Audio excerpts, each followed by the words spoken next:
Hey everyone, welcome back to the alternate path. Today, we're diving into part 4 of our brand new What If story. What if Bella was hunted for a secret no one knew?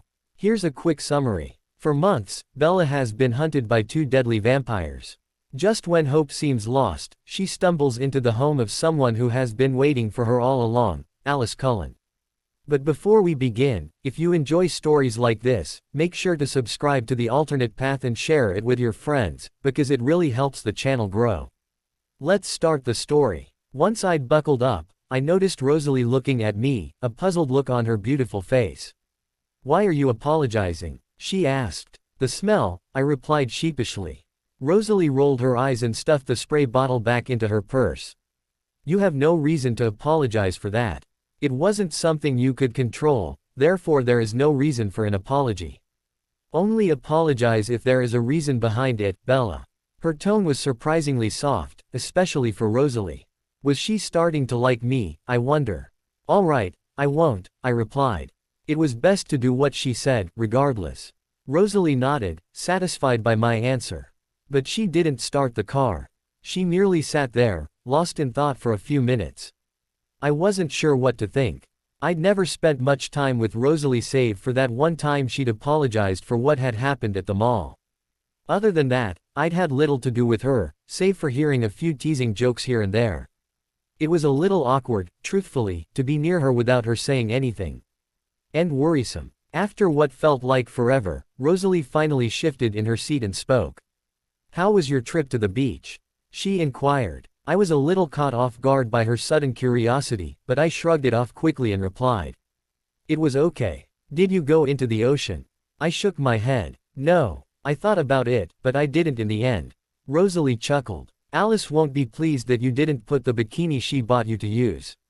I hung my head, feeling rather guilty for that. "I know. I hope she won't be too upset with me." I felt Rosalie shift next to me and looked up to see her looking apologetically at me. I'm sorry. I didn't mean it that way. I doubt she'll be upset at all. Besides, she's thrilled enough that you went shopping with her in the first place." That eased me a bit. "Oh, that's good to hear." She nodded in agreement. Another minute of silence passed between us.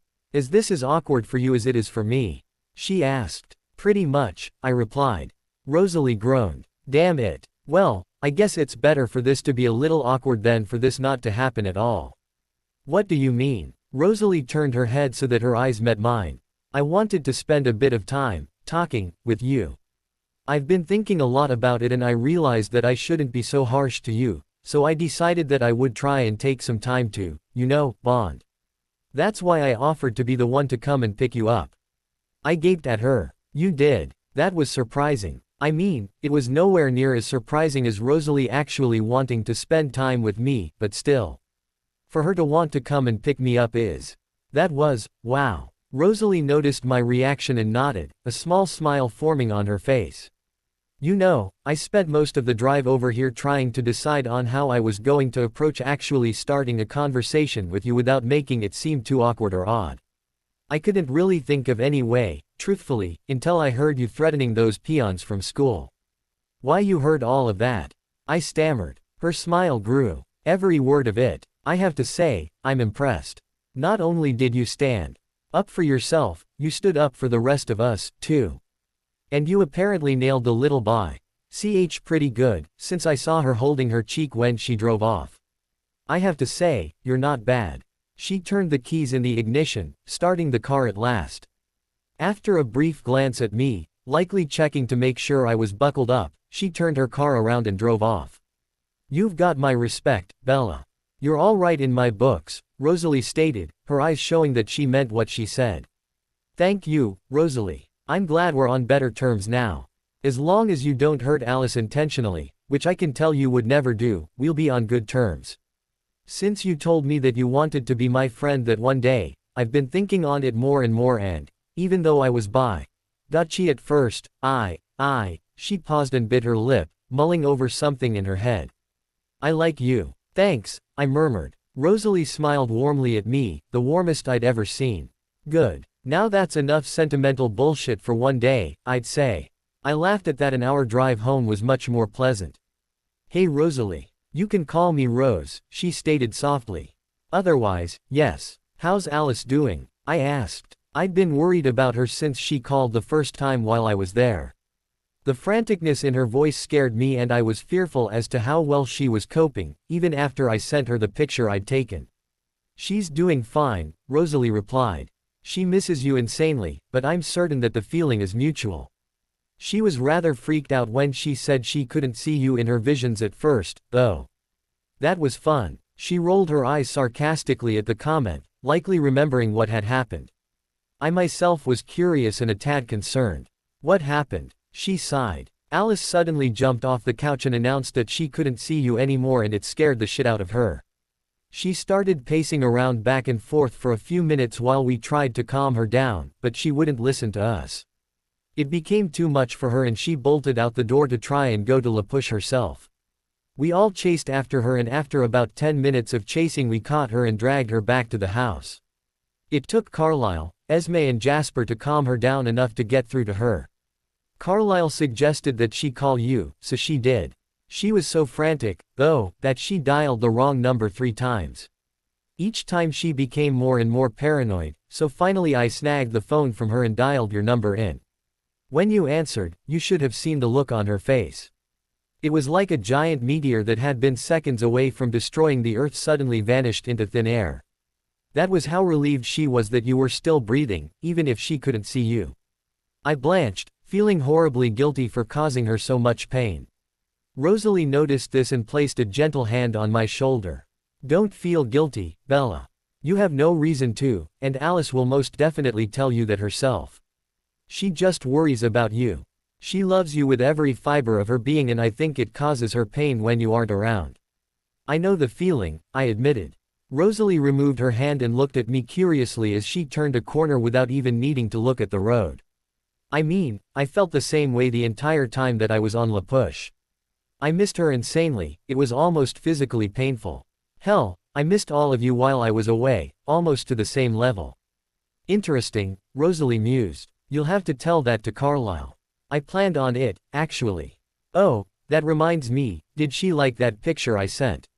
Rosalie laughed. This wasn't a humorous laugh either, it was a real laugh.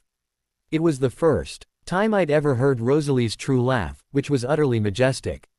I sat there and closed my eyes, enjoying the surprisingly sweet music even after she had stopped laughing. You would not believe how excited she was when she got that picture. She stared at it for a whole minute before squealing like a schoolgirl and jumping around happily, singing about how talented you were and how amazing you were. She was so jumpy she had a hard time writing you back, so Esme did it for her. We all had a good laugh at it and I have to admit, I thought it was rather cute for you to do. It certainly made Alice's day, that's for sure, she replied. My cheeks heated as I blushed, imagining Alice prancing about and complimenting me in the same. She always did compliment me, even if I didn't think I deserved praise to begin with. She loves you, Bella. I cannot describe to you the sheer intensity of her love and adoration for you, no matter how hard I try. Her whole world revolves around you and there is nothing she wouldn't do to make you happy. Just having you happy makes her as joyous as can be. That's another reason why I want to bond with you, because doing so makes all of us happy. I felt tears welling up in the back of my eyes for reasons I didn't know and fought to push them back, not wanting to ruin the tender moment that Rosalie and I were having by crying like a baby in her presence. I sniffled quietly, though I'm certain Rosalie heard it. She chose not to comment on it, though, as we started down the path that would end up at our house. I think so too, Rose. Thanks, I whispered. It's what sisters are for, she replied, smiling. It didn't take long for us to reach the house. I could already see my love in the doorway, beaming ear to ear with a wide smile that only grew when the car came to a stop. I smiled the same at her, to the point where my face was hurting. I didn't care though, I was happy to be home and to be with my Alice again. If only I had only good news to share with them. Because I had a very bad feeling that the things that had happened at La Push would come back to haunt me very soon. Bella. Alice squealed. I had just shut the door to Rosalie's car when I was tackled to the ground by my pixie angel, landing softly on a patch of grass near the car. Her cool lips pressed against mine as I wrapped my arms around her. She did the same and started to give me frenzied key on my lips, letting her lips linger for a few seconds each time. Then she started to move her lips across my face, dotting every inch of it from cheek to eyebrow to nose. Once Alice had done that, she gave my lips one long, loving kiss, letting her lips linger until I needed to breathe.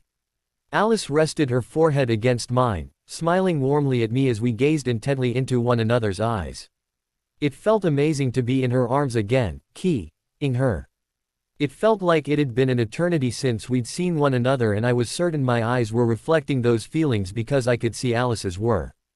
Alice suddenly blinked and leaned in to sniff my shoulder.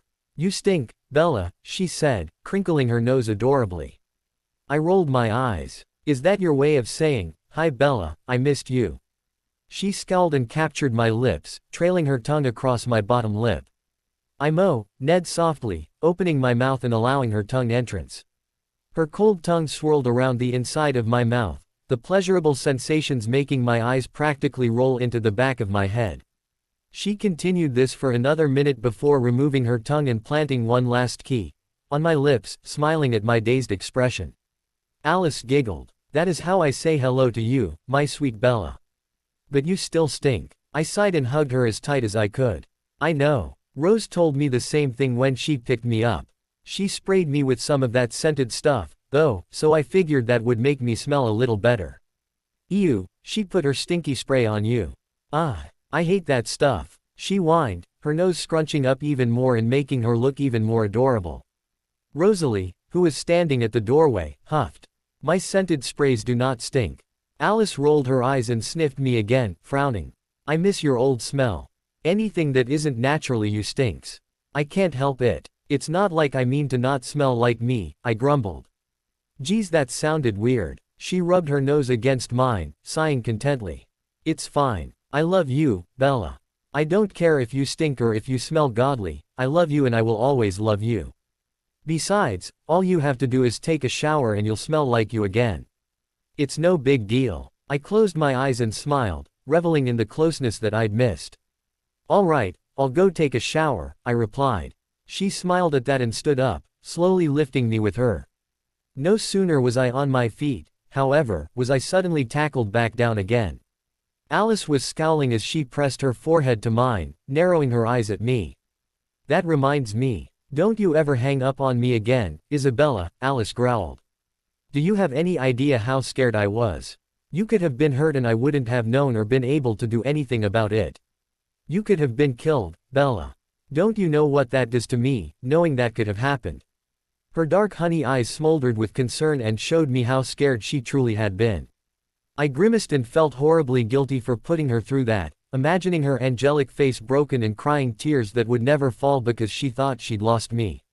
I felt a surge of pain at the thought and pushed back tears that threatened to fall from my eyes.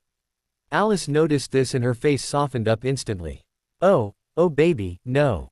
No, I'm sorry, I didn't mean to upset you." "Oh, come here," she cooed. She sat up and pulled me into her arms, letting me bury my head into her left shoulder as I curled my arms around her. Alice gently stroked the back of my head with her left hand while rubbing my back with her right. "I'm sorry, Alice, I shouldn't have." "Shish, it's okay, baby, it's okay. I'm sorry. I don't mean to snap, but I worry about you constantly, you know. But I'm sorry, baby. I promise I won't snap at you again." I let out a watery chuckle. "I know this sounds lame, but I like it when you call me baby," I murmured into her shoulder.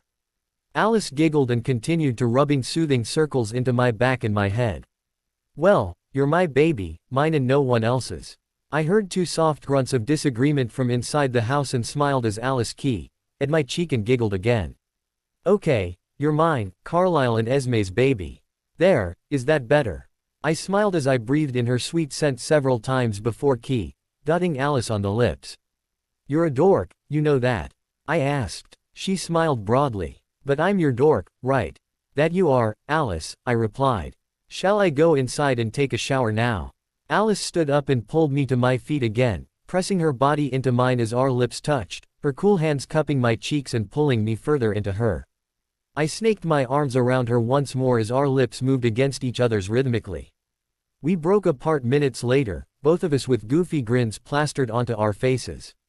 I do so enjoy it when you key me, I said. And I do so enjoy keying you, she replied with a smirk.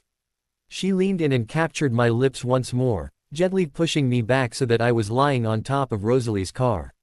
We continued to key one another, Alice's keys increasing in passion and speed as she started to move her hands around my body, one entangling in my hair, the other touching my lower back. Not on my car, damn it. Rosalie hissed loudly from inside the house.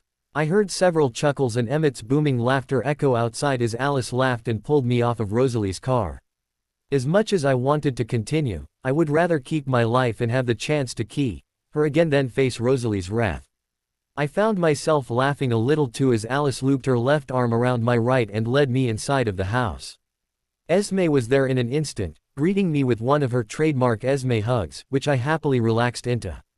She held me for a minute or so before releasing me, but not before subtly sniffing my shoulder, nose crinkling only slightly. Woo-wee, someone needs a bath. Emmett boomed humorously. He was sitting on the couch, Rosalie to his right, Edward to his left. Jasper and Amara were both seated in one of the large chairs near the couch. They all laughed in unison as I blushed, hiding myself in Esme who rubbed my back. Esme shook her head and tisk Ed. Children. Enough. Leave your sister alone and behave.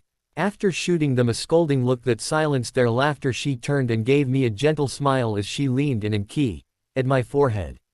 How was your trip, honey? I winced at the mentioning of the trip, something that didn't go unnoticed from either of my parents or Alice. Alice squeezed my hand while Esme looked at me with concern in her eyes. Carlisle walked over to us and gently squeezed my shoulder, the same look of concern on his face as well. It was, I trailed off, not knowing where to begin. Perhaps you would like a shower to calm your nerves, Esme suggested. I nodded. That would be great, actually. Thank you. Esme smiled and hugged me once again before letting me go, Carlisle doing the same. Alice then wrapped her arm around me and walked with me up the stairs and into the bathroom.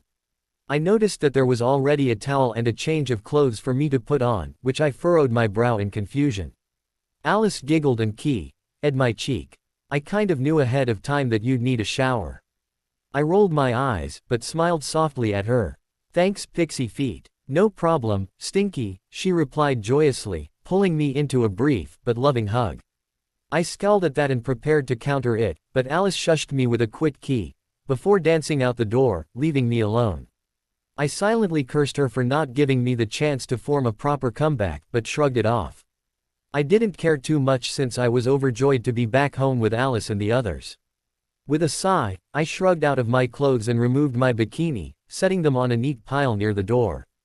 I knew that Alice would probably grab them and toss them into the washer, which formed a rather amusing mental image of Alice pinching her nose as she carried them, which made me laugh quietly to myself. Once I was fully BTD, I thought of something. Out of curiosity, I idly sniffed my right forearm, wondering if I would be able to smell what it was that they smelled. Doing so rewarded me with that same foul stench that I'd smelled on several occasions at La Push, which made me cringe as I pulled my arm away in disgust. Well, it was official. I really did stink. Without any more hesitation, I stepped into the shower and turned it on, reveling in the cold water as it poured down on me and slowly started to heat up. I was amazed by how little the coldness fazed me, since I used to be the type of person who hated cold water. Now it hardly even bothered me. In fact, it was incredibly relaxing, which I guessed was due to the fact that my girlfriend was probably the same temperature. As I washed myself thoroughly, I noticed something that I hadn't noticed before. There were 2 hand-sized bruises on each of my shoulders in the exact same spot. I was aghast because I hadn't even felt them there before.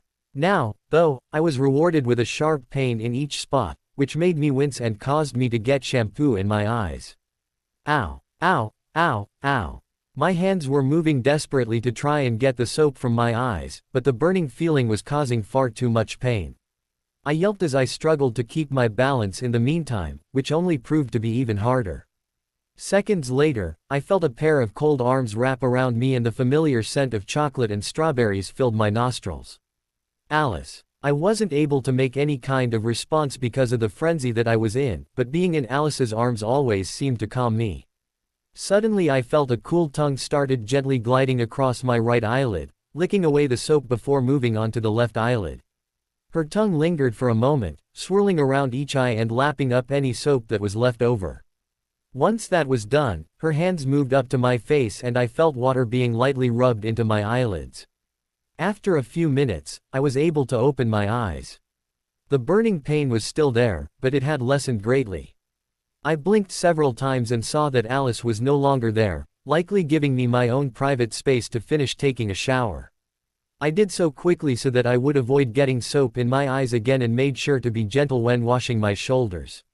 The pain was still there, unfortunately, which made it difficult to wash them, but I somehow managed to do so without falling or spilling soap anywhere, thankfully. I speedily got out and dried myself off with both the towel and hairdryer, which I noticed was a new addition to the bathroom, likely just for me. Once I'd finished with that, I slipped into my change and clothes and walked down the stairs, running both hands through my hair to make certain that it was dry all the way. I was greeted by an angry snarl that ripped through the air, causing me to freeze where I stood. Alice was fighting to get out of Emmett and Rosalie's grips. Esme was standing in front of her trying to calm her down. Alice suddenly stopped and turned, her black eyes meeting mine. I gulped, uncertain what was wrong.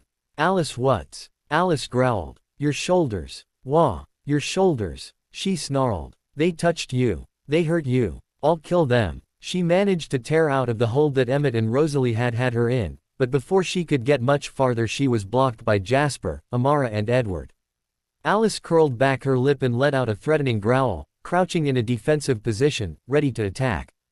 Jasper moved behind her and wrapped his arms around her, pinning her arms to her side. I could tell that Jasper was using his gift to calm her down since her struggling slowly started to lessen. Amara and Edward stayed in front of her in case they were needed to stop her from running out the door while Esme watched concernedly. Carlisle walked over to me with a similar look of concern in his eyes, though it was concern for me instead of Alice. Bella, is this true? He asked softly. I bit my lip and nodded sheepishly. Carlisle frowned. Would you come with me to my office? I'd like to see myself. I nodded. Alice, who had slumped into her brother's arms, turned back to face me, her black eyes smoldering with love, worry and hurt. It broke my heart to see her that way and I wanted nothing more than to go and hug her. She needs to hunt first, Edward stated softly. Come on, Jazz, Amma, let's take her hunting. Right, Amara agreed. The four of them disappeared out the door in a flash while the rest of us watched on. Emmett and Rosalie gave each other a look and they both followed after them, leaving only Carlisle, Esme and myself to the house. Esme sighed and walked over to me. Come on, dear, let's go talk. I nodded and walked with Carlisle and Esme up the stairs, Esme wrapping an arm around my waist as we did. Carlisle blurred ahead and opened the door for the two of us as we walked inside before he shut the door and followed us. Esme grabbed a chair and set it down for me to sit in, which I thanked her for. She smiled warmly at me for a moment, but her face quickly became serious as both she and Carlisle stood in front of me. I take it that there was some trouble on the reservation, Carlisle stated softly. I nodded. Yes. What happened? Esme inquired. Well, I fidgeted with my fingers as I considered how to begin. Basically, I kinda let it slip that I was a Cullen. Carlisle pursed his lips and nodded. I see. I didn't mean to, honestly. I didn't know what kind of reaction I'd get when I admitted to someone that I used to be friends with that I was dating Alice. He didn't think I was serious at first, I could tell by the look in his eyes. When I was talking to a girl that I'd met before, I was curious, so I asked her questions about why you guys couldn't come onto their land. Then Alice called me and I kind of let it slip when I was on the phone. I got scared, that's why I hung up. Carlisle and Esme both looked at one another, clearly having a silent conversation with their eyes. I couldn't tell what they were thinking because their faces were relatively emotionless as they gazed silently into one another's eyes. I hung my head. I'm sorry. I shouldn't have asked the questions and I shouldn't have told anyone who I was. But then after that, I ran into some of the kids from school, Lauren Mallory and a few other of the kids who usually harassed me. The main girl said some things and I got upset, so I punched her and I told her off, which is when I said out loud that I was in this family and some of the other Quileutes heard it. Carlisle put his hand on his chin, a thoughtful look on his face. Indeed. Rosalie informed us of what happened. Let me first of all thank you for defending us the way you did. I may not be the kind of person who uses violence for my point to be understood, but you did so for a good reason, and for that, I am incredibly proud of you. We're both very proud of you, Bella, for standing up for yourself and for what you love, Esme added, smiling lovingly at me. I still told them, I sighed. I'm sorry. I shouldn't have said anything. I just couldn't stand being in the dark anymore about the whole La Push ordeal, so my curiosity ended up getting the better of me. I'm really sorry. Carlyle placed a gentle hand on my shoulder. Bella, you have no reason to apologize. If anything, we should be apologizing for not telling you about our relationship to the Quileutes sooner. You cannot help if you were upset by being kept out of the loophole, and I certainly would next expect you to not be curious. So I apologize, Bella, for keeping you in the dark. As do I, Esme said. We considered telling you, but we weren't certain of the consequences of telling you. That seems rather moot now, especially since there should have never been a question of it. We should have told you. There's no excuse for not telling you. You are a member of this family, and within time you will be a vampire, therefore this is knowledge that you will need when the time comes. All right, I murmured. Both Carlyle and Esme smiled placidly at me before Carlyle seemed to remember something. May I see your shoulders, Bella? Carlyle asked. Sure, I replied. I lowered my shirt so that both of my shoulders were visible. Carlyle walked closer to me and analyzed the two bruises, using his cool fingertips to gently touch each bruise. I winced only slightly under his touch, causing Carlyle to frown sullenly as he removed his hands. Esme glared down at my shoulders, eyes darkening slightly. Who did this to you, Bella? Esme asked, struggling to keep her voice even. I bit my lip. It was the boy I said that I'd been friends with when I was a kid. His name's Jacob, and he wasn't too thrilled when he heard that I was not only adopted by your family, but that I was dating one of you too. He got really mad and grabbed onto my shoulders while trying to tell me that you were dangerous and that crap. It's weird, I didn't notice the bruises left over until I'd gotten into the shower, and they didn't start hurting until then too. Your mind was elsewhere. You probably didn't feel it because you were thinking too much about everything that had happened to you, Carlyle offered. Esme didn't say anything, her black eyes continued to glare at my bruises.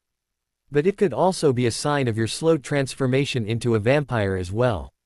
That reminded me of the things that I had wanted to speak with Carlyle about. Carlyle. Yes, Bella. I noticed a few things while I was over there. A few changes, I mean. You said to mention anything that I noticed, so I thought I'd bring them up. He nodded in understanding. Of course, Bella. What is it that occurred? He asked, genuinely curious about the topic. I had to suppress a chuckle at the look on his face. It was almost one of childlike innocence that strangely fit Carlyle. Well, there are two things. The first was that I kept smelling this really odd smell, I said, crinkling my nose when I remembered the acrid stench. Odd smell? Esme inquired. Yeah, it was this horrible, putrid scent that was like garbage and wet dog mixed together. All I know is that it stunk badly, but it came and went shortly after I started smelling it. Carlyle and Esme both gave each other a knowing look before nodding for me to continue. And the other thing is that after I told off Lauren Mallory and her little group, my eyes were black. Esme's eyes widened while Carlyle cocked his head to the side, his eyes reflecting how intrigued he was by what he was hearing. Interesting, he mused. What does it all mean, though? I thought you said that my change would be gradual. So then why am I experiencing all of these different things, like the temporarily increases sense of hearing or smell or my eyes turning black? I don't understand. Carlyle frowned, absorbing my questions. In all honesty, Bella, I've never encountered anything like this before in all my years. The fact that you are still alive still amazes me more than anything, truth be told. I am sorry to say, though, that I do not have an answer for you. I would still like to run a few tests in order to gather some more information on the course of your transformation. I realize that this is confusing to you and I am dreadfully sorry, but until I have a better idea of your condition, I cannot give you an exact answer. Well, that's just peachy. Sigh. I hung my head again and sighed. I guess I understand. He placed both his hands on my shoulders, honey eyes smoldering with sincere sympathy. I am sorry. I wish there was something more that I could do for you at this time, but I am unfortunately as uninformed as you are at this moment. I promise that I will do everything that I can to help you, Bella. That is the least that I can do. I smiled, touched by his sincerity. Thank you. As will I, honey, Esme promised, dotting my forehead. Thank you, Esme. That means a lot to me.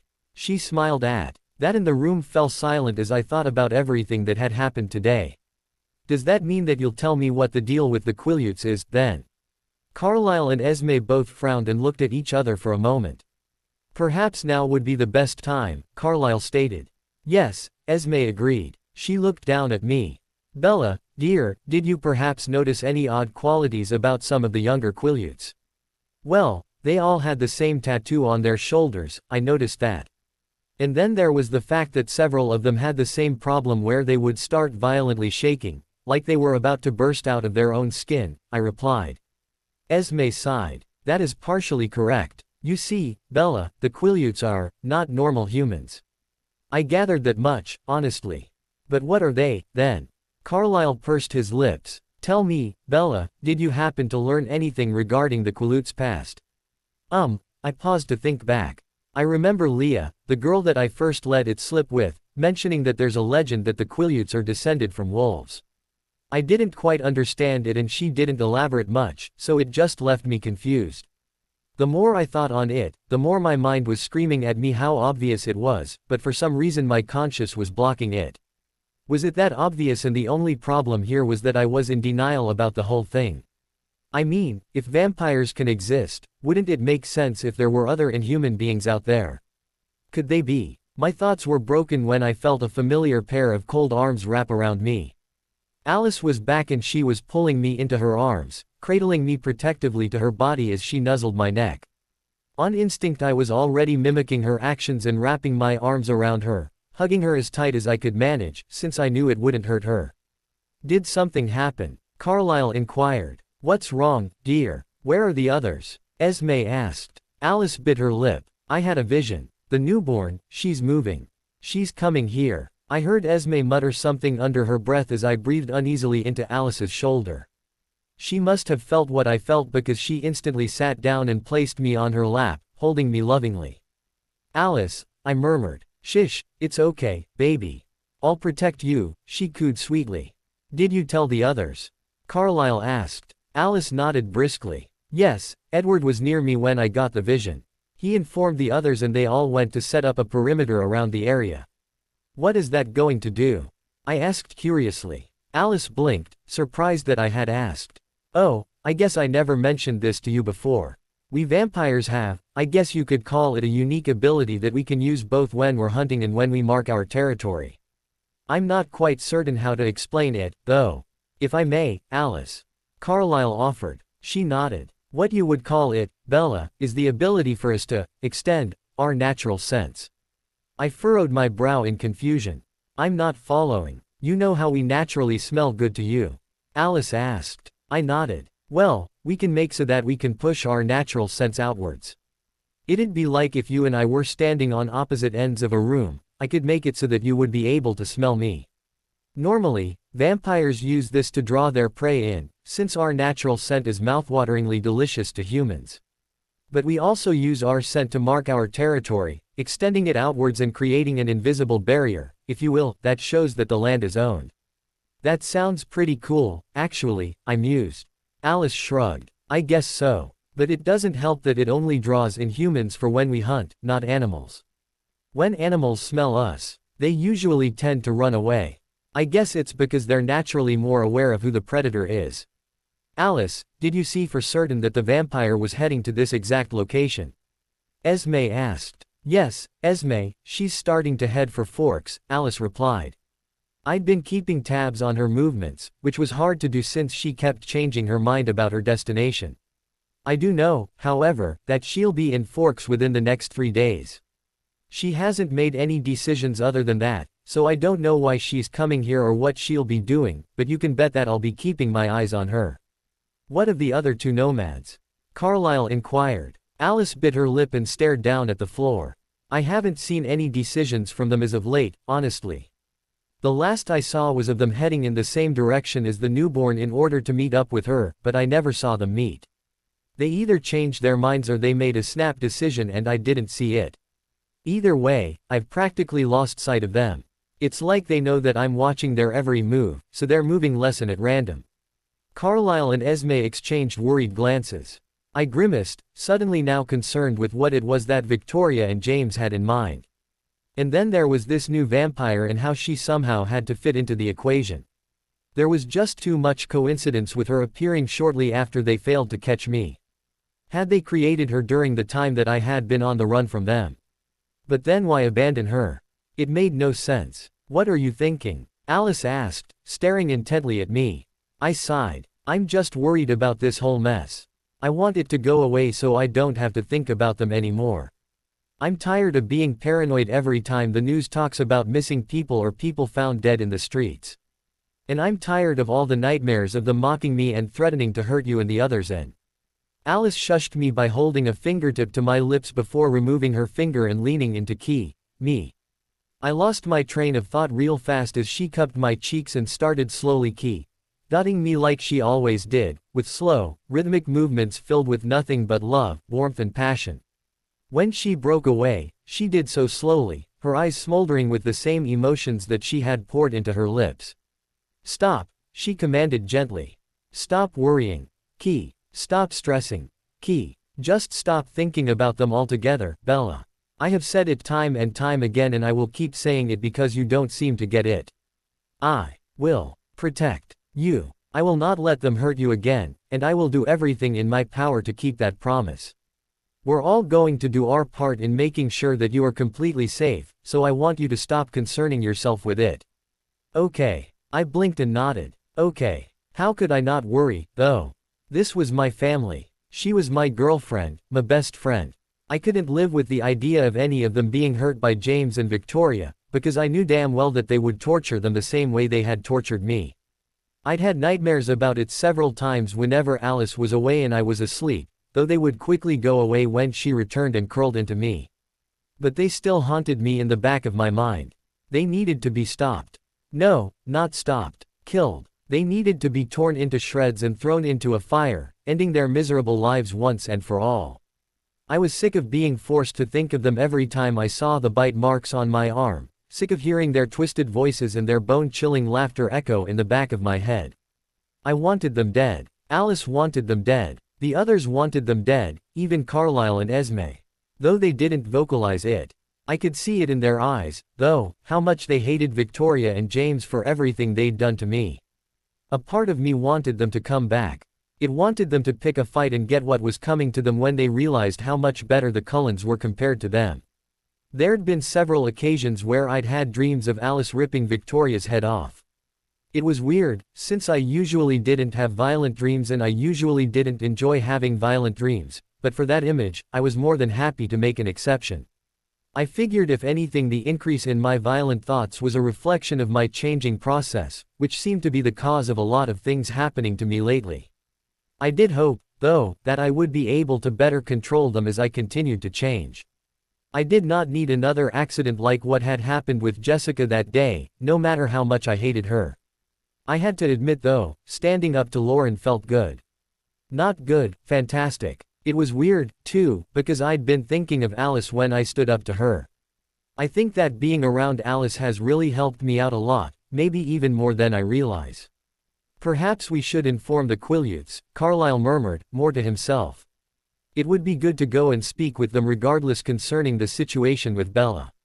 I don't think it necessary to tell them that she will become a vampire anytime soon, though they will find out eventually one way or the other. Or maybe we should tell them and explain to them the situation so that there are no misunderstandings. Alice snarled. F.K. them. After the way they treated my Bella, I couldn't care less about the damn mutts. It'd be easier with them gone anyways. Alice. Esme scolded, though I could tell from her eyes that there was a part of her that agreed with her daughter's words. Carlisle pinched the bridge of his nose. Alice, dear, we raised you better than that. I realize that you are upset by how Bella was treated in both Esme and I agree with you. But wanting them all killed for that is wrong and you know it. Need I bring up the fact that our relationship with the Quileutes is not the best right now? It's strained and I would rather better it than worsen it. Her shoulders slumped as she rested her head on mine.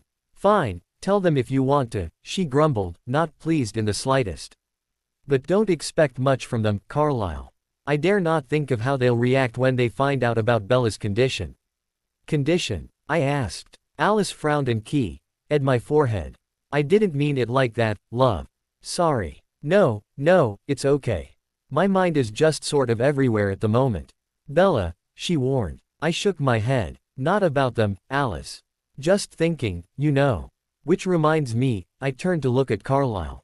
You never got around to telling me what it is the Quileutes are. You're telling her? Alice asked. Carlisle nodded. We think it best that she knows, Alice. She's a part of our family and she will eventually become one of us, so we feel that she has the right to understand what it is the Quileutes are for the future. Don't you agree? Alice thought on it for a moment, looking placidly into my eyes before nodding to her father. I think she deserves to know, yes. Besides, I planned on telling her about it anyways, if even you and Esme decided against it. I can't stand her feeling left out, so I was going to tell her later tonight when everyone was out hunting. Her lips curled into a bright smile. This just saves me the trouble, so thank you. I was starting to get antsy, my legs shaking as I tried to keep patient. Are you gonna tell me? I asked, unable to contain myself anymore. Carlisle, Esme and Alice all laughed softly as I groaned impatiently. Alice keyed both of my cheeks and nuzzled my forehead. You're cute when you're like this, she giggled. I rolled my eyes, a small smile forming on my lips. I can't help it, the waiting is driving me insane. Yes, I know, sweets. Carlisle cleared his throat, grabbing our attention. If I might, I believe Bella would like to find out before nighttime, he joked. That'd be nice, yes, I replied. So, what exactly are the Quileutes? He smiled, clearly amused by my curiosity. Well, Bella, think back to what it is that you found out about their ancestry, if you will. They say they descended from wolves and they view wolves as sacred animals in their culture. Also take into consideration the various, shall we say, nicknames that Alice and the others have given them. What does all of that add up to? I frowned, hating the fact that he was making me think about it. Damn it. With a quiet groan, I started piecing everything together as I had done before. Then it hit me. It hit me like AF. King brick wall, all at once. No way, there was just no King way. Werewolves? I asked, gaping at Carlisle. He smiled and nodded. Werewolves. Werewolves. Mother King werewolves. I'm pretty sure I looked like a goldfish at that moment, the way my mouth was opening and closing, no words forming as I gaped at Carlisle. I still couldn't believe what I'd just heard, which was amazing considering I was in a room full of vampires. So why wouldn't werewolves exist, right? I mean, that makes perfect sense. Not. Are you King serious? I asked. They're actual werewolves. Like people who turn into mutant wolves that walk on 2 feet when the moon is out. Really? Again I received several soft chuckles from both my parents and my girlfriend, whose lips were twitching wildly in amusement at my reaction, no doubt. I scowled and crossed my arms petulantly, cursing them in my head for laughing at my lack of knowledge. I can't help it, it's not every day that you find out you were just on a beach full of real live werewolves, for God's sake. I'm sorry Bella, Alice cooed, dotting my cheek. You just have the funniest reactions sometimes, I can't help but laugh. You're so adorable. Carlisle quelled his chuckling and smiled apologetically at me. I'm sorry for that, Bella. It's just that what you believe to know about werewolves is rather mistaken, much like the general information that people seem to believe about us. The Quileute wolves are in fact much different than your culture's stereotypical werewolf. In fact, I'm not certain that they are werewolves at all, but rather they are shapeshifters who assume the forms of wolves. I blinked. So they don't turn into giant half-human wolves at night. He shook his head. No, they transform into giant wolves instead. Don't you guys, I dunno, eat wolves? I asked. Ew, Alice grimaced, crinkling her nose. Bella, do you have any idea how bad they stink? I'd rather be forced to eat your crappy human food and garbage than try and drink from those stinky beasts any day of the week, thank you very much. It's true, they don't smell very good to us, Esme stated. I'm assuming that we probably stink to them too, for that matter. But we would never consider drinking their blood, because they are still humans, just a little extra. How the hell did they become werewolves anyways? Get bitten like vampires? Carlyle shook his head. That is a mystery to us. It is likely that only they know their origins, though I sincerely doubt that they would ever be willing to share with us. It is sad that our kinds are considered natural enemies to each other. It has created a very strong hate between our groups, even if we do not drink from humans as most normal vampires do. However, we were able to establish a treaty with them years ago, prior to you, Alice, Jasper and Amara joining the family. When we first came here, we met with the leader at the time, a man named Ephraim Black. We desired to create a treaty with him and his people, you see. And even though there were only 3 wolves in their pack at time, I didn't see a reason for violence and instead I wished to coexist, so our groups forged a treaty. As long as we refrained from biting a human in any way and kept to our land, they would not attack us, nor expose our true nature to any of the humans in the area, Carlyle explained. Oh, I looked up at Alice. I guess it's a good thing that I didn't take my shirt off and that I wore those armbands just in case, then. She nodded. They would have likely thought it was us right off the bat, knowing them. Damned mongrels, they always get pissy with every little accident that happens in Forks, always jumping the gun and blaming it on us. Esme sighed. It's sad that they allow their bias of vampires in general to affect their opinions the way that they do, but I suppose I can't fully blame them. I wish there was some way that we could coexist without the hate and the tension between our groups, but it seems unlikely. The Quileute Council is not very fond of our family, Bella. We have met several times over the past few years and they made it quite obvious how they felt about having a peace treaty with vampires. However, they do not nullify the contract because doing so would be considered a disgrace to their chieftain in the past, so for the time being, they put up with it. I do believe, though, that they are waiting for the right excuse to abolish it, Carlyle stated sadly. Haven't they realized that you're all good people? I asked. You're a doctor for God's sakes, Carlyle, not to mention the fact that you abstain from feeding off of humans and feed off of animals instead. So what's the problem? Even in the world of immortals there is conflict, Bella, Carlyle replied. It is something that we must all adapt to as best we can.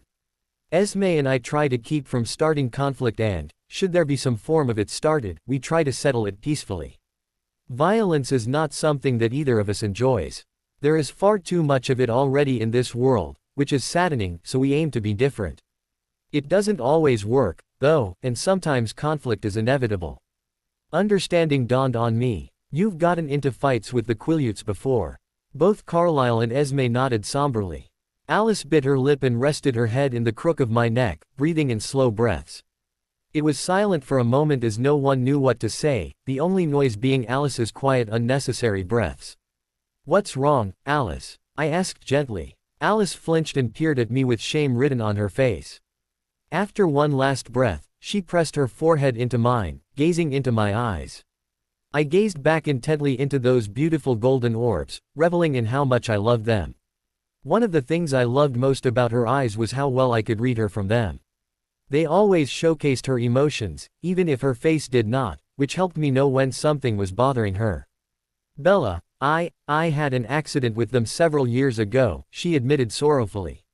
I was driving one day on my own, looking forward to going shopping that day. While I was driving, I was suddenly hit with a vision, but it was foggy and unclear.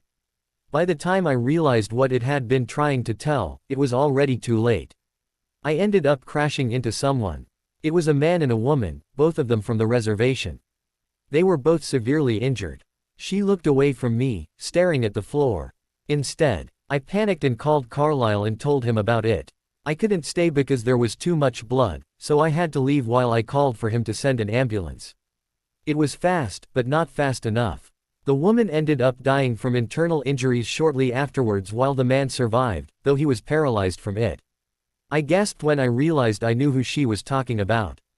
Billy and Sarah Black. So that's what happened to them. Now it made sense. She tentatively bit her lip. I was horrified with what I'd done. I didn't leave the house for months because I was so paranoid that my visions would screw up and I would hurt someone again, which I wouldn't have been able to take. Things were worse when I found out that both the man and the woman had been Quileutes, which meant that the wolves would find out about the accident at some point and they would surely try and kill me.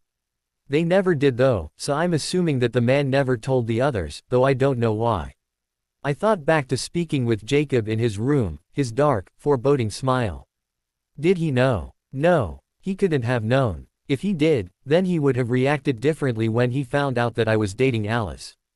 Then again, considering his reaction to me being a Cullen, he might have known that the Cullens were somehow involved. I wondered about it and it started to worry me, especially if the wolves decided to do something about me being here. That reminded me, Leah, would this mean that we wouldn't be able to be friends? And Jacob, too. Truthfully, I wasn't thoroughly pleased with Jacob after how he'd acted. A part of me could understand his reasoning, I suppose, but trying to order me around while gripping my shoulders was no way to treat someone, reasons aside. Still, he had seemed sincerely apologetic for the last 2 times he had acted out and we did used to be close. I didn't like the idea of having people who I wanted to be friends with turn into my enemies. It just didn't feel right, especially if it would ultimately lead into a fight of some kind, which I sure as hell didn't want. Would there be a way to avoid it? I pondered that for a moment but pushed it aside quickly, realizing that I have no knowledge of the situation between my family and the wolves. I'd have to bring it up with Carlisle at a future point in time. Thinking on it, something didn't add up. If they didn't try and kill you, then how did it turn into a conflict? I asked. Alice sighed. Only one wolf wanted to fight, the female alpha of the pack. That confused me even more. Alpha. The wolf pack of this generation is led by 2 alphas, one male, one female. They are both mates, that much we know, but aside from that our knowledge of them is limited. I do believe that the male's name is Sam Yulee, though, Carlisle stated. Sam Yulee. He was the leader of the wolves. Wait, that meant, Raina, I breathed. I was met with 3 pairs of curious eyes. Who? Alice asked. The girl, his mate, her name is Raina Black. She's the older sister of Jacob, the boy I used to play with a long time ago when I was a little kid. We used to play together too, though she was a bit more distant. They're the kids of the 2 that were in the accident. Realization sunk into Alice as she bit her lip again. That would explain why, then. Disturbing images popped into my mind of a giant wolf fighting Alice, snarling venomously at her as it pounced with an open mouth, aiming to take off her head. Did she hurt you? I asked. I thought on the question I'd just asked and shook my head. No, wait, there's no way a wolf could hurt you, right? These are no ordinary wolves, Bella, Esme reminded me. They are our natural enemies and as such, they are as strong, as fast, and as durable as we are, if not more so. One wolf alone is enough of a match for a vampire in combat. But, I looked at Alice and cupped her cheeks. A small smile graced her lips as she put both of her hands on top of mine and squeezed them. Our fight never really went anywhere, she admitted. We dodged each other's attacks, but before we could actually battle, the others arrived and she ran off without a fuss, mostly thanks to Jasper's gift, no doubt. Though it was strange, I couldn't predict what she was going to do. In fact, my gift didn't work at all when she was near me. Just like today when you were on La Push, I was only able to get a fuzzy image of you and nothing more. It would seem that the wolves are somehow able to avoid being seen in your vision, Carlisle mused, clearly intrigued at the idea. Alice scowled. That makes them even less trustworthy than they already are. Those damned stinking mongrels able to slip out of my visions. Her eyes hardened as she looked at me. That is even more of a reason for you to avoid La Push. I'm sorry to say, Bella, but you're forbidden from going there. It's bad enough that I can't protect you there, but the fact that I can't see what the wolves decide makes it even worse. I understand, I murmured, brushing my lips against hers. It's not like I'd be welcomed back with open arms, though, considering that I'm a Cullen and that I'll be a vampire in the not-so-distant future and all. That is true, Carlisle agreed. This brings me back to a previous point that we should set up a meeting with the wolves in order to inform them of the situation at hand. Perhaps if we warn them about other vampires being in the area, they may take more kindly to the news. Alice snorted. I doubt that, Carlisle. They're mutts. They can't be reasoned with, they're too blinded by their one-sided council's rules and by their own bias against us. Have you forgotten the number of times they've blamed us for deaths caused by other vampires in the past? I know, Alice, but it wouldn't be right to not inform them, Carlisle reasoned. She growled quietly, not commenting back. I could understand her reasons for why she felt the way she did, but I could also see it from Carlisle's viewpoint. He was the kind of person who abhorred violence and couldn't stand seeing anyone get hurt, even if they were naturally supposed to be his enemies. So it made sense that Carlisle would want the werewolves to be aware of what could end up happening. For the life of me, I still couldn't believe that the Quileutes were werewolves. But it all seemed to fit together rather well, and since there was no reason for Carlisle and Esme to lie to me, I was stuck with having to swallow that new information down. I swear, I think my life is a nightmarish fairy tale. Still, I agree with Carlisle, I stated. I turned to Alice and cupped her cheeks. I think that giving them some information might help out with this whole situation. Besides, I don't want a fight started because of me. I've already caused enough trouble by attracting 2 psychotic vampires that want me dead, so I don't see a point in doing the same with a bunch of werewolves. And Alice, what happened wasn't your fault. I can see in your eyes that you blame yourself, but it was an accident, plain and simple. Alice pinched the bridge of her nose. Damn it, Bella, stop blaming yourself for these things. None of it is your fault, honey, Esme stated. So please stop, Bella. Please, Alice begged. I bit my lip and nodded sheepishly. All right, I won't say anything on that. But still, Alice, I think Carlisle has a point. Carlisle seemed pleased. Thank you, Bella. Fine, go tell the stinking mutts if you must, Alice groaned. We can do. So another day, Esme said, glancing at her husband. Right now we need to plan out how we're going to deal with the newborn vampire and defend ourselves from the other 2 before they make their next move. When we get a chance, then we can speak with the wolves. I think that is best, Carlisle agreed. If we're done here, then, I'd like to spend a bit of time with Bella, Alice said, dotting my cheeks again. I know it's only been a few hours, but I missed her. And you'd like to spend some alone time with her, Esme finished. It's quite alright, dear, and you 2 are more than welcome to share some time with one another. I think it's a sweet thing to do considering all that's happened lately. Is that all right, Carlisle? Of course, Alice, do as you please, Carlisle replied with a smile. I would, however, like to spend some time with Bella running a few simple tests later on, though. I think it best that I learn some more on her changes before she returns to school. I grimaced. School. I was definitely not looking forward to that, not at all, especially after everything that had happened during my first week. On one hand, Lauren and her bimbo brigade were all suspended, so I knew that I wouldn't have to deal with them. However, since it was going to be sunny, that meant that Alice and the others wouldn't be there, which scared me a little. I mean, it wasn't that I didn't think I could take care of myself. What I'd done today concerning that Lauren proved otherwise. I would just miss them all, Alice especially. That's fine, Alice said. Come on, Bella. She lifted me with ease and gently set me down on my feet before standing and looping an arm around me as she walked out of Carlisle's office. I turned and gave a brief smile to both Carlisle and Esme, which they returned as I shut the door behind me.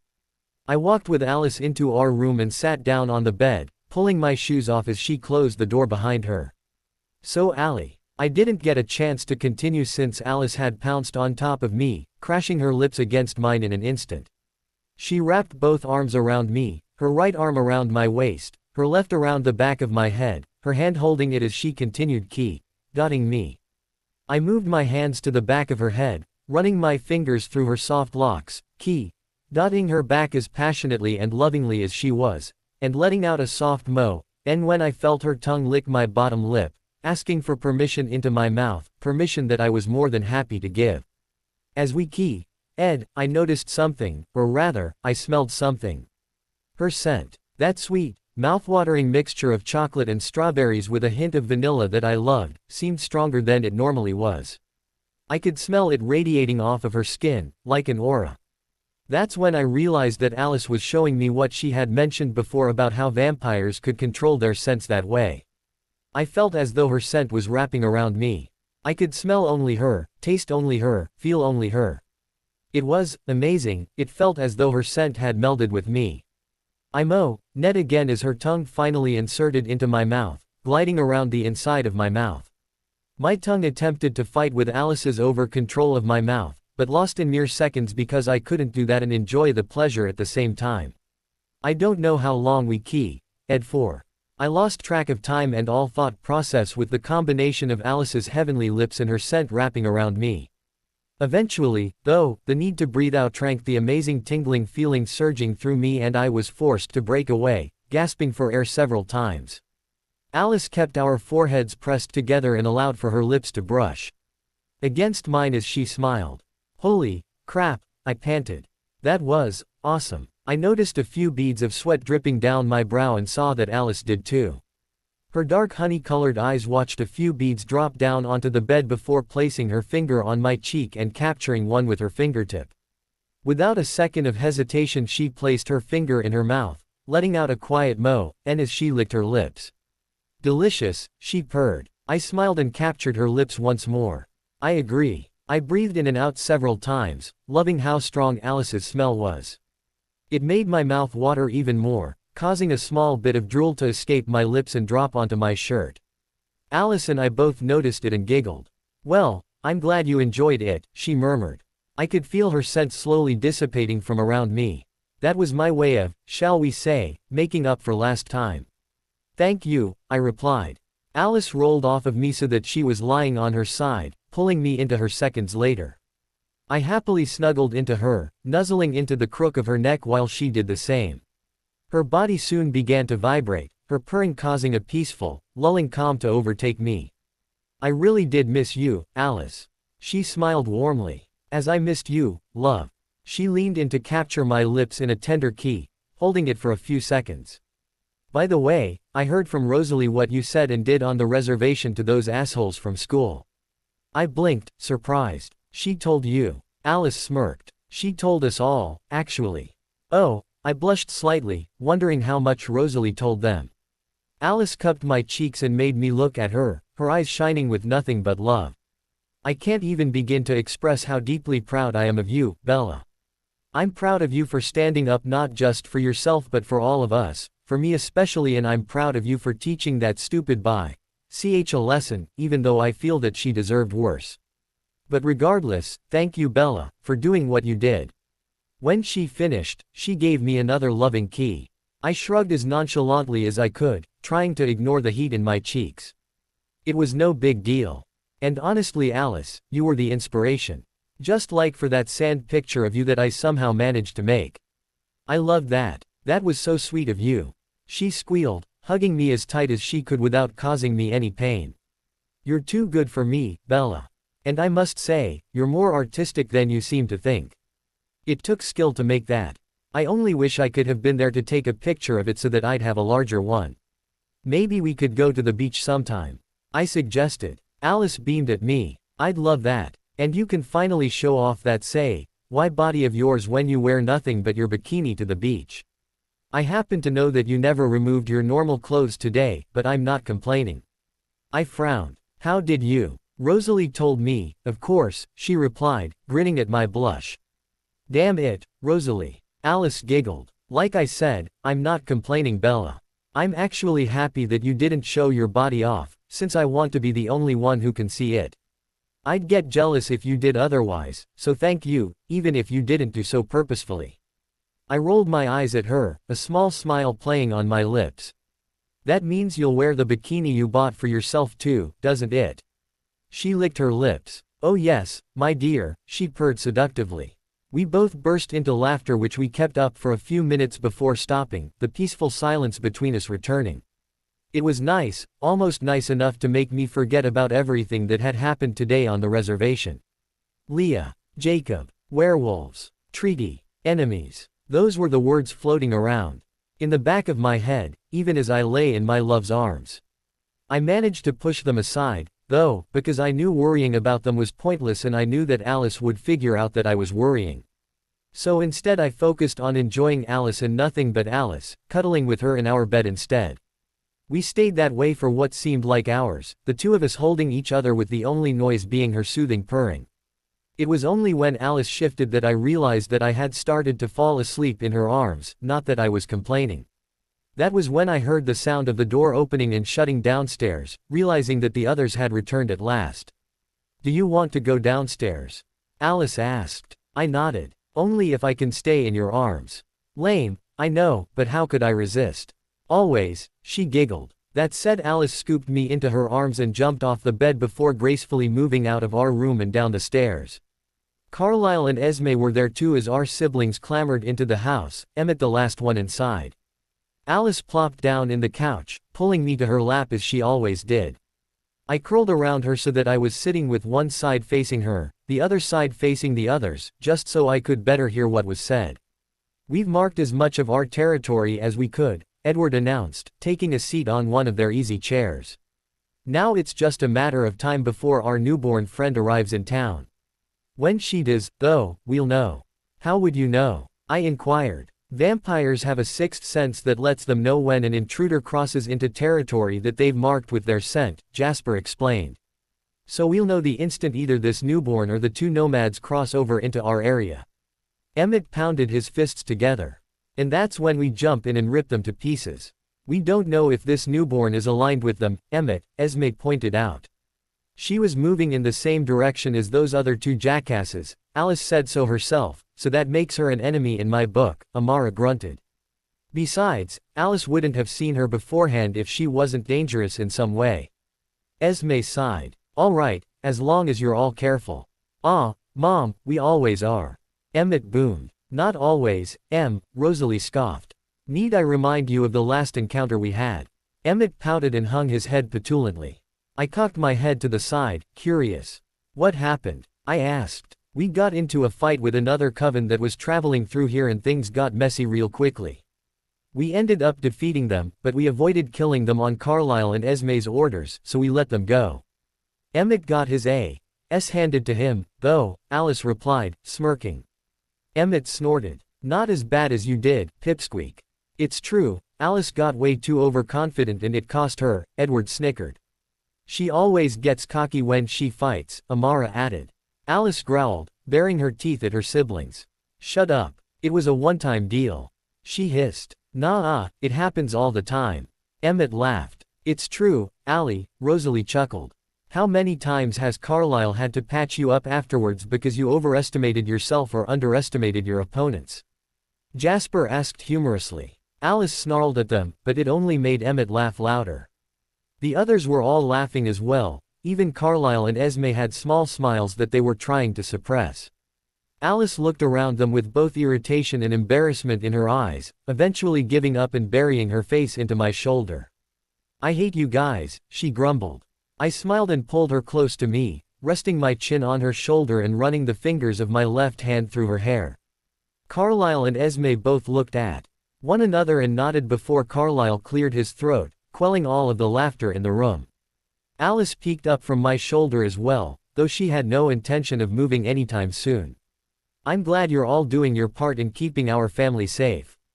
I'd like to bring up two topics of interest, though, both of which relate to Bella." I blanched and instantly hid myself in Alice. I heard Esme sigh as Alice hugged me tightly. "It's not bad, Bella, I promise. It's merely important that we discuss what may end up happening concerning the wolves." "You told her?" Edward asked. "Yes, we thought it was time she knew about them," Esme replied. "Especially now that they all know that she is a part of our family." "Huh, so they found out, huh?" Amara asked. "Ah well, it's not like they wouldn't have discovered it anyways. And it's a good thing that Bella knows what they are too. At least we don't have to hide it anymore, though I didn't think there was a reason to hide it to begin with." "True and true," Carlisle agreed. "However, we need to be prepared for confrontation of any kind should the Quileutes consider this a problem. I want you all to be on your best behavior should they decide to come to us, do you understand? I don't want a fight breaking out if there is no reason for it, especially when Bella is here." "I'll protect her," Alice growled firmly. "Alice, honey, you can't protect her from everything," Esme said softly. "Considering that your foresight doesn't seem to work around the wolves, it would be unwise to attempt to fight them off regardless." Esme," Alice shouted. "I swear, you act as if I'm helpless. I can fight without using my gift, thank you, and everyone in here knows it. And I'll be damned if I let any of those mutts lay another finger on my Bella." Esme sighed again. "They won't, Alice. We'll all make sure of that. I'm merely saying that you shouldn't go picking a fight with them. That goes for the rest of you, too. Only fight them if they attack first, do you understand?" I heard several grunts of acknowledgement, Alice doing so last and out of reluctance. What's the likelihood of them coming here? Edward asked. Very probable, Carlyle replied. That is why I want you all to be on your guard, should it be necessary, understand? Now then, the other thing I wanted to mention was that, as most of you are aware, I've been meaning to run some tests with Bella concerning her changing process. With that said, I'd like to run those tests today and I would appreciate if I had the house to myself. It's not that I want to drive you all out, but certain tests are best done in private. I also believe that Bella would be more comfortable that way as well. Ah, where's the fun in that? Emmett whined playfully. Be nice, Emmett, Esme chided. Do I have to leave too? Alice asked. I just got her back. Honey, one of the tests will involve human blood and we both think it best that everyone be absent for it, Esme explained. I pulled myself away from Alice's shoulder a bit. Why have a test involving blood? I'd like to test how you react to it. Judging by how you've described your reactions in the past, I think that it would be a good idea to, shall we say, train you a little, at least so that should you feel any urges that you would be able to suppress them, Carlyle replied. I can control myself just fine around blood, Alice grumbled. I thought about it. There were a few things that I wanted to talk with Carlyle alone about. Alice. She looked at me, a pout on her face. She already knew what I was going to ask. Come on, pixie feet, I promise I'll make it up to you later, okay? I kind of want to talk with him in private. Please don't take it personally, Alice, you know I love you and I want for you to be with me, but I need this time for myself, okay? She was about to protest but I cut her off by pressing my lips to hers and giving her a pleading look, hoping that she would understand and that she wouldn't be too hurt about it. At last I could see her resolve fade away as her shoulders slumped. She rested her head on my shoulder and nodded with a loud grumble. At the top of her head. Thanks, Allie. I promise I'll make it up to you. Just don't be too upset at me, please. Alice sighed. I'm not upset with you, Bella. You should know that. I just hate leaving you. I know, babe, I know. Rosalie's grunt interrupted us from our moment. Hey, quit moping, Alice. You and I are going to go shopping for some new clothes for both us and for Bella. And we're dragging the others with us, no ifs, ands, or buts, about it. Emmett grimaced. But, no, Rosalie growled. You are going and so are the rest of you, even if I have to dismember you all and piece you back together there myself. We're all going shopping and that's final. Edward, Emmett and Amara all groaned. Jasper, though not the most pleased person in the world, shrugged and nodded. Esme, though, seemed overjoyed as she jumped up from her seat and clasped her hands together. Splendid. A family shopping trip. What a wonderful idea, Rosalie. Rosalie smiled proudly. Thank you, Esme. Oh, but don't even think of trying that on me, young lady, Esme warned, face serious. There was a tiny hint of mirth in her eyes, however, though Rosalie clearly didn't see it. Yes ma'am, she murmured, hanging her head slightly. Esme smirked at that, pleased. Now then, off we all go. She shooed everyone out of the house, save for Alice, Carlyle and myself. Carlyle smiled warmly at me. I'll be waiting upstairs for you, all right Bella. All right, I'll be there in a moment, I replied, getting off of Alice's lap. Alice pouted childishly as she stood up and wrapped herself back around me. I don't want to go, she whined. I don't want to leave you. I rubbed our foreheads together. I know, Alice, I know. I don't want you to leave either, but like I said, I'd really like to have this time for myself. You're making me feel bad, Alice, so stop that, okay? You can rush back home after we're finished. Go have fun trying on dresses and staring at that why body of yours in a mirror. Hell, go put a dress on Emmett, too. Hey, don't give her ideas. Emmett boomed from outside. I noticed a small smile form on Alice's face before she started giggling adorably. She leaned in and captured my lips, intertwining her fingertips around mine as she at me. Thanks for the idea, she giggled. And you're right, I'm sorry for making you feel bad. That wasn't my intention. I'll go have fun and I will definitely make Emmett wear a dress. It's rather funny, actually. She at me again. Love you, baby. I'll be back soon. Don't overdo it on the tests, Carlyle, okay? I won't, Alice. I promise, Carlyle stated from his office. All right, By bells, she murmured, key, dotting me once more before dancing out the doorway. I heard the sound of cars pulling out of the driveway and waited until I could no longer hear them before I slowly made my way up the stairs and into Carlyle's study. He was sitting patiently at his desk, looking over some notes that he'd written. Once I'd shut the door, he stood up and gestured towards the chair that I had sat in earlier. "Please, have a seat, Bella," he said. I nodded and did as he asked, seating myself and looking at him with both intrigue and expectance. Carlyle seemed to be thinking to himself for a moment as he stood near his desk, tapping his chin with his index finger as he stared at nothing in particular. After a moment he gathered his thoughts and turned to look at me, a methodical look on his handsome face. "Now then, there are a few small tests that I would like to perform, with your consent of course. I would not want you to be uncomfortable in any way, and should anything cause you pain, I will stop immediately, I give you my word on that. Also, if there are any questions that you have during this time, whether on myself or your change or whatever it is you are curious about, please feel free to ask them and I will happily answer them to the best of my ability. Does all of that sound good to you?" he asked, studying me with placid eyes. Feeling a little silly, I gave him a mock salute. "Yes, sir," I replied as seriously as I could. Carlyle chuckled, his eyes full of mirth. "Oh dear, there's no reason for that." I giggled. "Sorry, only playing. But yes, I understand, Carlyle." "Good. Now then, let's begin, shall we?"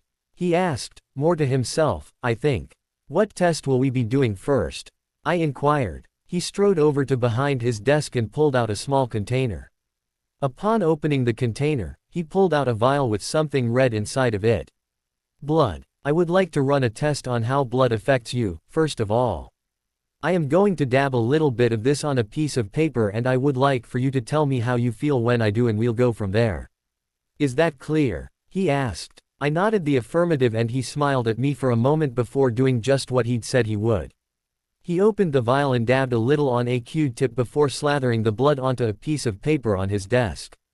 Then he stepped to the side and looked at me, watching and waiting for anything in particular to happen. At first, I didn't react. I just stared at the bloody piece of paper, making a random note to myself about how it looked more like paint than like blood. That was when I caught a whiff of the blood. It was strong, intoxicating, mouthwatering. I breathed in, soaking in the heavenly scent of the blood, which was practically taunting me with its potency. I felt my body tense and my eyes twitch as the scent filled my nostrils. The upper part of my right arm, the location of the scars, started to burn a little. Without another thought, I lunged for the paper, mind swarming with thirst.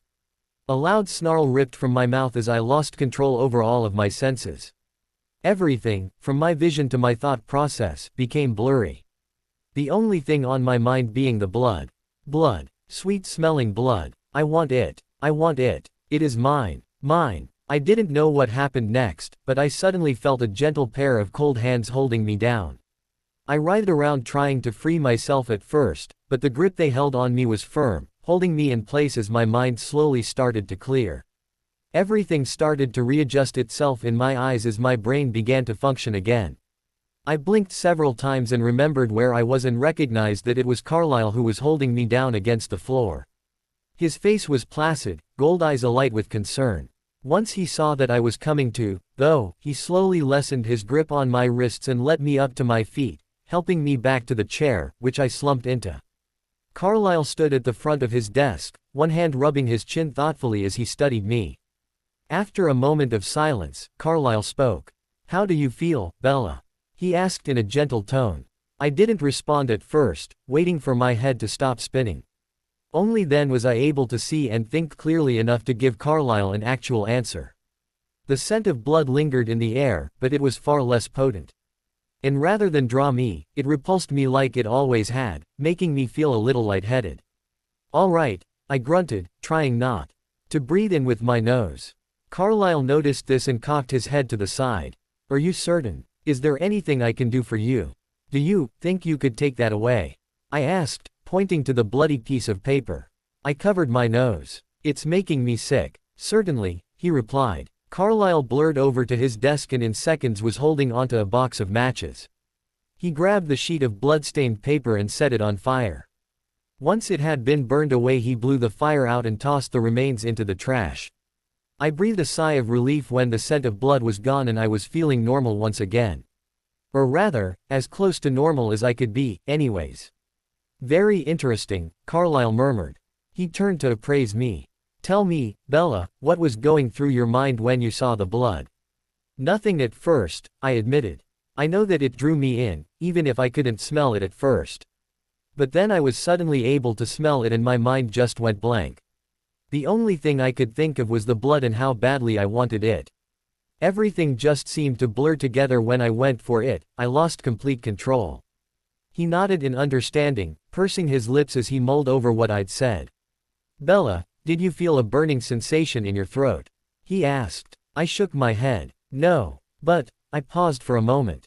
Carlyle nodded curiously. Yes, but I did feel a weird burning feeling in my arm, I said, clutching my upper right arm.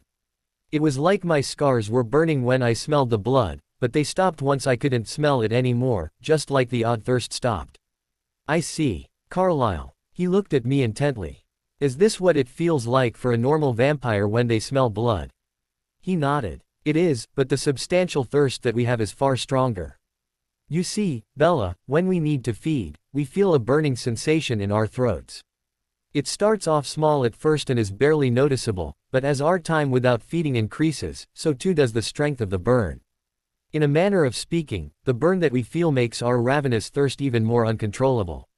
What this tells me is that you are indeed experiencing a side effect to your change. And while this side effect is potentially harmful to both you and others around you, I do not believe that it is a cause for concern. It only seems to affect you when you smell blood, and since most humans don't naturally bleed constantly, I dare say you are in no harm. I would like to repeat this test several times today, though, in order to test whether or not you can learn to control the urge. Okay, I replied, feeling a little uneasy about having to deal with it again. He noticed my expression and chuckled softly. Don't worry, Bella. I won't have you do it now. I'd like to speak to you about a few other things beforehand. I'll give you a warning for when I intend to do it, so that you'll have a chance to prepare yourself. Does that work out for you? It does. Thank you. Carlyle smiled. Good. Now then, before we continue, do you have any questions? I thought about it for a minute, taking into consideration everything that had happened to me in the past week and a half and all the knowledge that I had gained about vampires and the little bit that I had gained on werewolves. There were a few things that I was curious about, including some of the stuff that had happened to me. There are a few things I wanted to ask you about, yes, I stated. One of them is the reason that I wanted to speak with you in private, but I think I'll wait to ask that one. I think I want to do These's other tests first and then ask. Would that be okay? Carlyle smiled at me and nodded. However you wish, Bella. I am fine with whatever it is you choose. I smiled appreciatively at him before deciding on which question to ask first. Is it natural for mates to miss one another when they're apart? I asked. He cocked his head to the side. What do you mean? Well, when I was at La Push I missed Alice. And I don't just mean the normal kind of longing, it was almost causing me physical pain because I wasn't with her. I kept thinking about her constantly and it was like I hadn't seen her in centuries when I came back home, I explained. Carlyle's eyes lit up. Ah, yes, I see what you mean. That, my dear, is indeed something that occurs between mates in the earlier years that they are with one another. You see, the bond that we share with our mates is far stronger than the bond that two humans share. Not that humans' mates do not love one another dearly, but the love that a vampire and his or her mate has is far deeper because we're connected to the very depths of our souls. So it would make sense that you and Alice would pine for one another when you were absent from the house. It will likely be this way for a few more months as you continue to bond with one another. It becomes better after a while, though, I can assure you of that. That's good to know, I sighed. Then again, I doubted I'd be doing anything that would keep me away from Alice for too long. I hope. Did you have another question? He inquired. How long do you think Alice's super protectiveness will last? I asked. I mean, I love her to pieces and I love how protective she is of me. I hate to sound weak, but I love the idea of her protecting me, too, but I'm concerned because of how, violent she can be when she's like that. I don't want her to do or say something that either of us will regret because she was trying to protect me, and I certainly don't want her protecting me from something trivial." Carlyle gave a quiet laugh. "I understand your concern completely. Don't forget, I've helped raise a house full of vampires, Bella, 4 of whom I created." He paused to clear his throat, though I wasn't sure why he would need to. "To answer your question, mates are often exceedingly protective of one another in the early time they spend with one another. I'd have to say that, given Alice's inexperience and the fact that you are still a human, her protective side will most likely continue to show through until your change is complete. I want you to understand several things about this. First of all, Alice can't help if sometimes she acts out on her protective nature. The will to keep our mates safe is incredibly strong, and ignoring the need would be painful for both individuals. Secondly, she can't always be blamed for the outcome. She has been struggling with keeping her protectiveness in check, but because this is new for her, it's not something that comes easy. That said, she may very well say or do something that she will regret, but there will never be any repercussions for it. We've all gone through the phase ourselves, so we understand and sympathize with her." "Save for Edward," I pointed out. "Ah, that is true," he chuckled. "Your brother has yet to find the right woman for him, but I'm certain that when he does, the experience will be the same for the both of them. It may be a bit easier or harder for him considering his gift, though. He has been doing a lot of mental training for when he meets his mate, taking advice from Esme and I and his siblings on how to control the urges that come with having a mate." "Was it like this for you and Esme?" I inquired. Carlyle tapped his chin and looked up at the ceiling, smiling. "Yes and no. It was much easier for me to combat the maternal urges that I felt because of the fact that I had been around for well over 200 years before Esme came into my life. For Esme, it was hard at first, but I believe that her maturity prior to changing and her own intellect helped her control herself better than if had she been younger when she was changed." "Oh, all right, I was only curious. Is there anything I can do to help her?" "You can help her by supporting her and doing your best to reassure her when she needs it. That is the best that you can do." An amused grin formed on his face. "I'd also suggest trying to not put yourself into harm's way as often as you seem to as well." I rolled my eyes. "I got it, thanks. By the way, you have experienced similar feelings of protectiveness, yes?" "I've experienced it in the past, yes, but only when people start talking bad about her, like what happened at school or at La Push. I can't stand it when people talk bad about my Alice. She's too good a person for that kind of crap, and I sure as hell won't tolerate it," I growled, remembering the things they had said about her. "I see," he replied, nodding once again. He definitely seemed to do that a lot, but it made sense considering how smart he was and how he thought. "I'll offer you the same advice that I gave Alice when she asked about it. Keep your head as clear as you can and don't act irrationally when you feel the need to protect your mate.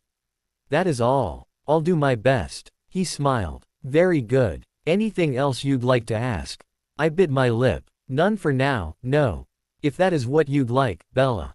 But as I said before, please don't feel the need to hold back on any of your questions. I am more than willing to answer anything you have to ask," he stated, his eyes smoldering with sincerity. "Thank you, Carlyle," I replied. "So what's the next test?" He considered that for a few seconds. "I have a few more test ideas in mind for you. For these tests, I would like to do a few experiments surrounding your physical and mental capabilities, if you please."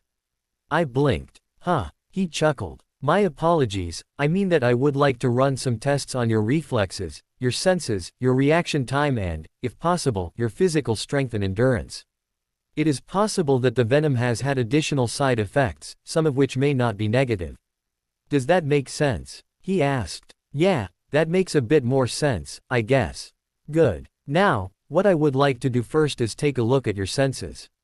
You've mentioned in the past that you were able to both smell and hear things that were farther away from you. I would first like to test your hearing. I'm going to speak a few words at the speed and volume that only a vampire can naturally hear. At first, I want you to simply stay still and see if you can hear me." I adjusted myself so that I was sitting properly. "I understand. Good. Now tell me if you can hear this." I watched as his mouth moved, but I couldn't hear any words flowing out of it. He gave me a curious look. "Did you hear what I said?" I shook my head. "No, I didn't." Carlyle seemed to think of something before nodding his head. "I see. I would like to repeat the test once more, only this time I would like for you to focus. Focus on nothing but your hearing, eliminate your other senses. Close your eyes, clear your mind and only listen. I took his advice and closed my eyes, breathing in slowly. I stopped thinking about everything around me, where I was and who was there with me. I did only as Carlyle asked, focusing solely on just listening.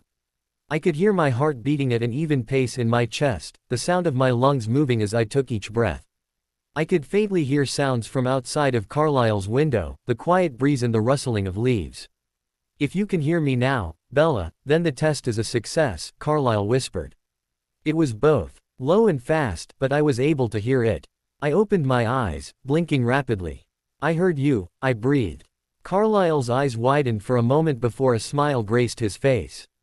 "Excellent. That would prove my theory that your natural senses have indeed been partially enhanced by your changing.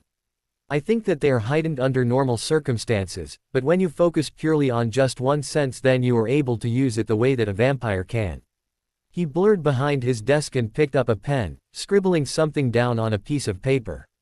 "I'd like to test your other senses as well, just to make sure that my theory is indeed correct.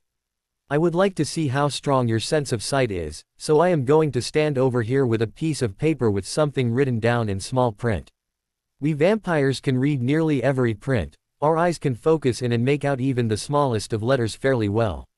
I would like you to try and focus in on what I've written down here." I nodded and watched as he blurred over to his window, holding the sheet of paper up. One glance and I wasn't able to see any letters at all. I could make out a few specks and marveled at how skillful vampires could be at writing such tiny print.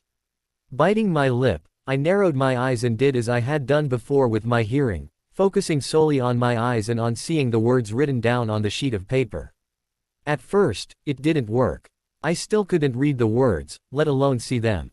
But after a moment of doing nothing but focusing, to the point where it was nearly straining, I could make out a single sentence written out. It was tiny as hell, but I could read it as plain as day. "Tell me if you can read this." That's all that was written. I could only manage for a few seconds because my eyes started to tear up and I was forced to close them, rubbing them in order to ease the light irritation from keeping them open for so long. "Ow," I grumbled to myself. "That hurt." "I'm sorry," Carlyle stated apologetically, setting the piece of paper down. "We can stop for now if you'd like, Bella." No, it's fine. I just shouldn't have strained myself so much. The good news is that I was able to read what it was that you wrote, at least. I guess my sight isn't as strong as my hearing just yet. I wonder why. Well, you are still a human, Bella.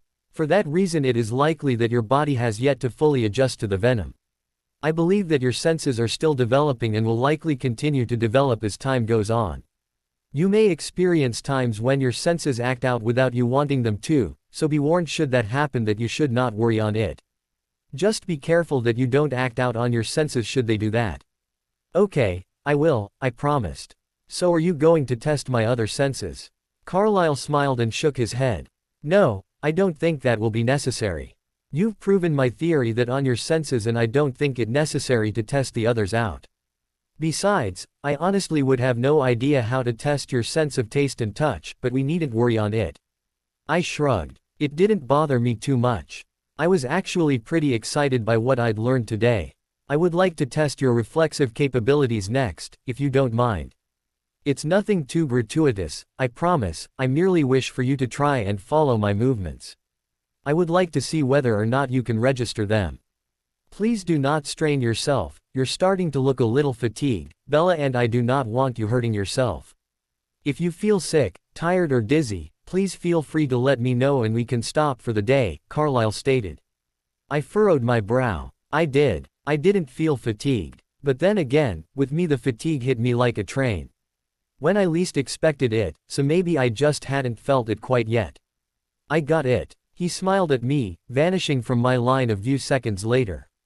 I whirled around to see that he was standing near the door, leaning against it as if he had been there all along, his lips curled into a casual yet gentle smile. Too fast? He inquired. A little, I grumbled. Sorry. I'll slow it down a bit for you. Ready? I nodded. Good. Let us see if you can follow my movements this time. I kept my eyes glued to him as best as I could. In an instant he moved, his body becoming a fray of blurry lines, and he darted across the room. This time, my head moved first and I was already looking in the exact spot that he ended up standing in seconds later. I had to gasp at that, taken aback by what had just happened. What the hell? Judging by your reaction, it would seem that you were indeed able to predict where I was going to move. Well done, Bella, your reflexes are quite good. They aren't as keen as your senses are, and I certainly don't want you getting any ideas in your head, but I would like to continue practicing with your reflexes every so often, alright?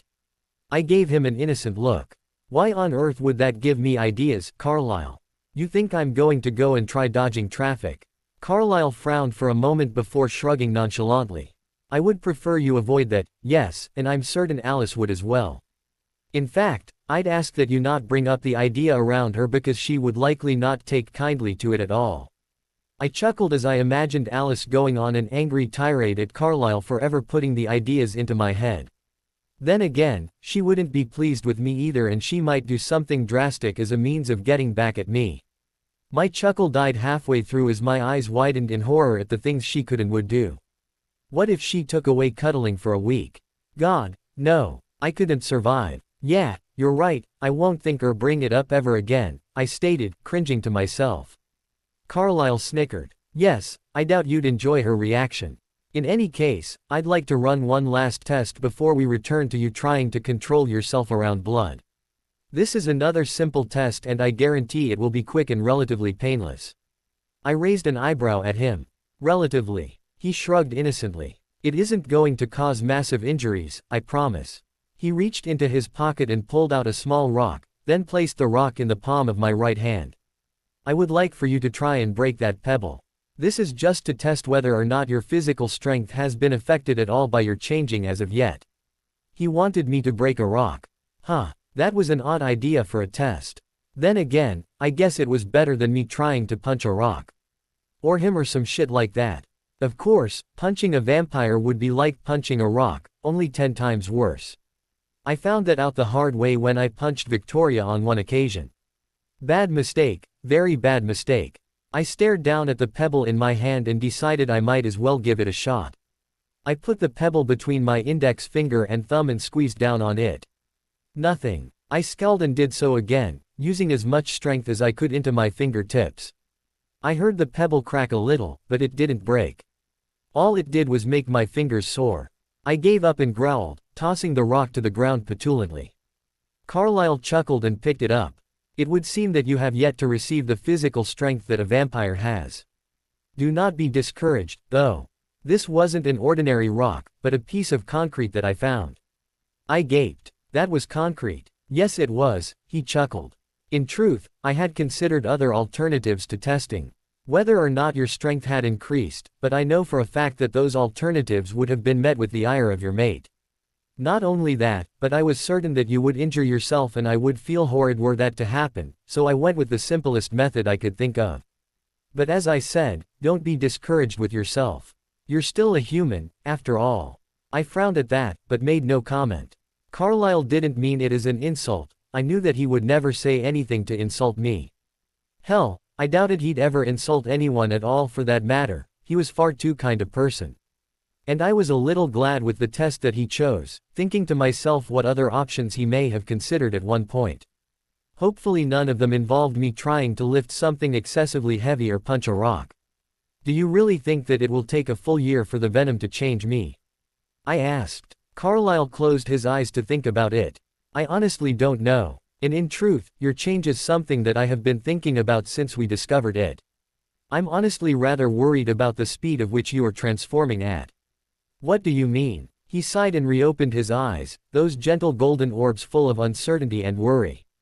The fact of the matter is, Bella, that there is a slight chance that the process that you are undergoing could very well be too slow. What worries me is how it will affect you as the venom continues to spread, because, as you know, we no longer have working organs in our body. For that reason, if the process is too slow, it could kill you before you have a chance to fully change. The transformation into a vampire tends to last 3 days, depending on where you were bitten. If you were bitten closer to your heart, the time frame is much smaller, but it is still lengthy. He paused to take in an unnecessary breath. With that said, because of the location in which you were bitten, the time it takes for the venom to reach your heart will be much slower. I am concerned about your other vital organs dying before the venom has a chance to get to your heart, which would not only cause you excruciating pain, but it would end your life prematurely. I blanched, gulping loudly when I realized what he was saying. Holy shit, he was right. I hadn't even thought about that. I was so busy wondering what it would be like to be a vampire that I didn't even realize what could happen in the meantime. Shit. So you see, Carlyle sighed, sitting down at the chair at his desk. I don't know what to do with this dilemma. I don't know if adding more venom would cause any problems or not, and I am fearful of testing it out. Furthermore, I know that Alice would be thoroughly displeased in finding this out, one of the reasons that I am glad that she is away with the others. I've considered telling her about it, but as of now, I have yet to get that chance. I see, I murmured, staring down at the floor nervously. Carlyle leaned back in his chair, clasping his hands together as he gazed at the wall. I am sorry for scaring you, Bella, but I believe that you had the right to know my thoughts.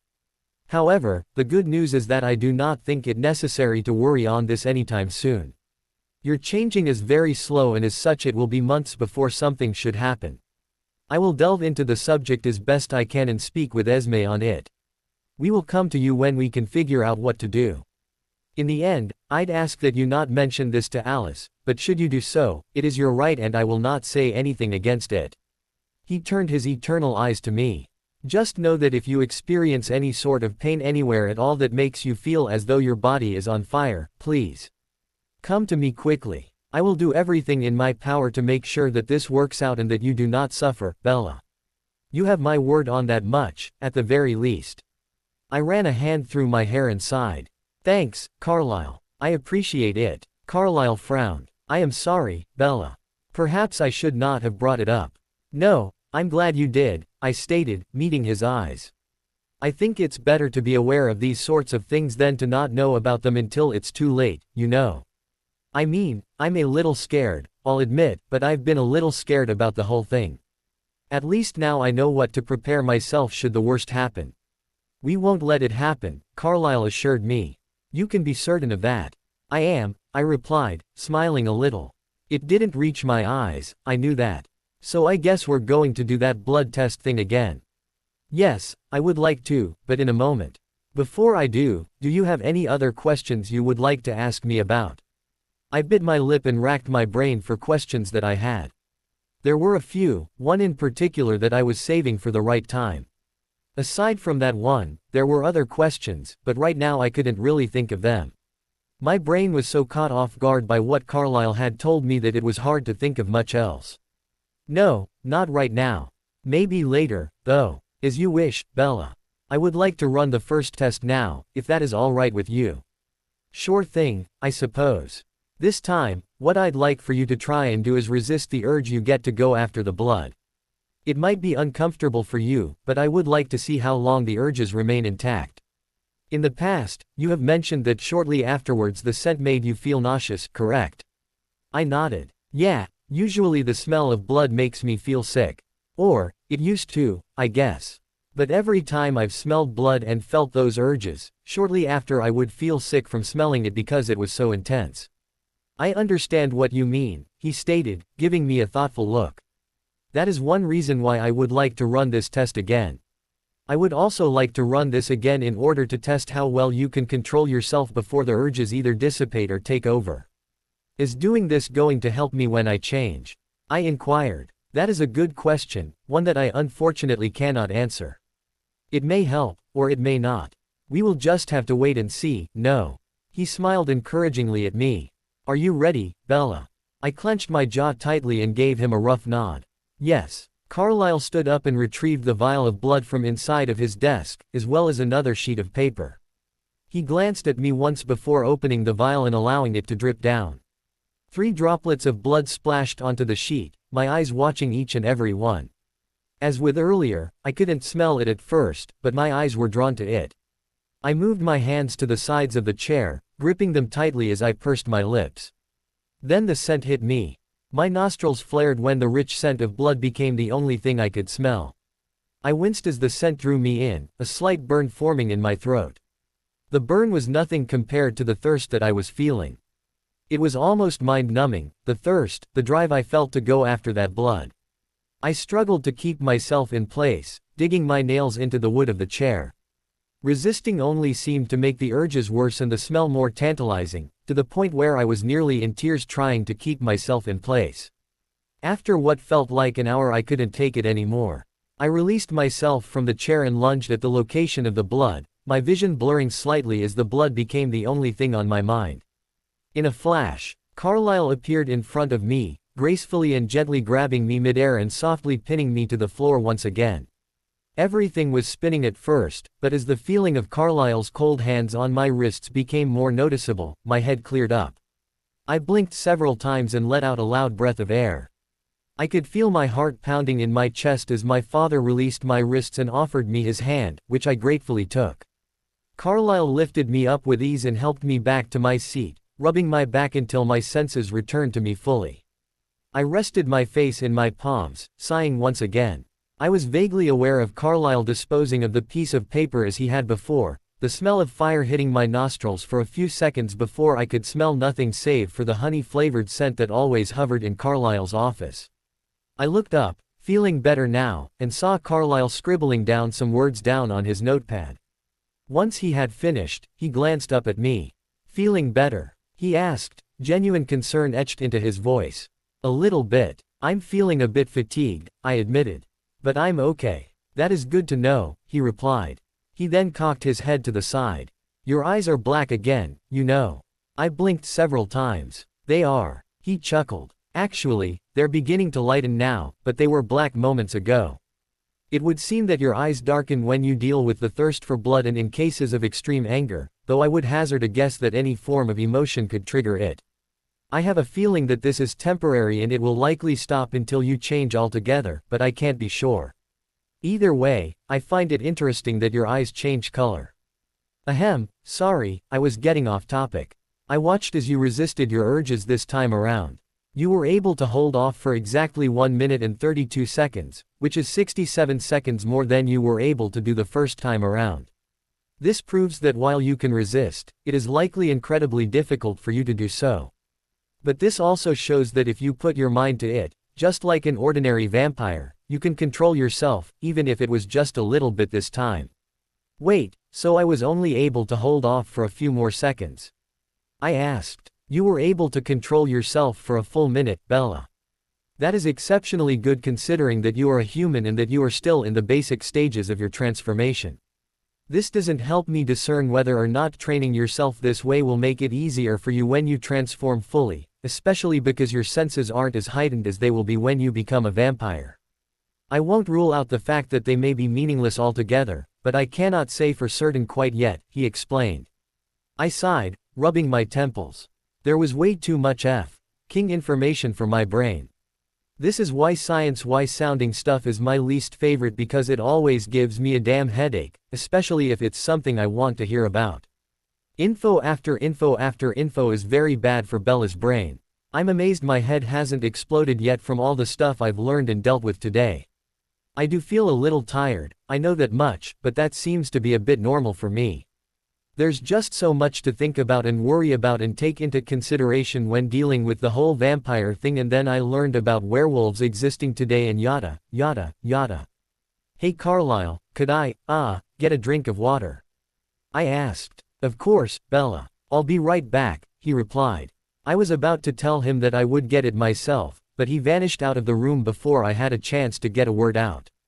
Seconds later he reappeared and handed me a glass of water, which I thanked him for and guzzled down happily. No sooner was I finished and the glass gone from my hand as Carlyle blurred down the stairs and back up, all of this in under a minute. I wonder if I will be able to move that fast when I'm a vampire. That I definitely looked forward to, among the other myriad of cool things, especially the fact that I wouldn't age anymore and that I wouldn't to worry about bleeding. "Would you like to stop for now, Bella?" Carlyle asked. I grinned lazily. "That'd be nice, actually. My brain could use some time to recharge after everything that I've learned today." "Understandable," he chuckled. "Is there anything in particular that you'd like to do? Rest? Eat?" I pondered that for a moment. "Do you think we could just talk?" "Of course. he replied happily. He grabbed his chair from behind his desk and pulled it so that it was in front of the desk facing me before seating himself. What would you like to talk about, Bella? I'm open to any conversational topic, so long as it's what you want. I bit my lip. There were a few things I was interested in. How about we talk about you? I'd love to, he replied with a smile. Carlyle leaned back into his chair, palms pressed together as he stared fondly at the walls surrounding him. He seemed to be deep in thought, so I didn't say anything right off the bat, more than comfortable with the silence between us. It was pretty damn hard to feel awkward around Carlyle, that much was obvious. There was this compelling air about him that made it virtually impossible to feel awkward, truth be told. Where to begin? He wondered. He turned his golden eyes to me. I have yet to tell you about how it was that I was transformed, have I? I shook my head. You told me a little bit about it, yes, but I don't think I got the full details. Then I shall start there. He paused to clear his throat, which I still found humorous since it wasn't something he needed to do. I guessed he was doing it for dramatic effect or because it made him appear more human. Well, I've told you before that I was born in England and that my father Matthias was an Anglican pastor. He had been raised strictly by his parents and their teachings carried on with him when he married his wife Eleanor, my mother, who also shared similar beliefs. Because of that, I was raised to think that anyone could very well be a witch in disguise, at least until I was old enough to formulate my own opinion. My father was not the kindest man, I'll admit. He often took his duties as a pastor far too seriously, the point where he would obsess with hunting witches, vampires and the like. He considered himself to be a messenger of God, but many people, my mother and I included, knew much better than that. No one ever said anything, though, because he was the leader of the other pastors and doing so would make him turn against you in an instant. My mother died when I was 7 years old from being sick. My father had refused to get her treatment because he deemed that doing so would make him a hypocrite because he considered doctors witches. Carlyle sighed. My mother's death was sudden and it tore him apart on the inside, making him even more fanatical. He thought that the devil had killed his wife and increased the searches, even going so far as to killing innocent people just because they dressed or looked differently. I was ashamed of him, but there was little I could do save for follow in his footsteps. I vowed to be just and intelligent about it when the time came, though. I've explained to you how I initially felt about being a vampire, attempting to end my life any way I could think of, but failing each time. When I discovered that not only could I feed from animals but that I could use my transformation to help others, I was slowly starting to like what I had become and the new life that I ended up creating for myself. I have seen and experienced a lot. Prior to Esme, I once had a relationship with a human woman, for example. She had darker skin and very fine hair and beautiful eyes. We met one night while I was out buying myself some new clothes and we struck a good conversation that turned into a friendship. However, despite the fact that I had wanted to be more than just friends, I was too fearful that I would hurt her by accident, so I was forced to disappear. I left her a letter apologizing with a rose inside, begging for her forgiveness and telling her that I wished things could have been more between us. That's sad, I murmured, giving him a sympathetic look. What happened to her? She ended up marrying someone 3 years later. I returned around that time, merely curious as to what had become of her. She was happily married and even had several kids, which made me feel good, because while I had left her, she had something that she would have never had if she had stayed with me. It was a depressing thought, but I pushed it aside and continued to travel around, learning new things about the world around me and myself, too. You asked me once before if I had ever experienced any sort of interesting cases while I served as a doctor. I have had various times when my patient had an extra limb or a medical anomaly or diseases that no one had ever seen before. I'll admit, I never developed any cures for any diseases, but I did work alongside several people who did. I came close to developing a cure at one point in time, yet I decided to give it to someone else. I didn't want to take credit for anything because I knew what would happen in the end if I did. I have had several tragic scenarios occur, unfortunately. One in particular is when I was treating a young girl 100 years ago.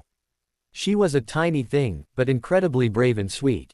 I was treating her for what I thought was a disease, only to discover that the doctor that had admitted her had written the wrong disease down.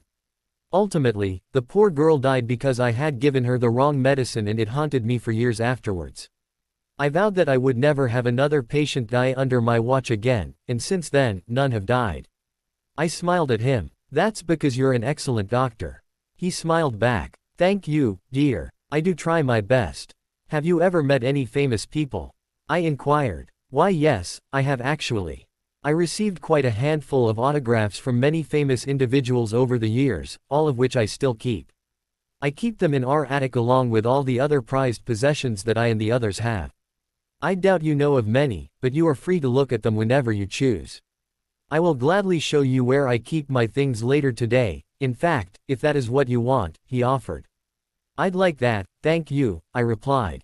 Do you have any regrets? He paused and took in an unneeded breath. Yes and no. I do regret making some decisions that I made in the past, whether they were big or small. I regret all of the lives lost because of me in some way, shape or form, and I regret any pain that I may have caused in the past. If, however, you are referring to whether I regret becoming what I am, I must say that I do not. I am happy with how my life turned out, despite the various ups and downs. I have found my soulmate in Esme, which I would have never been able to do had I not changed, and I have 7 wonderful children that, while you might not be my own, I love each of you the same as if you had been.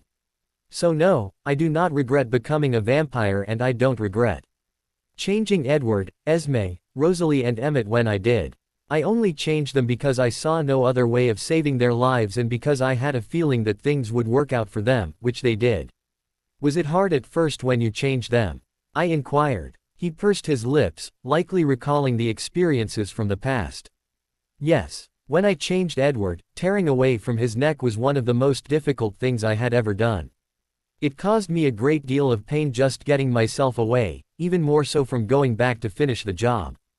It was less difficult when I changed Esme, and it was barely any trouble when I changed Rosalie, however. The more I practiced it, the stronger my will became and the less pain it caused me.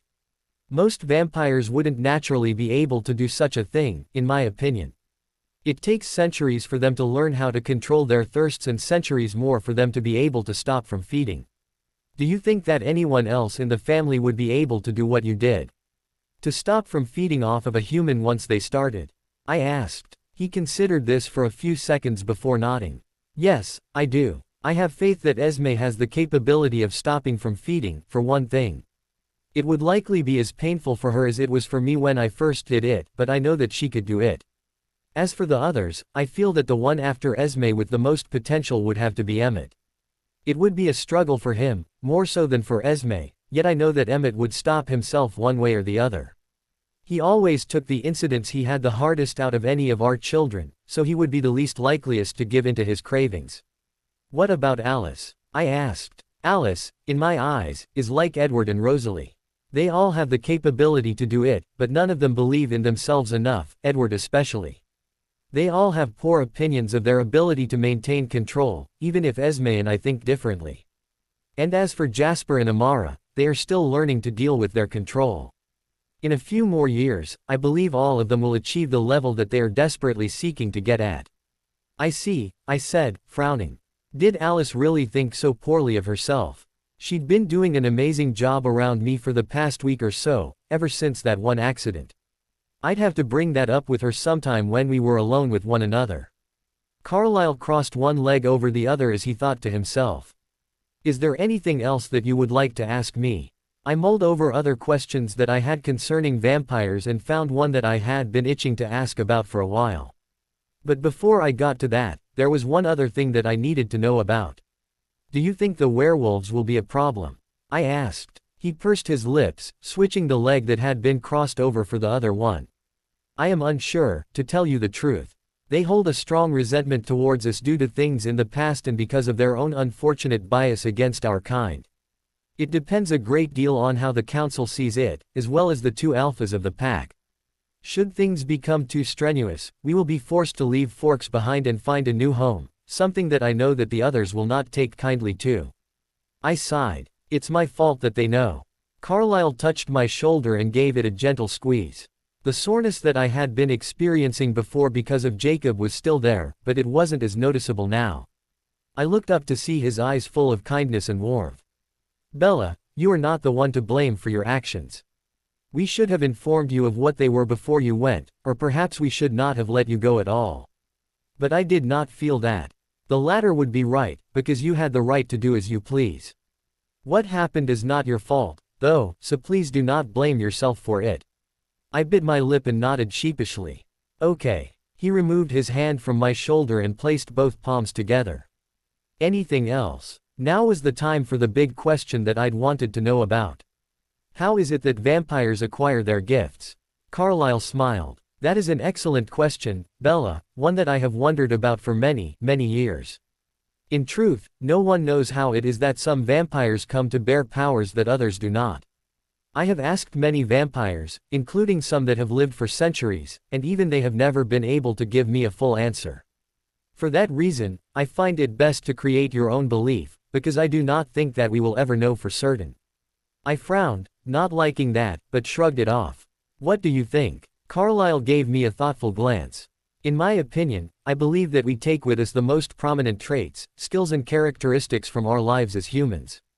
Those traits and abilities are heightened even more when we change, in my opinion, and that is how certain vampires come to acquire their gifts.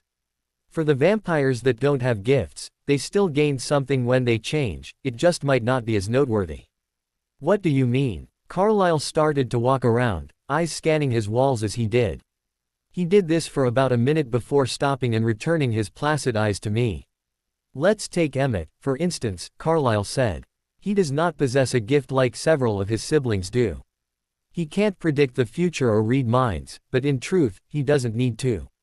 You see, Emmett brought with him his strength, his durability and his will to protect everyone in this family from harm. I think that his will to protect others and keep them safe is one of his greatest gifts, along with his natural drive to make others happy. I smiled when I pictured Emmett, the usual goofy grin on his face, offsetting his naturally threatening appearance. Emmett looked like a bear, truth be told, but with dimples that big and a smile that cheeky. There was no mistaking that he was definitely more of a gentle giant than anything, not that he wasn't fearsome or terrifying when he needed to be. Carlyle, as if reading my mind, chuckled. He grew up with many siblings in his human life, and because he lost them when he changed, you and the others are their replacements in his eyes. He may be a clown on the outside, but he loves you all deeply and would do anything to protect each and every one of you. That is his greatest strength. We each have our own unique strengths, Bella. Even the four with gifts have a much more important strength. I smiled and put my left leg over my right, resting my chin on the palm of my left hand. What do you think the others took with them? I asked inquisitively. He pursed his lips and looked up to the ceiling, mulling over the details before responding. Very well then, I will give my honest opinion. I'll start with Edward. In my opinion, Edward brought with him his thoughtfulness. He's always willing to look at things in more than one perspective, something that he had when he was still human. Not only that, but I also think that he brought his intellect with him because he is a very sensible individual and he knows how to think on his feet. I believe that it is his intellect and his intuition that helped form the gift of reading the minds of others when he was changed. Carlyle walked back to the front of his desk, casually leaning against it. My sweet Esme brought her ability to love unconditionally with her when she changed. She was always a giving woman, but fate was cruel to her in her human life.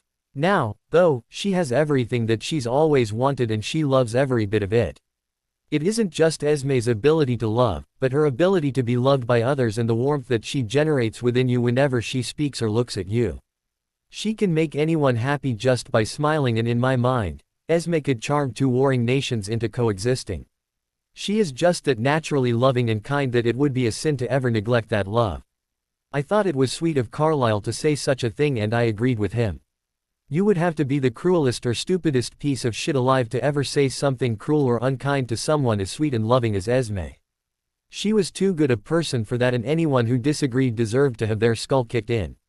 I think that Rosalie brought her tenacity with her and her stubbornness, which can be a good thing, surprisingly enough. She's a tad thick-headed at times, but she does mean well. She also brought her beauty with her, because as you can see, she is one of the most beautiful young women in this world. She was considerably beautiful as a human, too, for that matter, though if you want to know more about that, you will need to ask her about it. Then there's her, vanity, I offered, giggling as I did. Carlyle snickered. Yes, that would be the right word. I'll admit, her vainness can be a little overwhelming at times, but she has a level of inner beauty that I think she doesn't see. She thinks of herself as a beautiful husk, Bella, and cannot see what it is that the rest of us do inside of her. That is just the kind of person she is. She holds herself in a negative light, much like Edward does because of his past mistakes and his natural depression. I believe that Rosalie's greatest gift is her passion and her ability to understand and sympathize with people. She might not show it much, but she has a very tender heart. It's just that she has hardened her heart. For Amara, her perseverance and her will to never give up are two of her strongest qualities. She is the kind of person who doesn't give in easily, and whenever she does something, she always makes sure to do it thoroughly and as good as she can.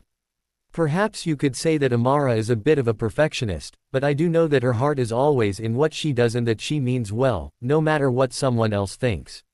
She is strong in both mind and body and brought her ability to defend herself and others from harm with her, too. Jasper took his gentleness, his politeness, his intellect and his own natural ability to soothe others with him. Even if he didn't have his gift, I believe that it would be hard to ever stay mad at Jasper. He is a very calm, calculative individual and he always knows how to soothe people with words alone, something that I think he took with him from his human life. His intelligence is also quite high, both in forming strategies and in thinking with both his head and his heart. He is also a very kind-hearted individual, the type of person who can't stand to see injustice or suffering of any kind, also traits that he took into his new life. You know, I always thought of Jasper as being the result of what would have happened if you and Esme had been humans and gotten married. He's got a little of both of you in him with the way he acts, talks and thinks, I stated. Carlisle smiled. Thank you, Bella. That's very kind of you to say. You're welcome, I replied. So what about Alice? He chuckled. Ah, yes, Alice. It's safe to say that she brought her grace with her, because I have never met a more graceful individual in all my years. I've noticed how you watch her when she moves and I understand completely why you do.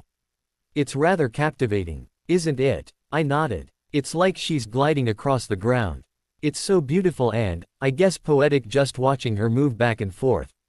Indeed it is. If there's one trait about Alice other than her grace and speed that makes her stand out, it's her joy. Alice is without a doubt the one individual who can bring a smile to anyone's face in an instant, and she's constantly radiating with happiness. In fact, it's nearly impossible not to be happy whenever she's happy. Her joy is contagious and that is a good thing. Alice is also a very affectionate individual and her will to keep those she loves safe is another of her strongest qualities, one that she shows in particular for you, Bella. That's what she tells me. Yeah, I murmured. Yes, I find that it's one of her defining qualities, of which there are many in each of us. What about you, Carlisle? What do you feel that you brought with you? I asked. He seemed surprised by the question and thought about it, furrowing his brow as he did. In truth, I've never really considered what it is that I brought with me. I suppose my love of learning is something that I brought, because I was always fond of reading and learning as much as I could when I was still human.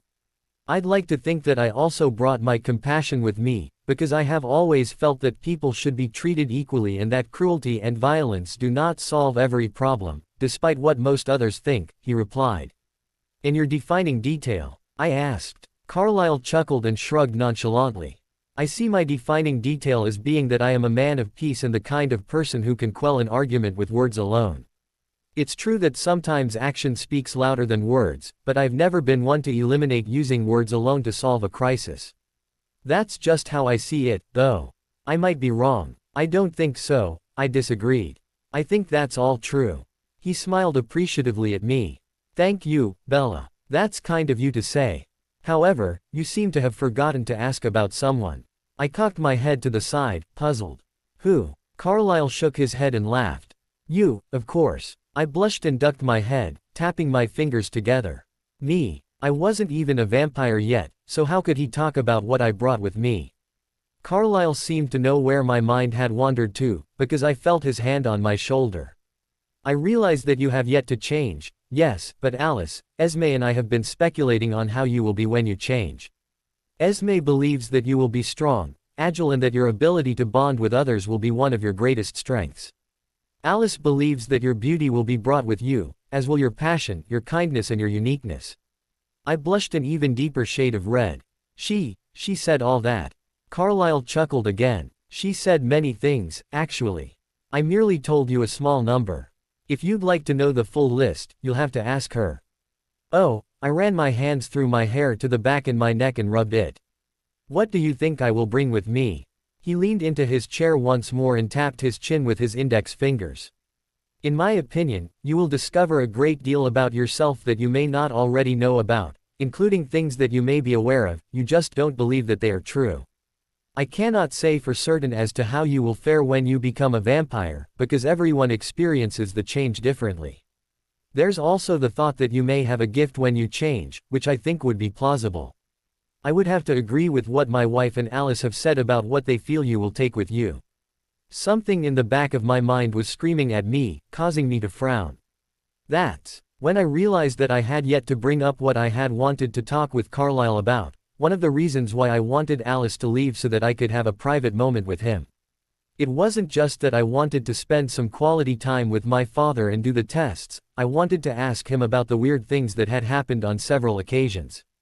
I think I might have a gift or something.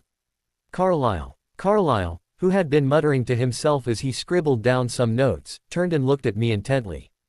Yes, Bella. Is it possible for a human to develop a gift? I asked. Carlyle cocked his head to the side, appraising me with intrigue. I have heard of some cases in the past, yes. It is a rarity for that to occur, though. Why do you ask? I bit my lip tentatively. Well, how do I say this? I think I may have a gift. Carlyle blinked in surprise. You do? I nodded. Well, maybe. I don't know for certain. It's just that, for the past week there have been several occasions where the same thing has happened and I can't think of any other explanation as to how it keeps happening. His eyes narrowed, an inquisitive look forming.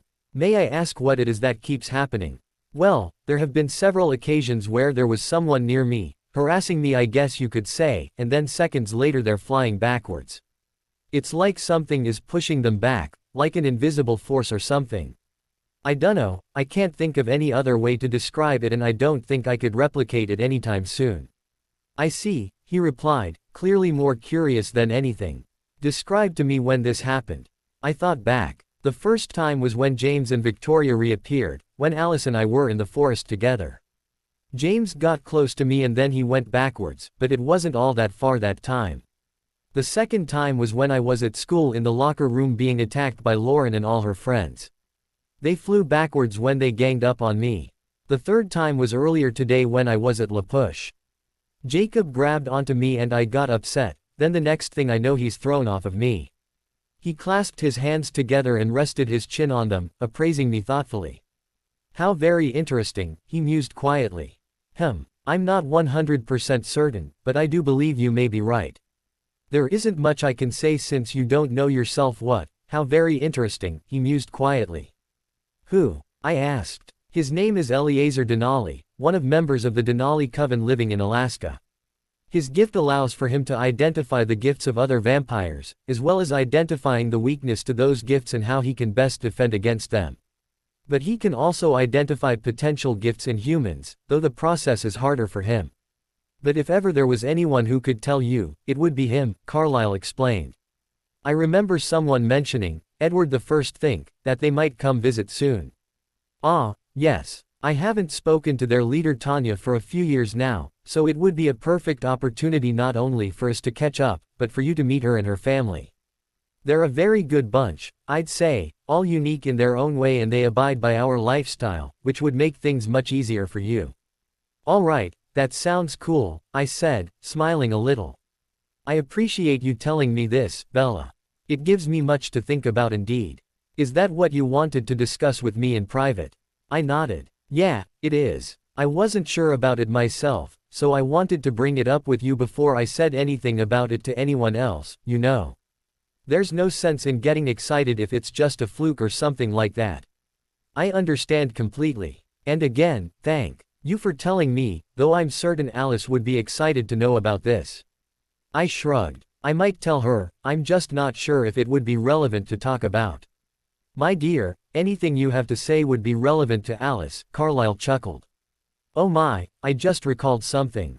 I have been meaning to give this to you for a while, but because of recent events I had to put it on hold. Now, however, would seem like a good time. I gave him an incredulous look as he stood up and blurred over to his desk. He pulled a small box out of the bottom drawer and walked over to me before handing me the box. I took it and looked at it for a moment, curious as to what was inside. With a shrug, I opened the box and removed the tissue paper inside until I found the contents of it. I gasped. What? I pulled out a bracelet with an odd crest on it. What is this? That, Bella, is a gift from me to you, a representation that you are a member of this family. The crest you see on the bracelet is our family crest, something that I designed many years ago while I was traveling the world. It is a symbol of pride, strength, love and passion and is my personal gift to you, my daughter. I blinked back several tears and slipped the bracelet onto my left wrist. It fit perfectly. Thank you, Carlisle. I don't know what to say. Carlisle gave me a warm smile. You don't have to say anything, Bella. Your thanks is generous, but in reality, having you as a part of this family is more than enough for me. Would you like to know something interesting? Esme once told me that she had always wanted to have children when she was a human. One of her ideal children was a girl with a heart-shaped face, dark brown hair and beautiful brown eyes, just like you, Bella. I felt several tears starting to form in the back of my eyes as I reached over and hugged him, which he happily returned. I silently cursed myself for being so overly emotional, but I could feel the love radiating off of Carlisle, so it was hard not to be. Once I pulled away, I glanced down at the bracelet now adorning my wrist, gently touching the crest with my finger. It was smooth and the crest looked brand new, which made me think that Carlisle had just gotten it made. Part of me wondered if it had been expensive, but I pushed those thoughts aside because they were ruining the moment. Do you like it? Carlisle asked. I can happily have it changed if you'd like.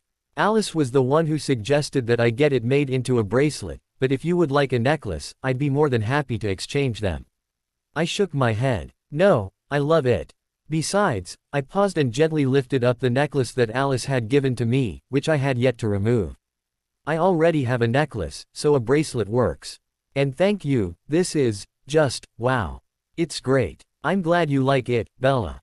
Staring down at the bracelet made me realize how much being a Cullen truly meant to me, how much I meant to Carlisle, to Esme, to Alice and how much each of them and the others all meant to me. They were my family, my friends and so much more. Carlisle, I think I want to give that blood test one more try, I said. He nodded. If you wish to, then certainly. I wasn't sure if I was being stupid or smart by repeating the test. If anything, I'd end up losing control over myself even faster than I had the last time. I really hoped that that wouldn't be the case, because I wanted to make Carlisle proud. Well, prouder, I should say, since it was obvious that he was proud of me, for reasons I didn't understand. Carlisle had already gotten a new sheet of paper and that same vial of blood, preparing to open it. Ready? He asked. I nodded tersely. He smiled once before opening the vial and smearing more of the blood onto the piece of paper. I closed my eyes and took in a deep breath, doing the best I could to keep myself calm. The scent of the blood hit me as strongly as it always did, causing my eyes to water as I struggled to stay in one place. I hadn't even realized that I was standing and shaking, but I refused to move.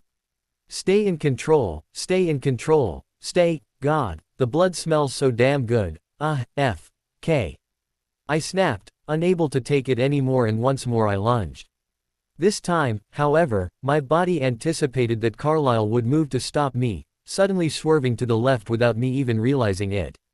This, however, proved to be a very bad idea because I slipped on the floor, causing me to topple forward and slam my head against Carlisle's desk, Carlisle getting there seconds too late as I fell to the floor, everything fading to black. When my consciousness started slowly returning to me, I heard voices speaking and felt a pair of cool arms wrapped around me. My body instantly moved further into those familiar arms as the sweet scent of Alice filled my nostrils. I fluttered my eyes open and saw Alice staring back at me, those honey orbs showering me with love and concern. Once my eyes were open, her face visibly relaxed with relief. Oh, Bella, she breathed, pulling me into her and nuzzling my forehead. Are you okay? I felt a pang of pain in my forehead, but nodded. Yeah, I'm fine. Just a bit sore is all. I blinked and found that I was still lying on the floor of Carlisle's office. Carlisle and Esme were in the room, looking down at me with concern. What happened? Carlisle sighed. You tripped and hit your head on my desk, he replied. I tried to sit up, but Alice wouldn't let me. Instead she scooped me into her arms and placed me on her lap. I didn't mind in the least, wrapping my arms around her and nuzzling into the crook of her neck like I always did. I felt her left hand begin to gently stroke the back of my head while her right was placed on my back. Are you sure you're okay? Alice asked, dotting my neck. She trailed her lips up and down my neck, going up to my cheek and ing it several times in a row. I smiled against her and at her icy neck in return. I'm fine, Alice. Thank you. Alice pouted before her face contorted into an angry grimace that she shot at her father. Damn it, Carlisle. She could have hurt herself worse thanks to your stupid tests. And just look at how tired she is. What the hell were you doing to her? Alice snarled, baring her teeth at him. I was shocked that she would ever take that tone of voice with Carlisle. Esme looked mildly surprised herself, but Carlisle remained placid. I'm sorry, Alice, he said sincerely. It was not my intention for her to come to any harm, I can assure you of that. It was merely an accident and I promise it won't happen again. You're damn right it won't, she hissed. No more tests without me being here, period. Understood, Alice, Carlisle replied. Esme sighed. Honey, please try to calm yourself. I don't quite appreciate you taking that tone of voice with your father. Alice grumbled something under her breath and stood up with me still in her arms. I can walk, Alice, I murmured into her shoulder. Tough. You're not going to, she replied, pulling me closer into her. She turned idly towards Carlisle and bowed her head. I'm sorry, Carlisle. I shouldn't have snapped at you. It's all right, Alice. I understand. I am sorry that Bella was hurt. She sighed and at my cheek. Come on, love. Let's get you some food.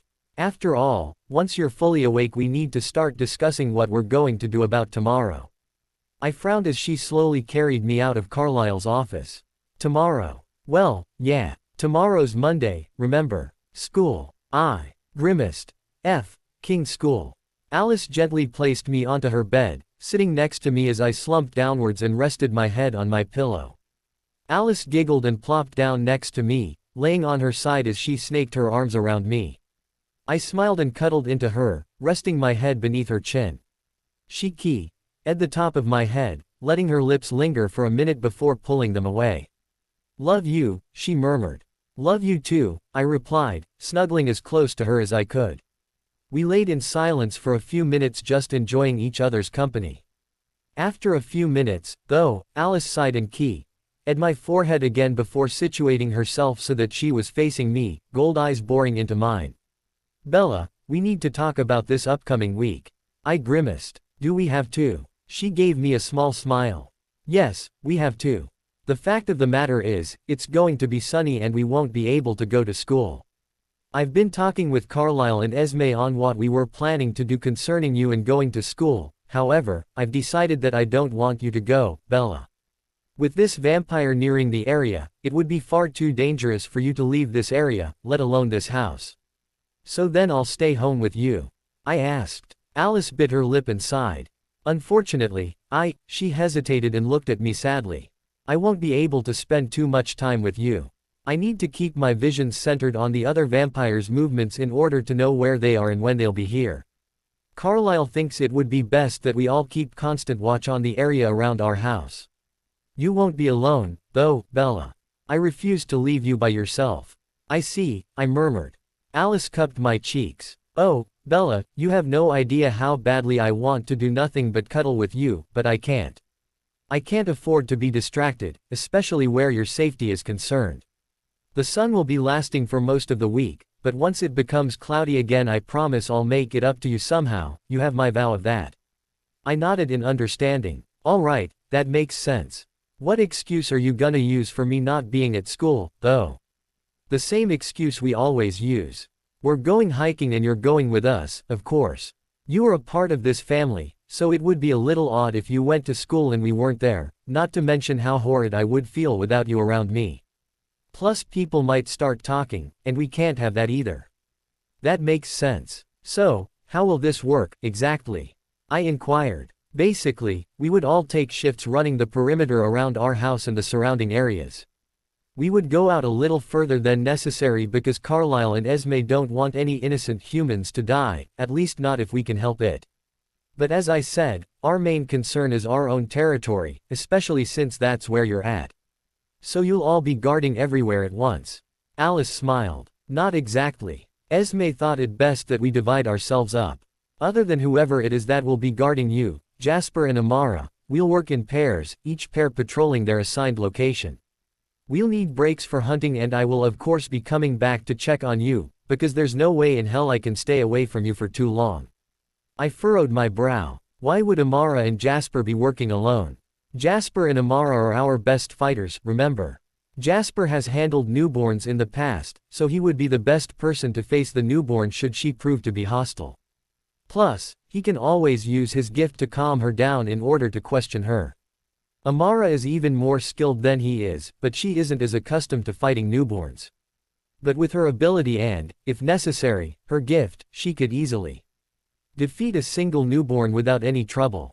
They work well together, it's true, but Jasper decided that it would be best that they split up to cover more ground. Have you decided who's going to be watching over me? You mean have I thought on who your babysitter will be? Ha ha, very funny, I deadpanned. She giggled and ed me. Well, it will most likely be Rosalie, Esme or Edward. For now, we need Jasper and Amara out in the field, as much as they wanted to spend some time with you. Emmett wants to be in the action, so he's out, and I need to be able to keep a watchful eye on my visions, since I wouldn't be able to if I were with you. And what's that supposed to mean? I asked, taking a mock offended tone. You're too distracting, she replied, rubbing our noses together. I can't work and be with you at the same time, you should know this by now. I may be great, but I'm not that amazing. Well, okay, I am, but it's harder for me. I stuck my tongue out at her. It's not my fault you can't multitask, my arrogant little pixie. Alice smiled and shrugged. Hey, I can't help myself. And just who do you think you're calling, arrogant, klutzy girl? I narrowed my eyes. Klutzy girl. Really? That's the best you can come up with. Alice pulled her arms away from me and crossed them petulantly. Shut up. I rolled my eyes at her childishness, but calmed myself quickly. Alice. Yes. She didn't fully look at me, still playing off of her dramatic outburst. The childishness lessened when she saw the serious look on my face, her arms uncrossing as she faced me once more, eyes locking with mine. Promise me that you'll be careful, okay? Alice blinked in surprise momentarily before she extended her arms and placed her hands on my cheeks. Her face became gentle as she began to tenderly rub my cheeks with her thumbs. I will, Bella. I promise. You don't have to worry about me, though. I'll be fine. I know that. I worry. The nightmares I have sometimes, about you and the others, being hurt, there. Alice cut me off by gently pressing her lips to mine. I was startled for a moment, but I quickly deepened the key, holding it for as long as I could before I need to pull away for air. She was smiling contentedly as she re-wrapped her arms around me, pulling me close. I sighed and snuggled into her, letting her sweet scent wash away all of my worries. Don't worry about me, Bella. I promise you that I will be fine, that the others will be fine and that you will be fine. We'll be careful. We've dealt with this sort of thing before, Bella, don't forget that. I've been in many fights in the past. I've won most and lost a few, so I know what to expect if things become heated. But please, you really shouldn't be too concerned, she said, her golden eyes swirling with meaning and love. Okay, I'll try not to, I murmured. Good. Otherwise I'd have to tickle you mercilessly, she warned, a hint of mirth in her eyes. I blanched at that and silently nodded. Alice laughed at my expression and suddenly I was on my back, Alice hovering over me with a malicious smirk on her face. I bit my lip and squirmed around, trying to free myself from her grip. No such luck. I closed my eyes, fearing that Alice would start tickling me, but was relieved when she merely giggled and leaned in to capture my lips before rolling off of me. Gotcha, she giggled. But the next time you start getting all worried, I will tickle you. You don't even know where I'm ticklish at. I puffed, regretting my words seconds later when I saw that malicious smirk reappear. Is that so? She asked, lifting an eyebrow. I didn't get a chance to respond because her icy fingertips started tenderly stroking the sole of my right foot. I bit my lip. squirming like mad as I struggled to keep the laughter from coming out, but that only made Alice smile wider as she started tickling my left foot as well. It was too much and I was instantly howling with laughter, thrashing wildly as I struggled feebly to free myself. Alice sneered with pleasure as the tears started to form in my eyes, my throat starting to get sore from laughing so loudly. Eventually she stopped and I was given the chance to catch my breath. I noticed that Alice's eyes were darker as she leaned away from me, but I paid no mind to it as I stuffed my legs under the covers and calmed myself down. "I hate you," I grumbled. She grinned and stuck her tongue out at me, resituating herself so that we were in the same position as before without a word. "No you don't. You love me. You just hate being tickled," she replied. I snorted. "It'd be easier if I could get you back." Alice fluttered her eyelashes innocently. "Now why would you want to do that to little old me?" "I would never." Alice stopped instantly, her eyes glazing over as a vision hit her. I turned so I was on my side as I watched her, silently waiting for her to come out of her vision. When she did, her eyes were wide, fright etched into them. That worried me. "What did you see?" I asked, concerned by the look on her face. Alice grimaced. I lost sight of her," she breathed. I blinked. "What?" Alice looked up, her horror-filled eyes staring back into mine. "I lost sight of the newborn. She was moving and she just disappeared. My vision started becoming blurry and then, poof, she was gone. I don't know what happened, but I can't see her anymore, not at all." "I don't understand." Alice jumped off the bed and started to pace around our room. I sat up, not knowing what to do or say to comfort her. Was there a point to comforting her, though? She couldn't see the newborn and that wasn't a good thing for any of us. Alice ran her fingers through her hair, lightly pulling on the strands of ink-black spikes as she stopped in the middle of the room, head bowed. "Damn it," she cursed. In seconds the others filed into the room. Esme was the first, Emmett the last. I felt a little awkward being in bed while they were all standing, but I didn't say anything on it. Esme, as if sensing this, came and sat next to me, pulling me into her lap. I made no move to resist and wrapped my arms around her, enjoying the feeling of my mother's arms around me. "Alice, what happened?" Carlyle asked, concernedly. "I lost sight of her," she repeated. Had they not heard? "We just got back from hunting," Edward sighed softly to answer my question. "And she's right, her vision just started fading in and out before she lost complete sight." "What does this mean?" Esme asked, clearly concerned. "Didn't you say that the wolf territory distorted her visions?" Jasper inquired, looking to Carlyle. Carlyle nodded. "Yes, that's true." I gulped. "That must mean she's already here in Forks," Rosalie finished. "Shit. So, that just makes it easier for us to go and kick her ass," Emmett boomed, pounding his fists together. "It's not that simple, Emmett," Carlyle stated.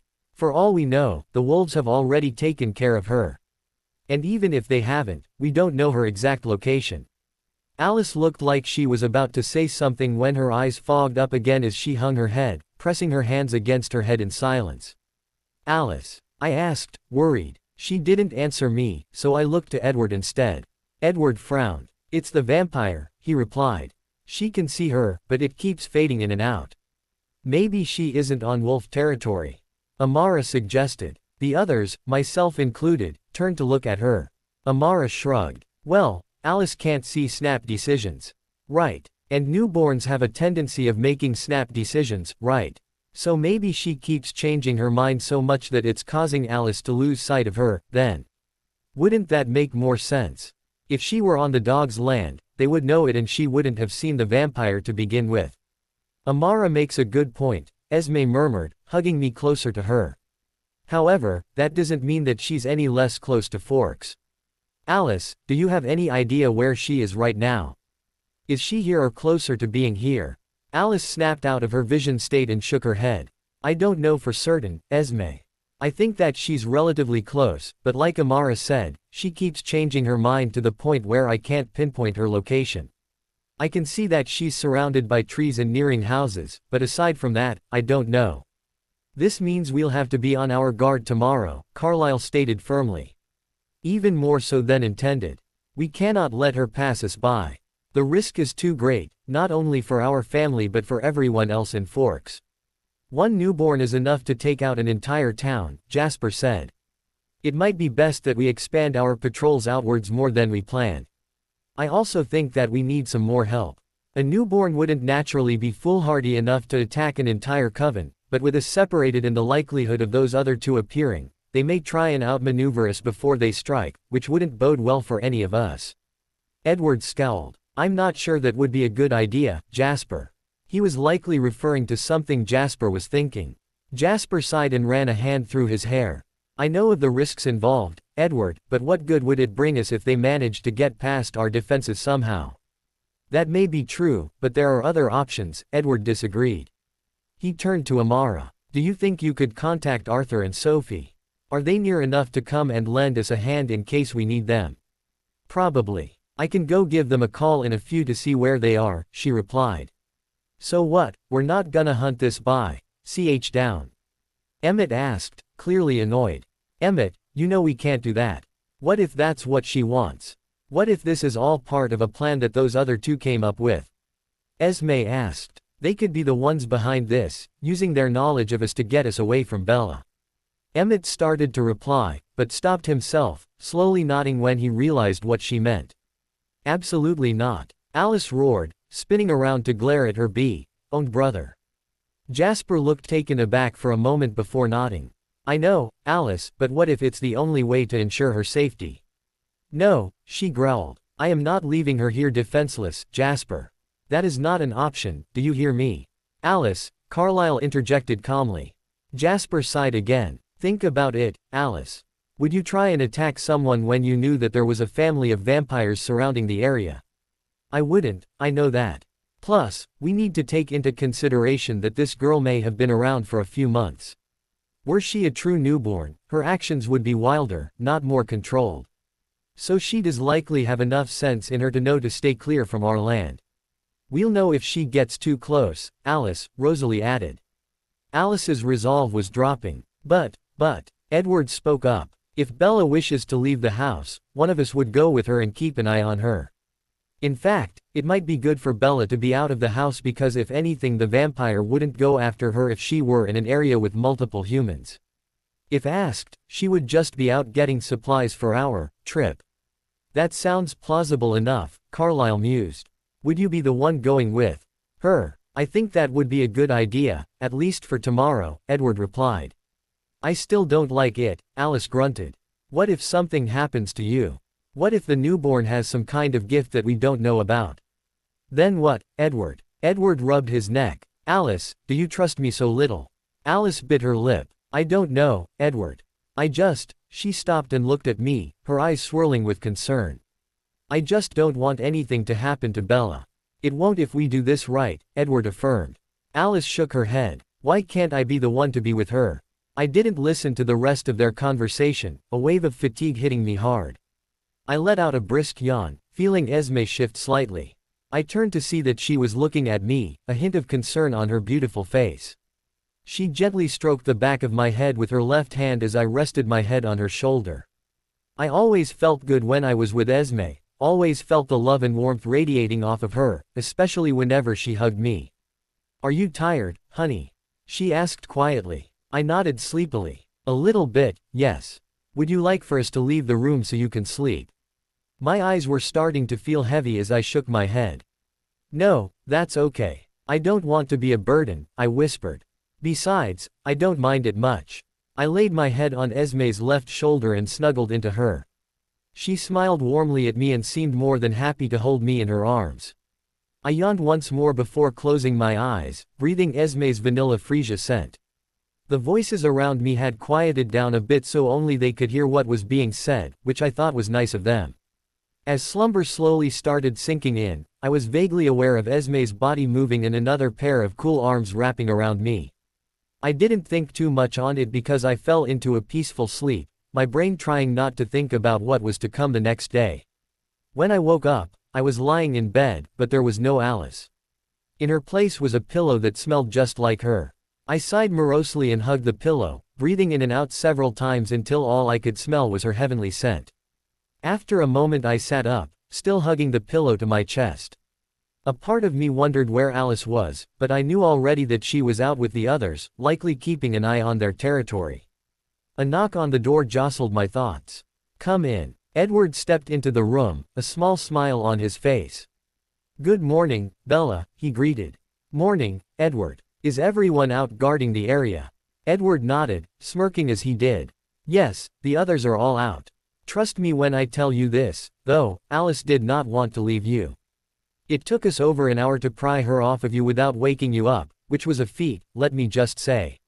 I had to laugh at that, the image of Alice growling and refusing to budge from hugging me popping into my head. Edward laughed too before clearing his throat. "Anyways, I've made you some breakfast." I gave him a quizzical look. "You can cook." Edward frowned at that, a look of mock hurt forming on his face. "Hey now, I happen to be a very good cook. It's true I only learned how this morning by reading Esme's mind, but I think I've gotten it down." I rolled my eyes and smelled the pillow one last time before setting it down and throwing my legs over the side. "All right, I'll eat your food, but I swear to God if I get sick from your cooking," I let my playful threat trail off as Edward rolled his eyes. "You won't get sick, I promise. Alice would have my head on a platter if I did, so I made sure that my cooking job was thorough. Now come on before your biscuits get cold." "Biscuits?" I inquired, following after him as he walked down the stairs with me at a human pace. Edward merely smiled as we walked off the stairs into the kitchen, the table full of assorted foods, biscuits included. I stared at the feast and sat down, giving him a mental thanks as I piled food onto my plate before digging in. Everything was nice, warm and surprisingly tasty. It was no Esme meal, but it wasn't half bad. "See, I told you I wasn't a bad cook," Edward snorted. I clutched my throat dramatically and pretended to make gasping noises, much to Edward's dismay. He looked like he was about to jump up and ask me if I was all right, but my thoughts gave me away and he scowled at me. "That is not funny," he grumbled. I scoffed. "Yes it was and you know it. But thank you for breakfast." "You're welcome, I suppose," he replied humorously. He walked over and took my dishes and washed them in a matter of seconds while I plopped down on the couch, leaning my head backwards and staring at the ceiling. "So am I going to be staying here all day?" I asked. Edward chuckled. "No, we know you would probably be bored if you did that. I figured we could talk a little bit, if you'd like, but I'm fine with you leaving. Just know that I'll need to be with you when you leave. I'll probably follow after you, since I can't go into the sunlight, of course, but I'll never be far." "I guess so. But where can I go? I'm supposed to be out hiking, remember?" He shrugged. "Actually, Carlisle called the school and told them that we would be having a family day together, not specifically that we would be hiking. That way, you would be able to go out without fear of anyone seeing you, though I doubt it would matter in the end." Edward sat down several inches away from me, crossing one leg over the other as he stared at nothing in particular. I considered things I could do around the house, such as playing a game or being lazy and sleeping some more. Both sounded like wonderful ideas, but I wanted to bond a bit more with Edward, since he was the one I'd spent the least amount of time with. "What was it like in your time?" I blurted. Edward seemed mildly surprised by the question, but shrugged it off quickly. "It was a lot different back then, much different than how things are in today's age. In my time, a relationship such as yours and Alice's was frowned upon and ridiculed in a much different way, though truth be told, that hasn't changed much. If anything, it's gotten worse. Society as a whole has become more violent and cruel in word and action, which is a sad thing to see. It's even sadder that I've been around and watched it, and there was nothing I could do about it other than watch it pass by," he replied. "When were you born?" I inquired. "You were Carlisle's first, correct?" "Yes, I was. I was born in 1901, the only son of Edward Masson Sr. and his wife, Elizabeth Masson, in a time where men needed the permission of the father to keep their girlfriends. It was a time of quietness and etiquette, not like how it is in today's world." "Do you miss it?" Edward leaned back, looking up to the ceiling as he answered. "I do sometimes, yes. I miss the familiarity that I had with that time period. Everything made sense to me then and I had people that I was close to. Of course, my life wasn't the easiest. Suffering from chronic depression was never something that I enjoyed and if anything it just made my life more miserable. I remember you mentioning that before, I think. How you suffered from depression, that is." He nodded. "Yes, I believe so.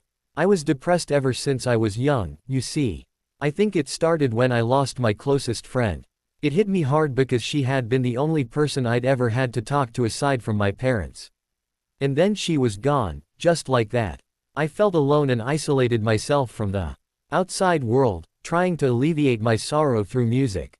Music was my release back then, just as it is now. I felt at peace when I listened to it and especially when I played it, though I wasn't very good when I was younger. He paused for a moment and ran a hand through his hair before turning his gaze to me. I wasn't the kind of person who made friends easily.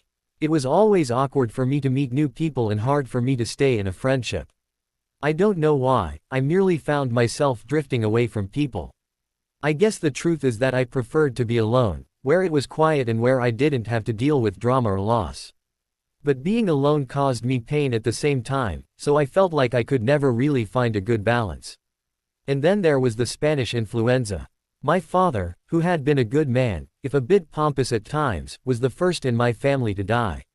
Then my mother died while she was in the hospital at the same time I was.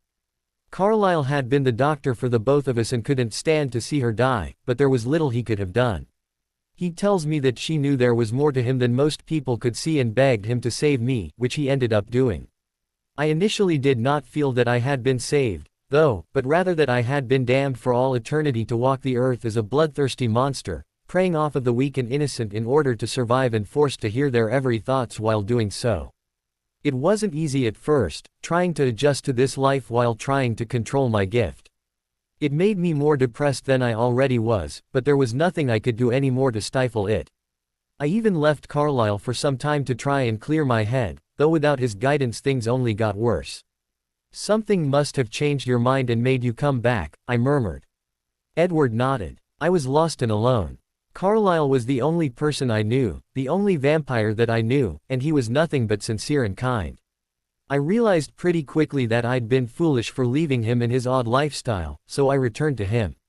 He accepted me with open arms and no words, which surprised me initially. I think that my choice to go back to Carlisle was probably the smartest thing I've ever done. I'm sorry. If you don't like talking about it. He smiled and waved my apology off. It's in the past, Bella. All things are. This is a new life, a new generation.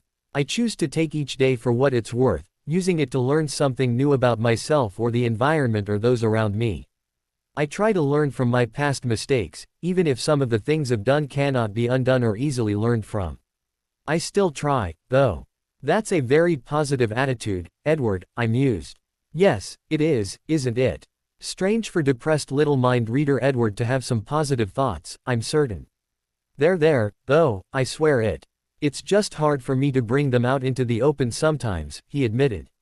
Well, I for one think you should be more positive. How else are you going to get a girlfriend? He sputtered for a moment and looked at me queerly.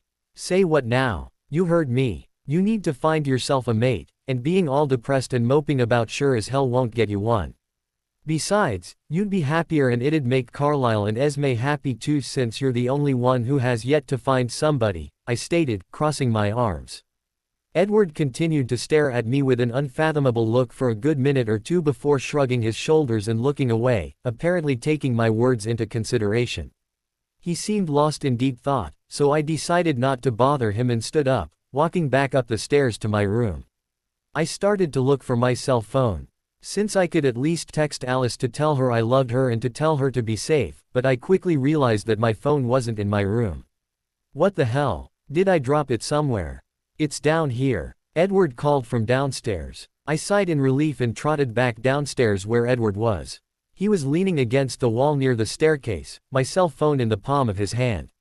I took it from him gratefully and flicked it open to see that I had 2 messages that I'd missed. I frowned. How long have you had this? I asked. Not too long, I promise. You dropped it when you came into the house the other day. I believe that you already had 1 message on it, but it slipped my mind to inform you. Sorry about that, I would have done it sooner, but a lot happened yesterday, so I never got the chance. I mumbled a, thanks, and opened the newest message. I smiled when I saw Alice's name. To my beloved Bella, who I hate leaving. I'm sorry I had to disappear on you this morning and I promise you I will give you super cuddle time to make up for it, but I have a duty to do and that's keeping you safe. I'm sorry, though. I love you and be good with Edward. Actually, tell him to be good and if he does anything, I'll rip his head off. Love you, bye. Edward groaned. She is so psychotic it isn't even funny. I laughed. I disagree, I think it's very funny. He rolled his eyes and grumbled something under his breath as he walked back to the couch, turning the TV on and making certain the volume was nice and loud. I snickered at his display of childishness and walked back up the stairs, making sure to save the message from Alice. I'd respond to it later, though I'm sure she'd see my decision and respond faster than I could. When that was done, I decided to check the second message, the one that I'd apparently had since yesterday but had no idea about. To my surprise, it was from Angela. Hey, Bella. Sorry you had to leave so soon yesterday, I hope everything's okay. We left about 10 minutes after you did. The Quileutes were acting a little weird, so we figured we'd get out of their hair, you know. By the way, what you did to Lauren was amazing. Way to stand up for yourself, girl, great job on that. Hope to see you in school Monday. I felt a pang of guilt for leaving them the way I did. Maybe I should text Angela back. Angela, hi. Sorry for not getting back to you sooner, I was beat after all the stuff that happened at the beach. And I'm sorry I had to leave like that, I didn't want to, but I needed to. Family business, you know. Thanks for being so understanding, though. You're a good friend. I decided to keep my phone on just in case I decided to text Alice later or in case she decided to be the one to text me. Knowing her, she probably would at least once.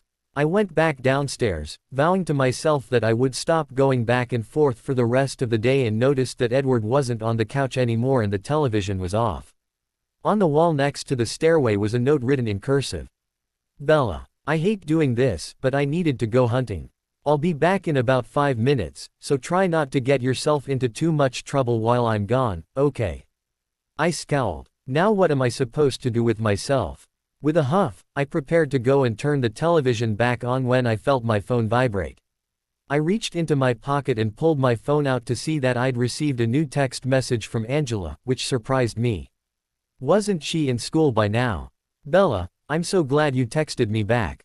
Listen, I'm not sure if you're busy or not, but my car broke down and I could really use a ride. Do you think you could give me one? I furrowed my brow for a moment. Couldn't she have texted Ben? Then I realized that Ben was likely in school. Angela must have realized that since it was sunny out that I would be with my family today and not at school. Had the poor thing been waiting for me to text her? No, it was probably luck that I texted her at the right time. Should I go, though? Would Edward mind? I dunno, Angela. I'll see what I can do. Where are you at? It didn't take long for her to respond. I'm at the side of the road leading away from the school. Please, Bella, you're the only person I can get in touch with and I'm near the woods. I promise I'll pay you back for it.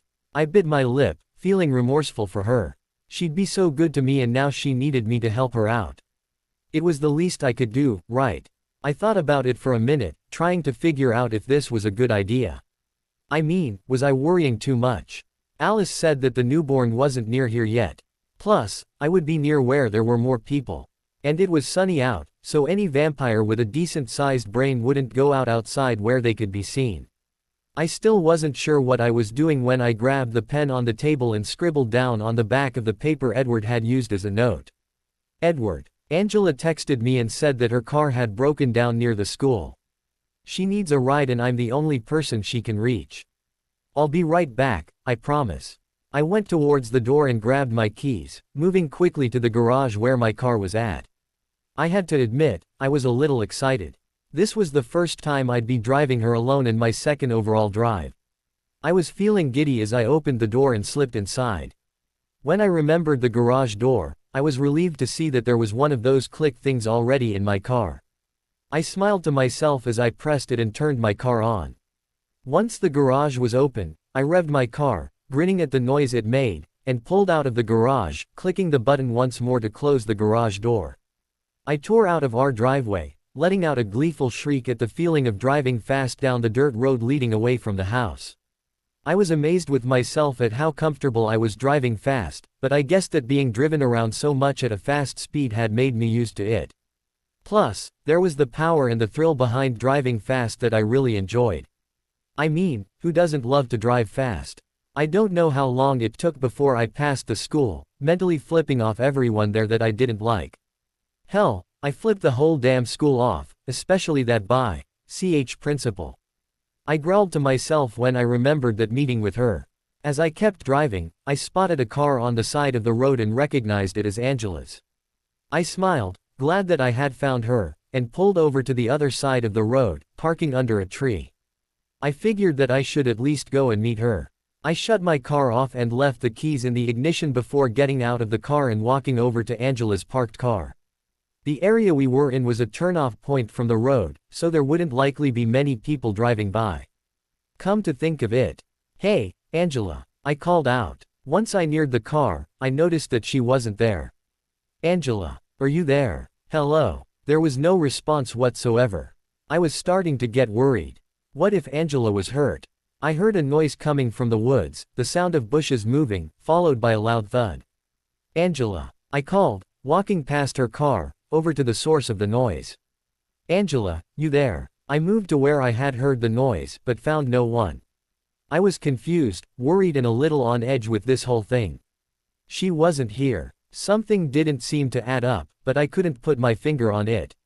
I heard another noise, but ignored it as I bit my lip, trying to figure out what it was I was missing here. Where had Angela gone? My thoughts were broken when my body was overcome with the urge to move. Acting on instinct, I ducked down and heard a loud crashing noise behind me. My eyes widened when I spun around to see Angela's car in ruins several feet away from me. I gaped. I could feel my heart pounding wildly in my chest.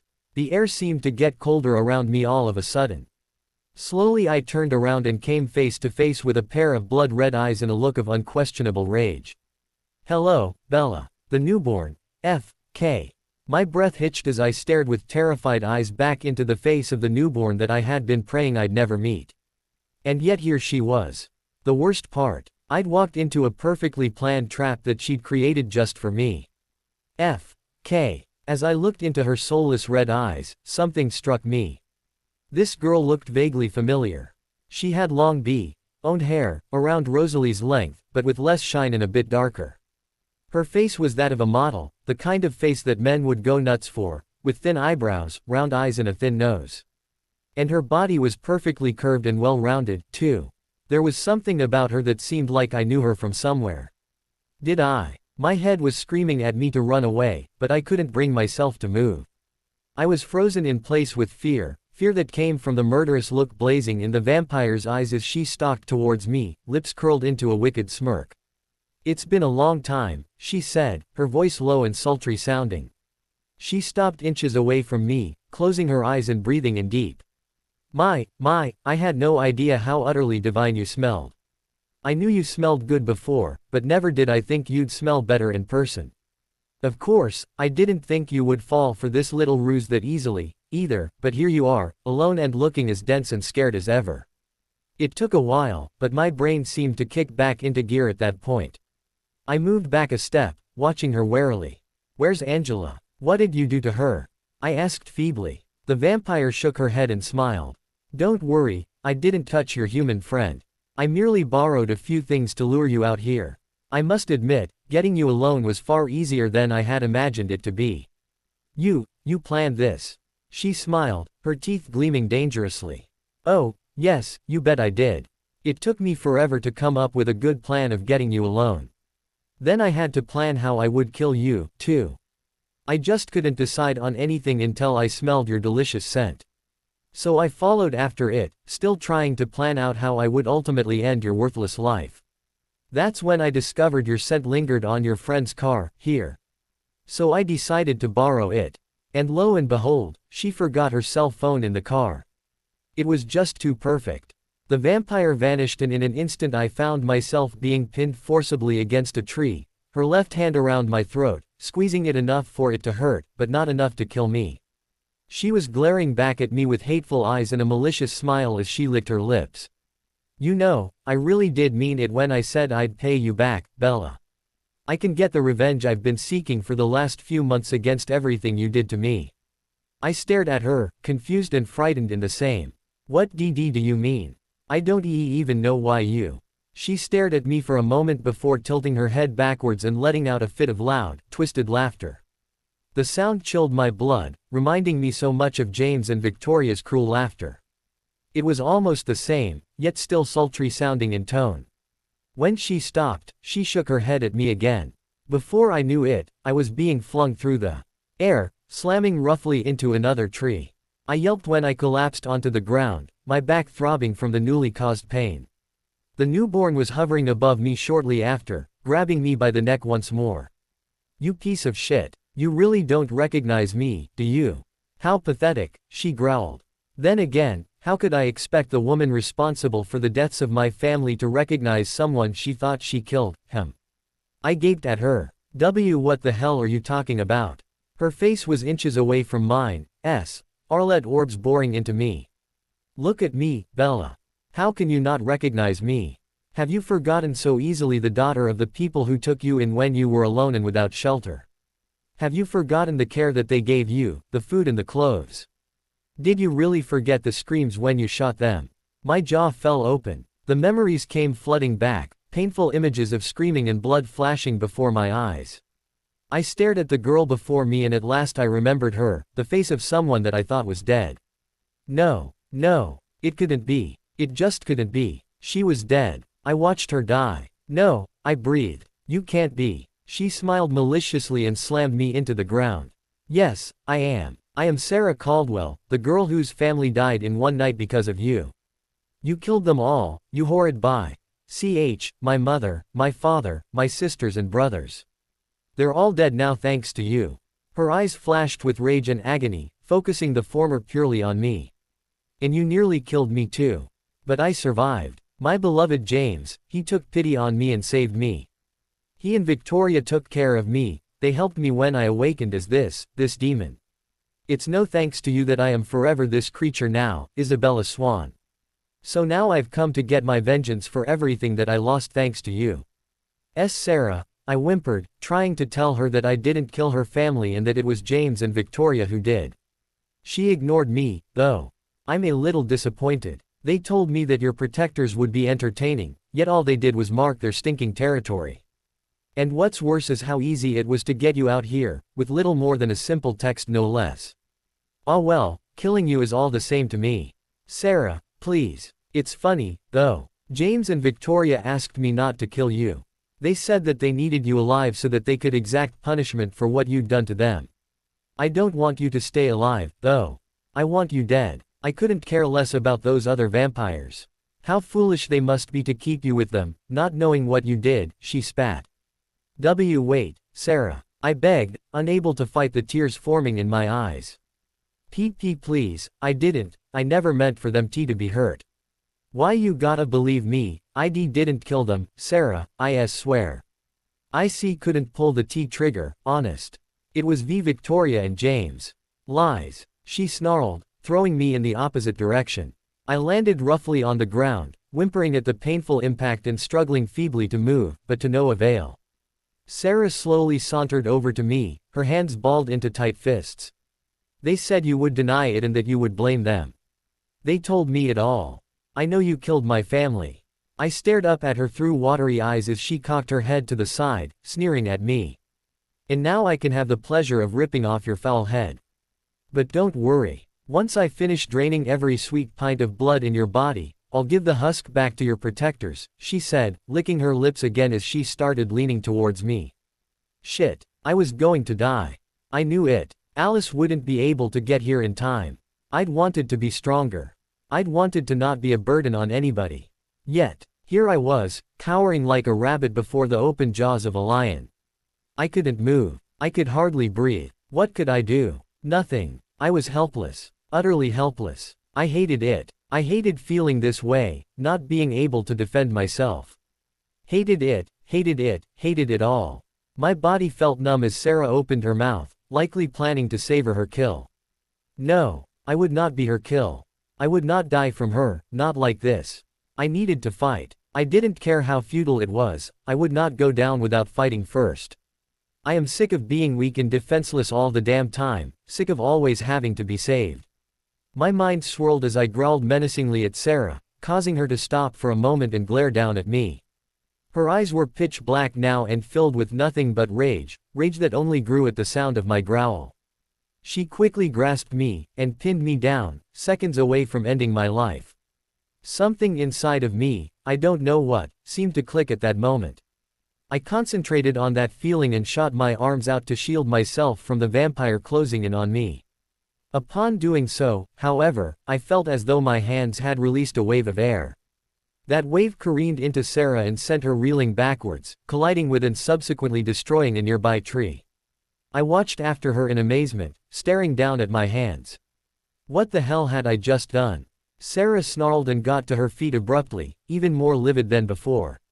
Stupid bye. She growled, blurring over to me. I don't know what you did, but I'll be damned if I'll let you do it again. I tried to move, but was quickly thwarted by a powerful kick to my midsection, knocking the wind out of me and sending me back a few feet. I groaned in pain as I clutched my throbbing abdomen, gasping for air as Sarah laughed and stalked towards me. Sarah, you gotta believe me, I grunted out. I didn't kill. I was silenced by a foot forcibly pressing against my forehead. Silence. I will not hear your lies anymore, Swan. I will kill you and there is nothing you can do to save yourself. However, she paused, and removed her foot, picking me up by the shirt once again. I think that torturing you a little would be more entertaining first, don't you agree? After all, I know all about how you tortured my family members before killing them, so it's only fair. Tears started to trickle down my cheeks. Please, I begged, unable to form any other words. Sarah snorted. You're so pathetic. One little strike and you're already begging for mercy. She sighed and fluffed her hair with her free hand. On second thought, I'm just gonna rip off your king head. Torturing you would take too much time and I really want your blood. She gripped my throat tightly and slowly picked me up, her black eyes staring down at my neck hungrily as her lips curled into a smirk. Do you have any last words? She asked with mock sympathy.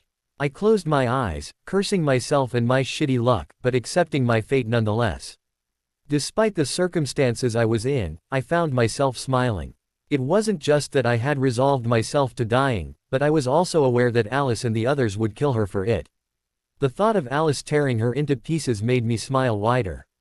In truth, a part of me did feel bad for Sarah. She had lost her entire family, and it was because of me. But I never killed them. I couldn't bring myself to pull the trigger and shoot her or her siblings. Victoria and James, they were the ones responsible. And now they'd manipulated her to think otherwise.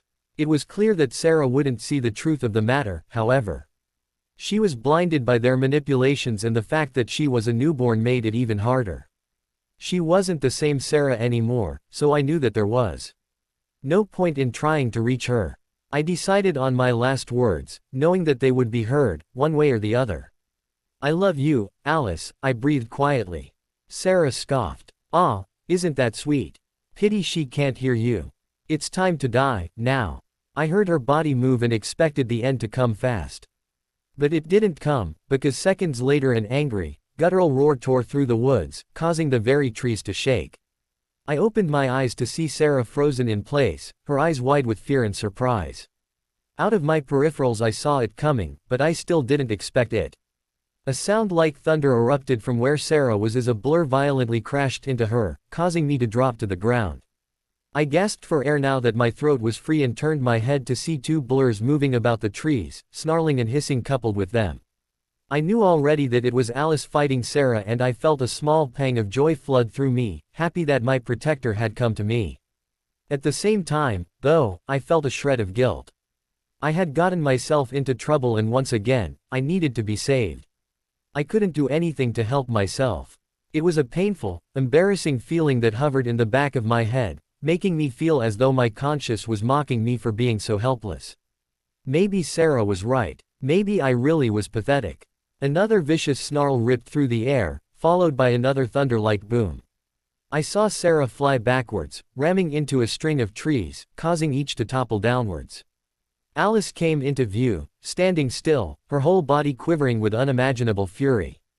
Alice stood in the same spot breathing raggedly for what seemed like minutes before she spun around to face me. Her eyes were black, the pupils slits, as she stared back at me. Slowly she moved towards me, holding my eyes as she did. I gulped, fearing that she would be upset with me and prayed that if she were, it would be brief. I knew, though, that this was my fault and that, if anything, being scolded by my girlfriend was what I deserved. She stopped a few feet away from me and for a moment she didn't speak, instead merely staring at me. She leaned in so that her face was inches away from mine before speaking. "What the hell were you thinking?" she snarled, the anger clear in her tone. "I told you to stay home, not go out by yourself." "You idiot. What is wrong with you?" I winced. "I'm sorry, Alice. I'm sorry, I'm really, really sorry," I pleaded, unable to keep a few tears from falling. She tricked me and I fell for it and I had to swallow to fight back more tears. "Please, forgive me. I didn't mean." Alice's face had started to soften the moment she'd finished speaking, though her eyes remained hard. I felt one of her hands gently stroke my cheek and looked up to see that she was looking at me remorsefully as she brushed her lips against my forehead. "I'm sorry," she whispered. She turned her head slightly and let out a low hiss. "Stay here." Alice stroked my cheek for a second longer before removing her hand and moving so that she was standing in front of me protectively. Sarah sauntered out from where she'd been thrown, her eyes livid slits like Alice's.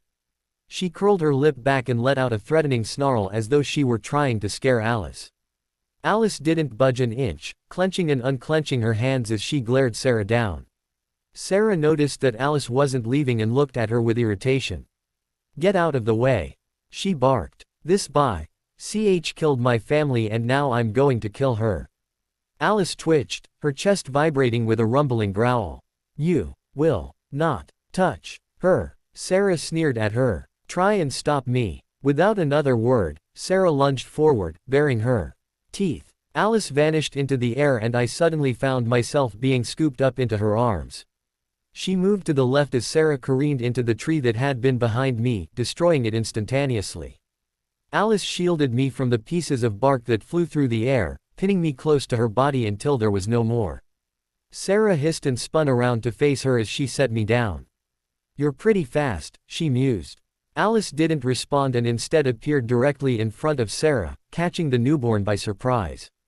Alice slammed her right fist into Sarah's stomach, causing her to lurch forward in pain for a moment, giving Alice an opening.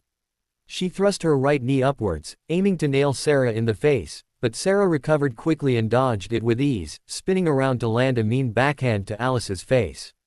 As Alice teetered backwards, Sarah smirked and lunged forward, tackling my pixie to the ground and pinning her down.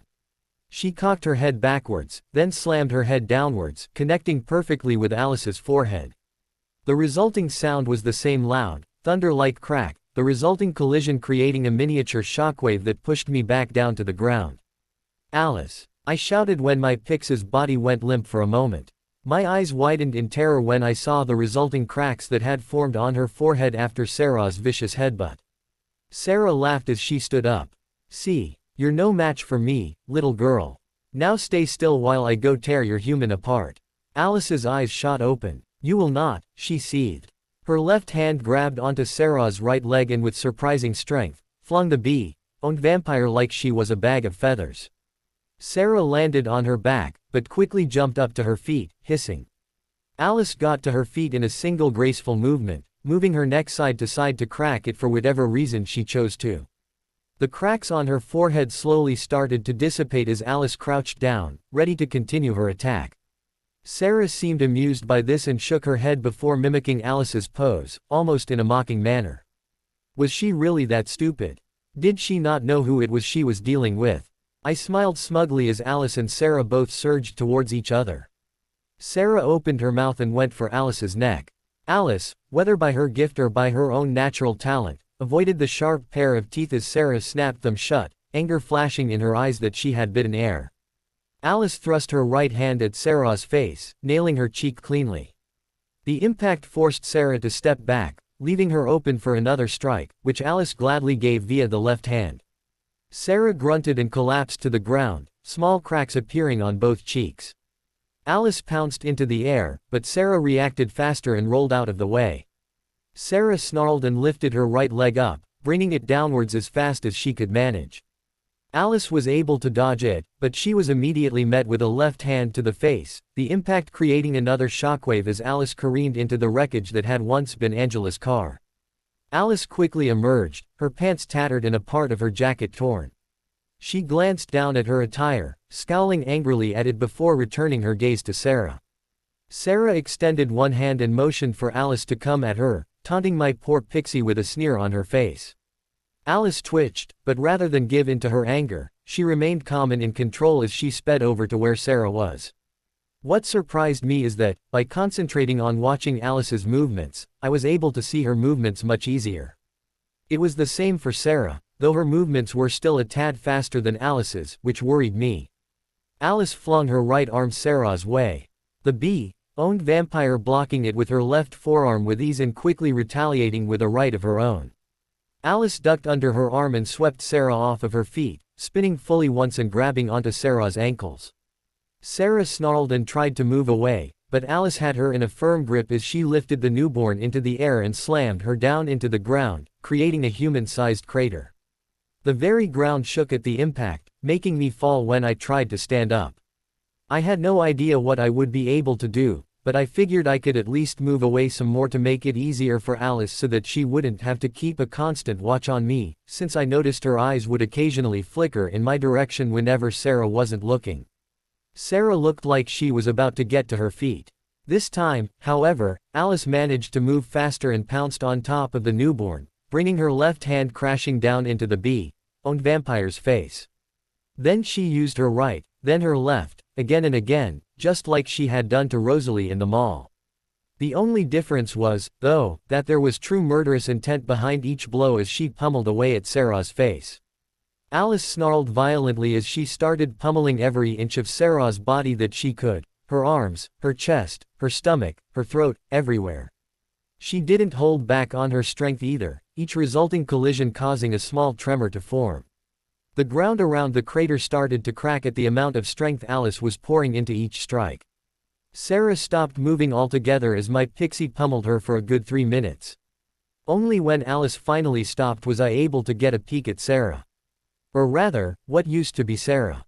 I had thought that Rosalie had looked bad after Alice had attacked her in the mall. F.K.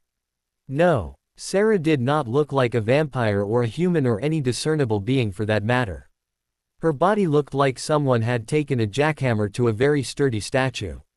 She looked like the simplest touch would cause every piece of her to turn into dust, for God's sakes. I mean, shit. I could barely make out the girl's nose, let alone any of the rest of her.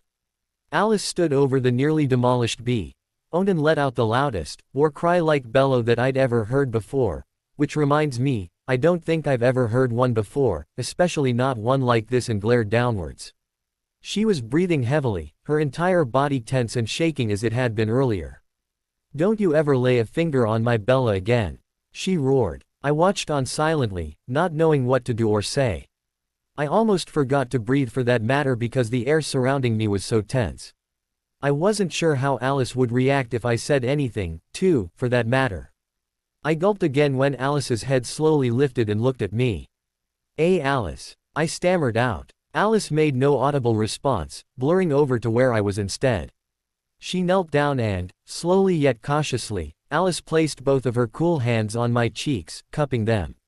She gently pressed her forehead to mine, but kept her eyes closed.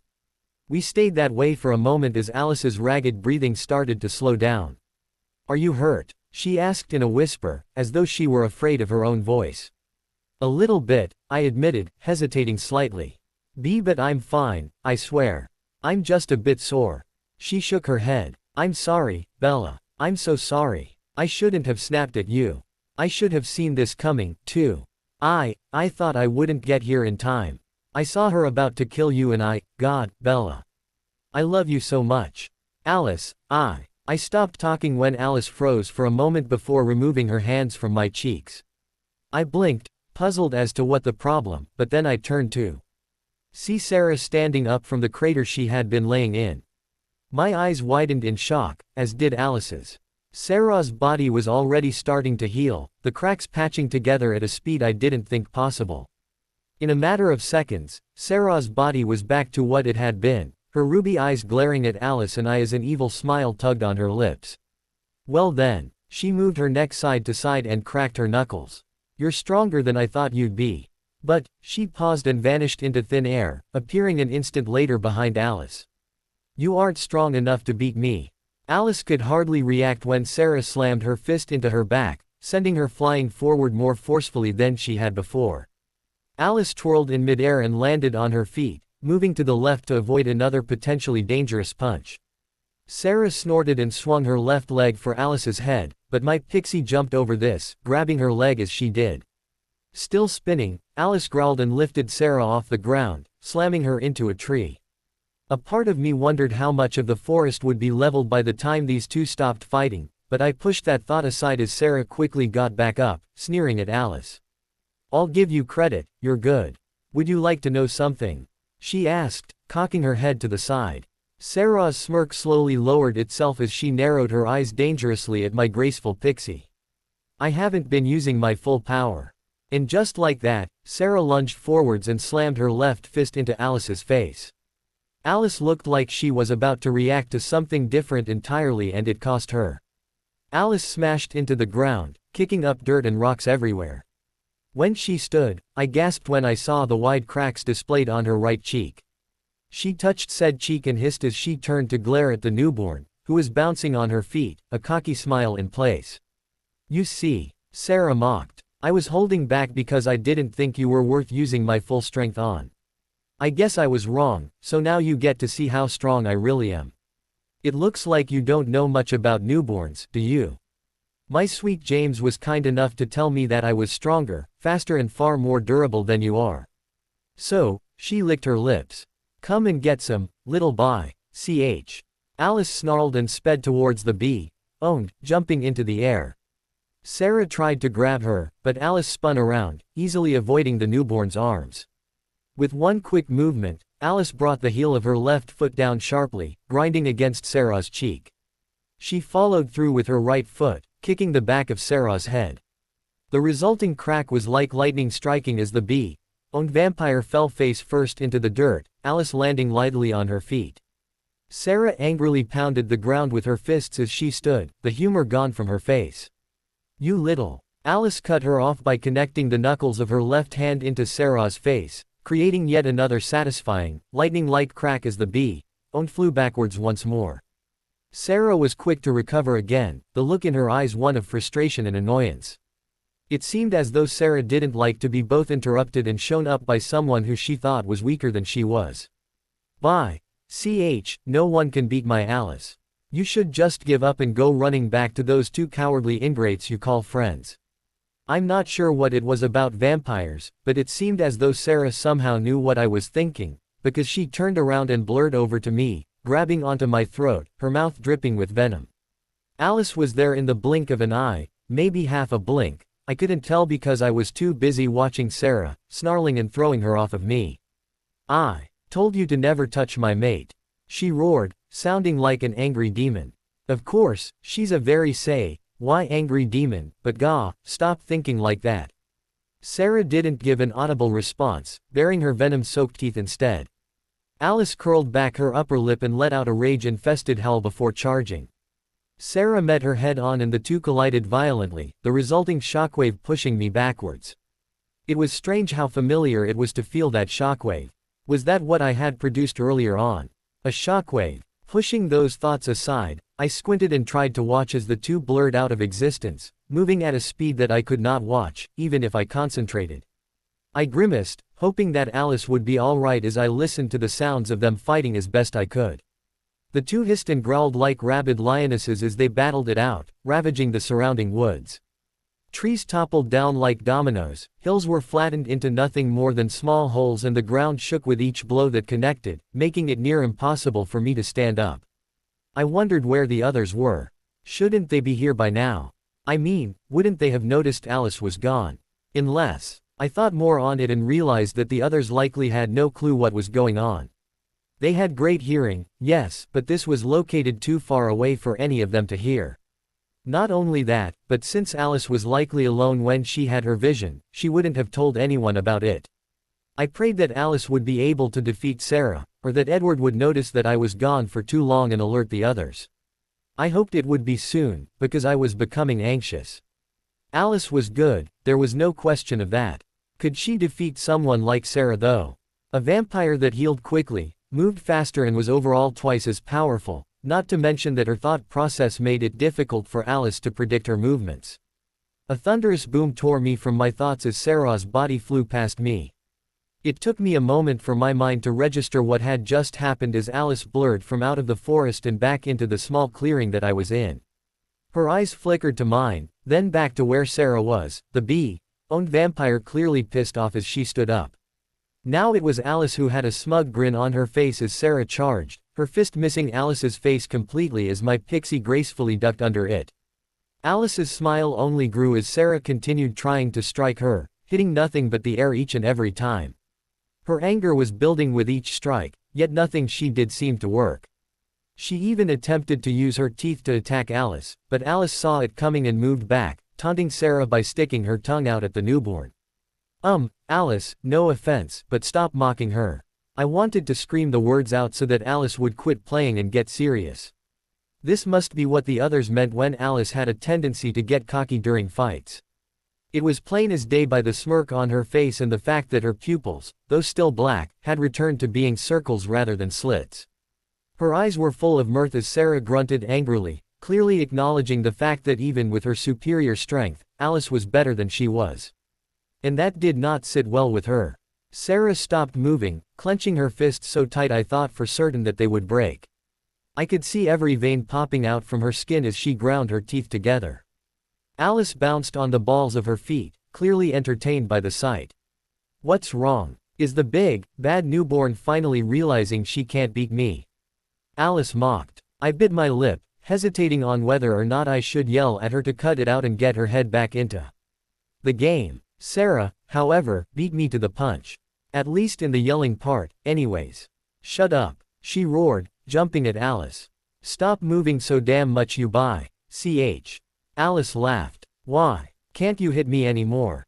Sarah roared once more and punched through a tree as Alice lightly ducked under her arm, sweeping Sarah off her feet once again.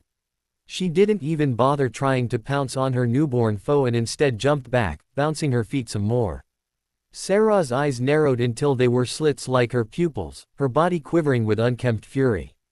She really wanted to get her hands on Alice, I could see that without a doubt. Alice didn't look worried in the least bit. I wondered how it was that she could transform from being an enraged goddess to being so arrogant. I loved that she was arrogant, it wasn't that, but in a situation like this. I didn't think that being arrogant was such a good idea, especially when she was egging on a foe that was stronger than she was. You, Sarah seethed. Alice let out another wind chime laugh. Oh, I'm sorry, but I'm afraid I'm already smitten. How about I just kill you instead, Would that work? I couldn't take it anymore. Sarah was going to rip her into shreds if she wasn't careful, and that very thought scared me half to death. So I did the only thing I could do. Damn it, Alice, I shouted. Stop king around and finish her.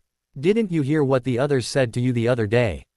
Stop being so damn arrogant and get your head back in gear, otherwise she'll kill you. That caught Alice's attention. She turned and looked at me, surprise on her face.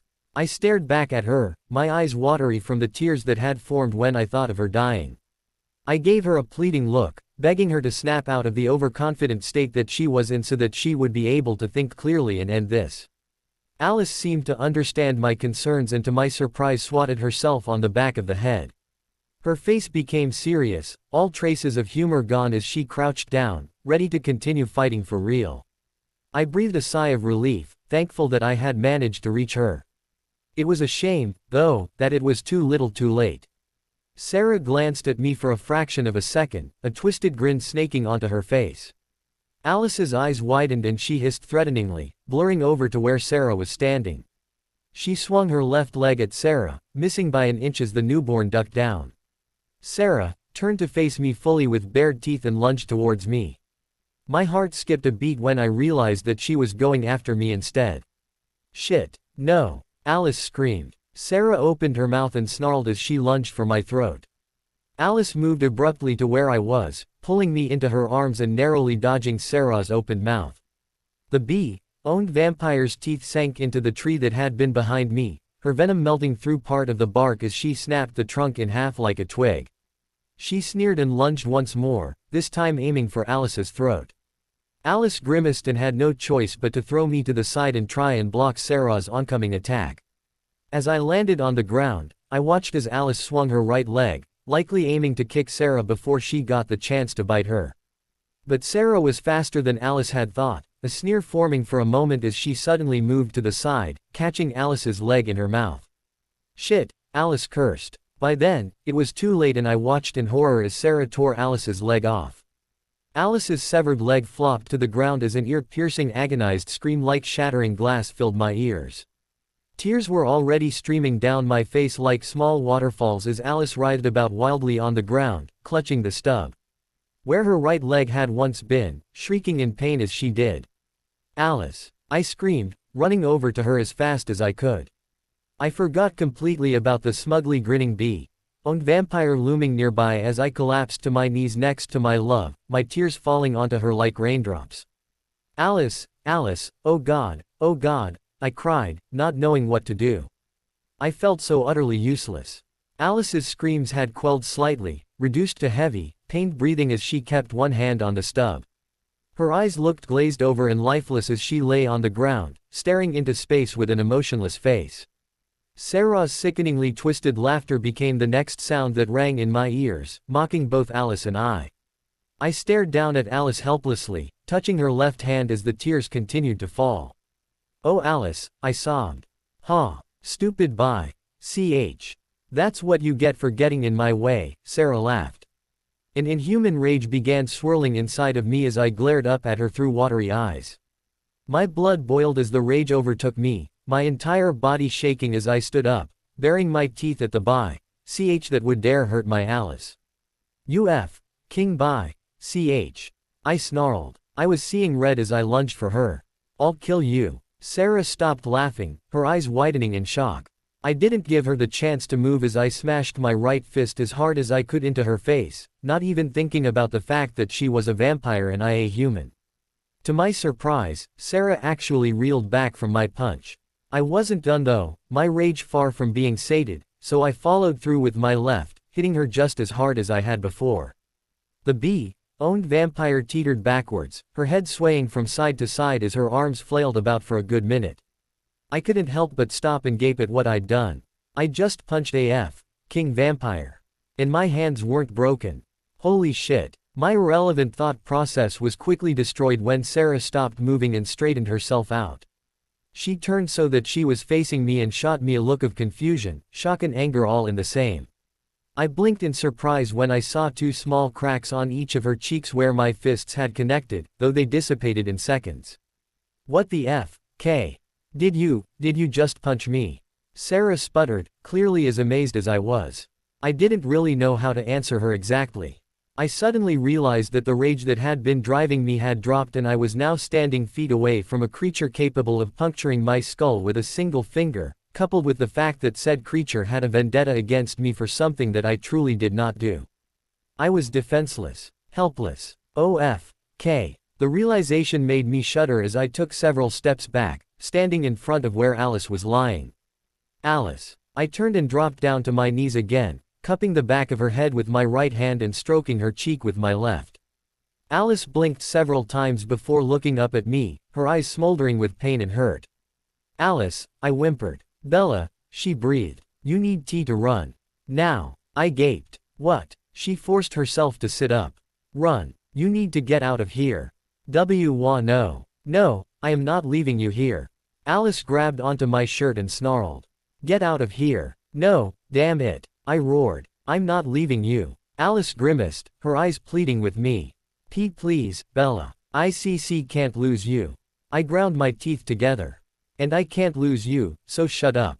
I'm not leaving you." I heard an angry growl behind me and turned to see Sarah slowly sauntering towards us, fists clenched tightly to her sides.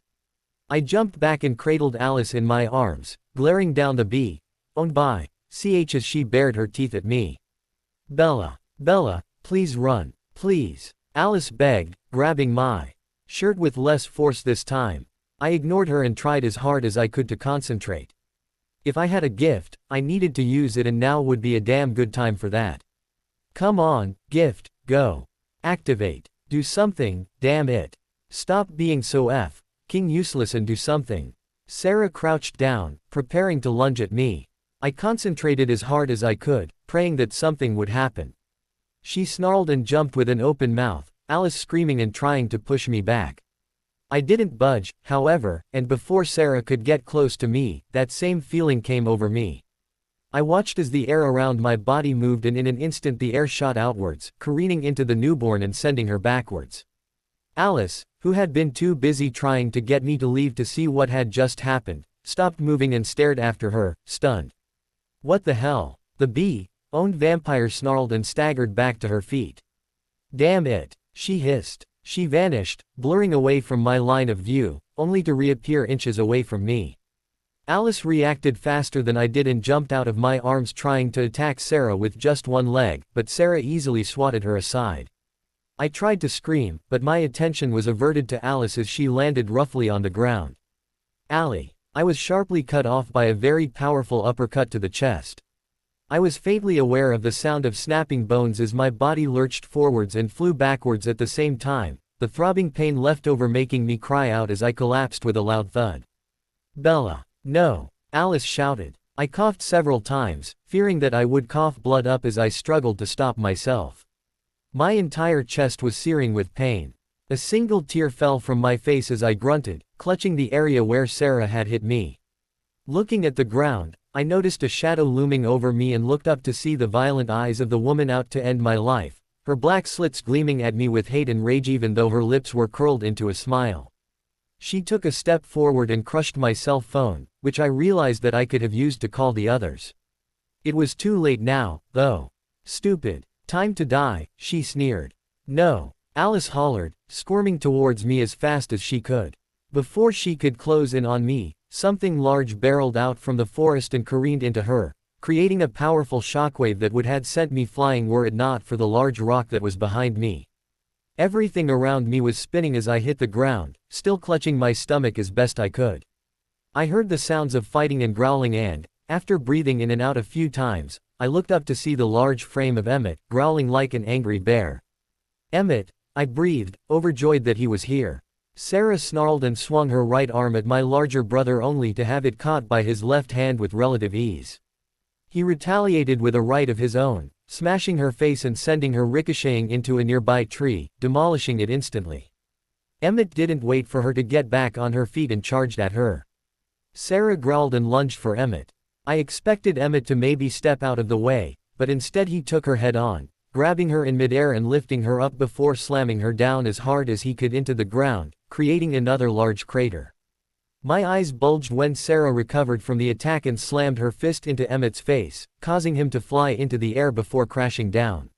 She staggered out from the crater, large cracks on her face, neck and arms that quickly started to heal. Emmett jumped back to his feet shortly after, equally large cracks on his face. He pounded his fists together, smiling as his face healed, though at a much slower pace than Sarah's. Sarah snorted. You're more entertaining than the other runt. Emmett's face hardened when he glanced at Alice, taking in that her leg was missing. He then looked to me, seeing the state that I was in, his eyes blackening and his pupils becoming slits. He curled back his lip and let out a feral, bear-like growl as he charged at the newborn, much to her amusement. I could see in her eyes that she had gotten what she wanted, but before I had the chance to shout to Emmett, she was already scooping him and tossing him over her head. The burly vampire landed on his feet, letting out an irritated growl as he spun around, moving his arm so that he would punch her in the face. Sarah was already doing the same thing, however, and their fists collided, resulting in another thunderous noise ripping through the area. For whatever reason, that sound was enough to snap me out of my daze and I realized something. Alice. I turned and saw that she was crawling towards me. My heart wrenched with agony and guilt and I forced myself to move to her, no matter how much pain it caused me. Emmett and Sarah battled it out around us, shaking the ground as they did. It didn't take long for me to reach Alice, thankfully, and I soon had her in my arms, hugging her as tightly to me as I could. Alice, I'm so sorry, I whimpered, tears trickling down my cheeks when I looked at her injury. I felt a cold hand touch my cheek and looked down to see her looking up at me with nothing but love shining her dark gold eyes. Bella, sweetheart, it's okay. You didn't do anything wrong, she cooed. But your leg. Bella, that was my own fault. I got too cocky and it cost me. Don't worry, though. It can be fixed, remember. She paused and glanced at the ongoing battle between Emmett and Sarah, which I did as well. Emmett landed a barrage of punches on the bee, owned before clotheslining her with his left arm. He didn't stop and attempted to smash his fist into her face, but Sarah was faster. She hissed and bit down on his wrist, attempting to tear it off no doubt. Emmett growled and punched her with his left hand, successfully throwing her off of him. He rubbed the spot where she'd bitten him, the venom she'd left over agitating him no doubt, plus the fact that his hand was likely numb now. He didn't look like he was about to let that affect him, though. In fact, all that did was piss him off further. Emmett growled and lunged at Sarah with his teeth bare this time, the newborn startled by the change in attack. She managed to use her superior speed to move out of the way, kicking Emmett aside while doing so. Emmett landed surprisingly gracefully and spun around, grabbing the bee's hair and yanking her backwards, ramming a knee into her back. Alice touched my shoulder, breaking my attention away from the ongoing fight. Bella, I hate to ask you this, but would you grab my leg and bring it to me? She asked. I blinked, gaping at her. Say what? Bella, if you can bring me my leg, I can reattach it, she informed me. Remember. My heart slapped my brain across the face. That makes no sense, I know, but it did to me, and pointed out that I should be helping my mate, not thinking about what it was she wanted me to do. Without another word I set her down and moved as fast as I could towards Alice's detached leg, which was several feet away. I wrapped my arms around the leg, pretending in my head that it wasn't really a leg at all as I turned and started towards Alice. A rumbling snarl caught my attention and I looked up to see Sarah punching Emmett hard in the chest, hard enough to where for a moment I truly believed she had punched a hole in him. Emmett flew backwards as Sarah spun around, hissing at me, black eyes filled with livid fury. There were numerous cracks all over her upper body from where Emmett's blows had landed, all of which started to piece back together as she stalked towards me. My body reacted faster than my brain did as I tossed Alice's severed leg over to where she was, hoping that she would be able to catch it. I didn't even notice the angry, red-eyed bee appear in front of me, kneeing me hard in the gut. A sharp burst of air left my lungs, as well as a mixture of saliva and blood as I collapsed onto the ground, whimpering at the reignited pain in my abdomen. My vision was starting to blur as I clutched my stomach, unable to fight back a few stray tears from falling. I could vaguely hear the voice of Alice, screaming obscenities and shouting my name, but at the moment, I couldn't bring myself to focus in on them. There was just too much spinning through my head. I coughed again, cursing my body for being so weak. Weak. Was I really that weak? That pathetic? Was acting as a distraction the only use I had? I couldn't just give up. Not with Alice still needing me. Alice. Mate. I needed to protect her, protect my mate. She needed my help. I can't be weak. No. Protect. Mate. Protect Alice. Help Alice. Get off your ass and help her. I forced myself to look up to see that Emmett was back on his feet, roaring as he barreled towards Sarah, who was staring down at the small drops of blood that I'd coughed up. He rammed into her, causing the two of them to fly over me, and tackled her to the ground. I felt a rush of energy and fought back the pain as I staggered to my feet and moved over to Alice as fast as I could manage it. I collapsed down next to her, grabbing her severed leg, though I didn't know what the hell to do. Bella. Alice shouted, wrapping her arms around me. I let go of her leg as she pulled me close to her, dry sobbing as she squeezed me into her. Oh, Bella. I'm so sorry. Are you okay? Bella, talk to me, how badly hurt are you? I smiled weakly at her. I'm fine, I lied. Your leg. Forget my leg, that can wait. She shouted. Damn it, why aren't the others here? As she shouted this, Sarah rammed her skull into Emmett's, knocking the giant bear of a brother down.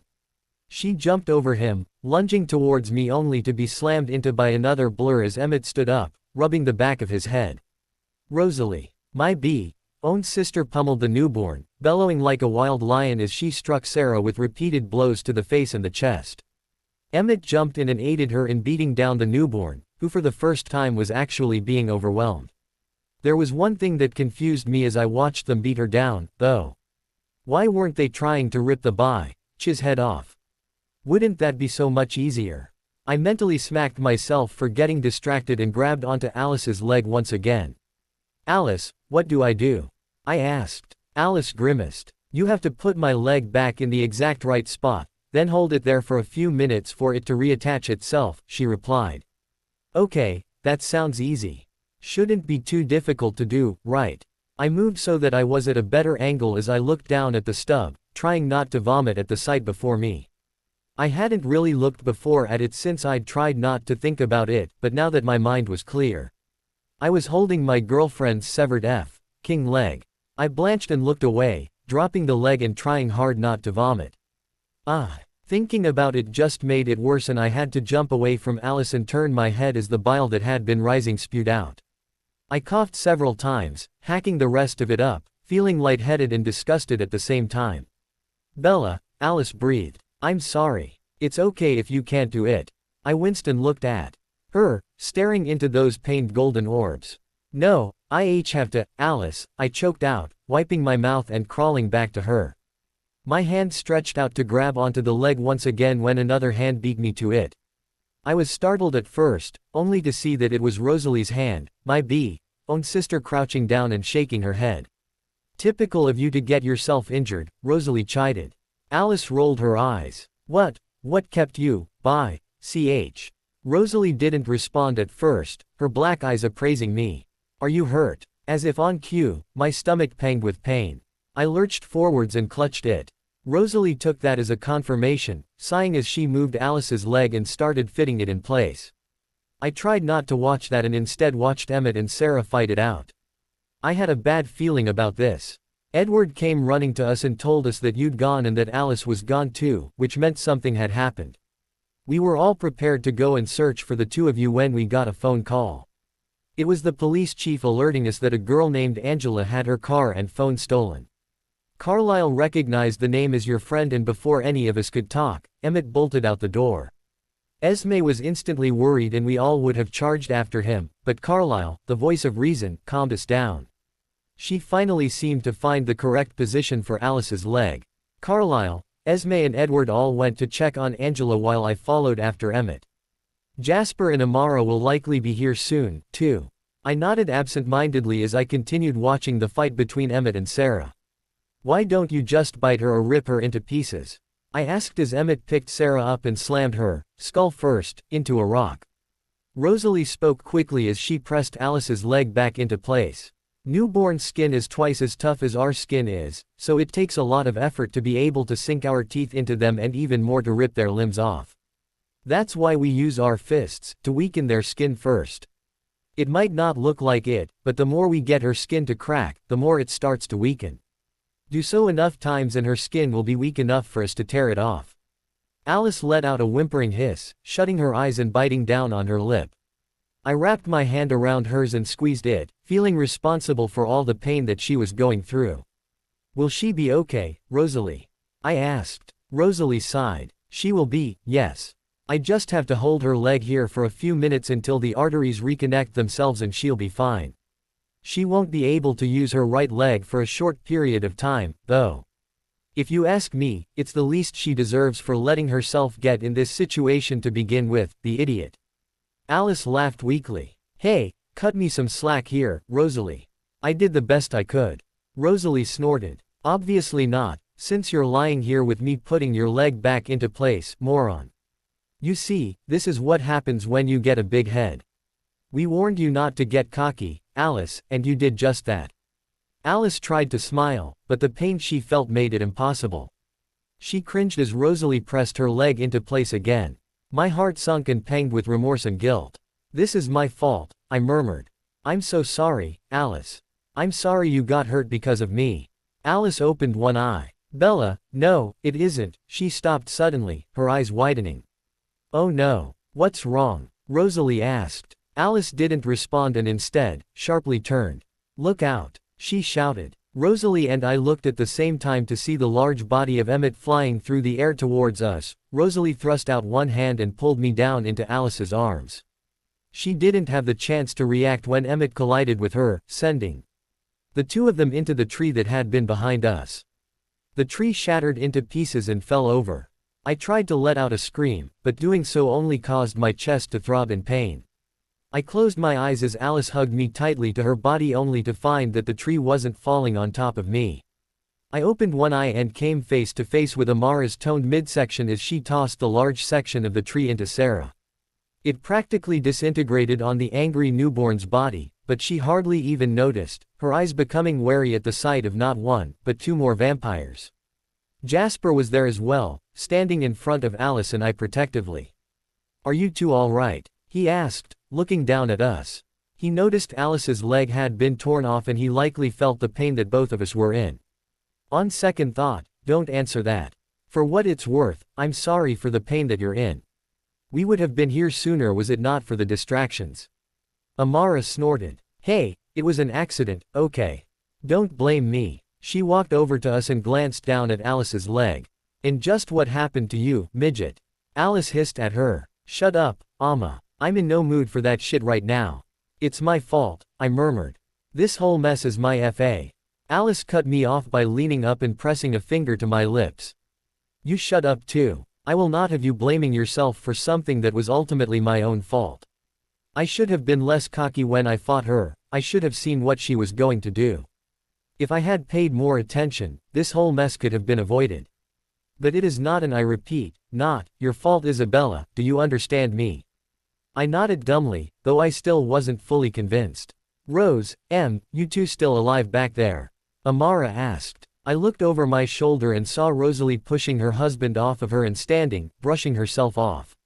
Emmett was on his feet seconds later, cracking his knuckles, a look of annoyance and anger on his usually humorous face. She's pissing me off, Rosalie hissed. Damn straight. I say we go in there and kill her, Emmett growled. I can handle that, Amara suggested, looking at Jasper. What do you think? Jasper pursed his lips. She's both injured and threatened the lives of members of this family, therefore I don't feel she should have the choice to live. I do, however, want some answers first, so I'd rather focus on getting those before we finish her off. Answers? Answers to what, Jasper? She tried to kill my Bella. Alice snarled. I agree with Alice. Her reasons, just kill the boy. Rosalie growled. Emmett and Amara both nodded in agreement, outnumbering Jasper's idea 4-1. He ran his hand through his hair and seemed to think about it. Sarah, oddly enough, looked frozen in place as she stared at all of us. Her eyes seemed to flicker between irritation and wariness, likely due to the numbers being in our advantage. She looked like she might try to flee, but apparently had thought against it, instead staying in place. What if she has some useful information? Jasper asked, giving them all a serious look. What if she knows something that we could use to our advantage against our other enemies? That would make killing her now a waste of time and things potentially more dangerous for us. The others didn't reply at first, clearly soaking in his meaning. I actually saw that he was right, at least in the sense that Sarah might know something that could help us. Sarah snarled. What the hell makes you think I'd tell you anything? She spat. You wouldn't have a choice, Amara retorted, baring her teeth at the newborn. I'll tell you what, Sarah growled. She jabbed her finger at me. You give me her, I'll tell you everything you want. Alice pushed herself up and hugged me protectively, baring her teeth and growling. No, you will not touch her again, bye, Do you hear me? Sarah clenched her fists and glared at her. Then you won't get a damn thing from me. Jasper stepped forward. We'll see about that. He turned and faced the others. Stay here, I'll handle her. I've been trained to fight newborns so I know what to expect and how to best handle them in combat. If I need aid, I'll let you know. Amara scowled. Why do you get to have all the fun? She whined. I know you could handle her yourself, Amara, Jasper sighed. But I'd like to use this chance to get some information, and I can't very well do that if you're pummeling her into the earth. Besides, someone needs to stay and tend to Alice's leg. Rosalie. I was nearly finished before, so I can finish it now, no problem, Rosalie replied, moving to where she had been prior to having Emmett thrown at her. Amara groaned, but reluctantly nodded. She crossed her arms petulantly as Rosalie grabbed onto Alice's leg and started to fit it once again, since Sarah's interruption had broken the connection that had been established. Alice hissed and clenched both of her fists tightly to her side. I stroked the back of her left hand, not knowing what else I could do for her. Jasper sauntered forward, moving at a casual pace towards the angry newborn. Sarah bared her teeth and lunged for his throat. Jasper calmly ducked under her, striking her on the back of the head as he did. He crouched down in a defensive position as she whirled around and swung her leg his way. Jasper blocked it with his right forearm, slamming it down an instant later. He followed through with a left hook to the side, catching Sarah completely off guard. The newborn lurched to the side, giving Jasper room for another strike, which he took by nailing her in the upper chest with a right knee. Sarah toppled backwards, Jasper upon her seconds later, moving so that he was behind her. He opened his arms, likely about to try and wrap them around her, but Sarah snarled and curled into a ball, rolling to the side. Jasper growled and lunged at her, nearly hitting her with a swift punch. It grazed her, however, and caused her to jump back. "You're not like the others," she hissed, appraising him with intense eyes. Jasper crouched back down again. "They have the potential, I'm merely better trained." She cocked her head to the side. "Is that so?" He didn't respond, waiting for her to make her next move. She did so and lunged at him, but this time moved at a faster pace. Jasper ducked under a wildly swinging arm and turned only to be nailed in the chest by a vicious kick. Jasper went backwards, but caught and steadied himself in midair, landing gracefully as Sarah thrust her left fist at him. He parried it effortlessly, and pushed her aside, angering her even more. "He's good," I mused quietly, watching as Sarah continuously attempted to attack him, missing each time and receiving a few counterattacks. "He should be," Amara stated. "He was taught to both train and fight against newborns. It's his specialty when it comes to combat." Emmett grunted. "Doesn't make him any better than me." Rosalie, who had finally resituated Alice's leg, rolled her eyes. "It does, You rely too much on brute strength. Jasper knows how to counter that with little trouble whatsoever, you've seen that whenever you two wrestle." I stroked Alice's cheek as she bit down on her bottom lip, trying hard not to show the pain she was in. I felt tears welling in the back of my eyes, but pushed them back. I needed to be strong, even if it was meaningless. I needed to show that I was strong for her. It was the least that I could do considering the pain I'd caused her. "Why are you doing this?" I heard Jasper ask, glancing up to see him holding Sarah's outstretched fist in the palm of his hand. "Why are you desperately trying to fight us? We have no quarrel with you." Sarah glared scathingly at me. "She killed my family. They told me so. When I woke up, they were all dead and it's because of her." I hung my head, resting it on Alice's shoulder. I felt her cold hand touch the top of my head and rub it soothingly. Despite all the pain that she was in, she was still trying to comfort me. I could hardly believe it. "You're obviously mistaken," Jasper replied. "Bella would never hurt someone. You're just being manipulated by those two and their words. You think they care for you, you think that they are your friends. They aren't. You are nothing but a tool to them, a pawn in their twisted game, just like Bella is." Alice corrected. "She is nobody's pawn anymore." "No, you're lying," Sarah hissed. "She killed them, I know it. I was there. And don't you tell me that James doesn't love me, I know he does. He loves me and I love him and I will not listen to your damned lies any longer. You will all die." "She really needs to shut up," Amara grumbled. I felt Alice tense, her hand dropping from my head. I looked up to see her eyes glazed over as a vision overtook her. Emmett, Amara and Rosalie all looked at her as well, though Rosalie was still holding Alice's leg in place. When she came out of her vision, her eyes were wide with worry as she struggled to sit up. "What's wrong, Alice?" Emmett asked. "The other two. They're coming," Alice shouted. Both Amara and Emmett smirked, clearly looking forward to the action. Rosalie scowled and shook her head while Alice looked at me worriedly. I gulped and watched as Sarah sneered at Jasper, curling her lip back and laughing. "Do you see, fool? I told you that they were my friends. And they'll be here soon and you'll all be dead. I can finally gain vengeance for all the lives lost because of you, too," she growled, glaring at me. Alice snarled at her, but that just seemed to amuse her more. "How long do we have?"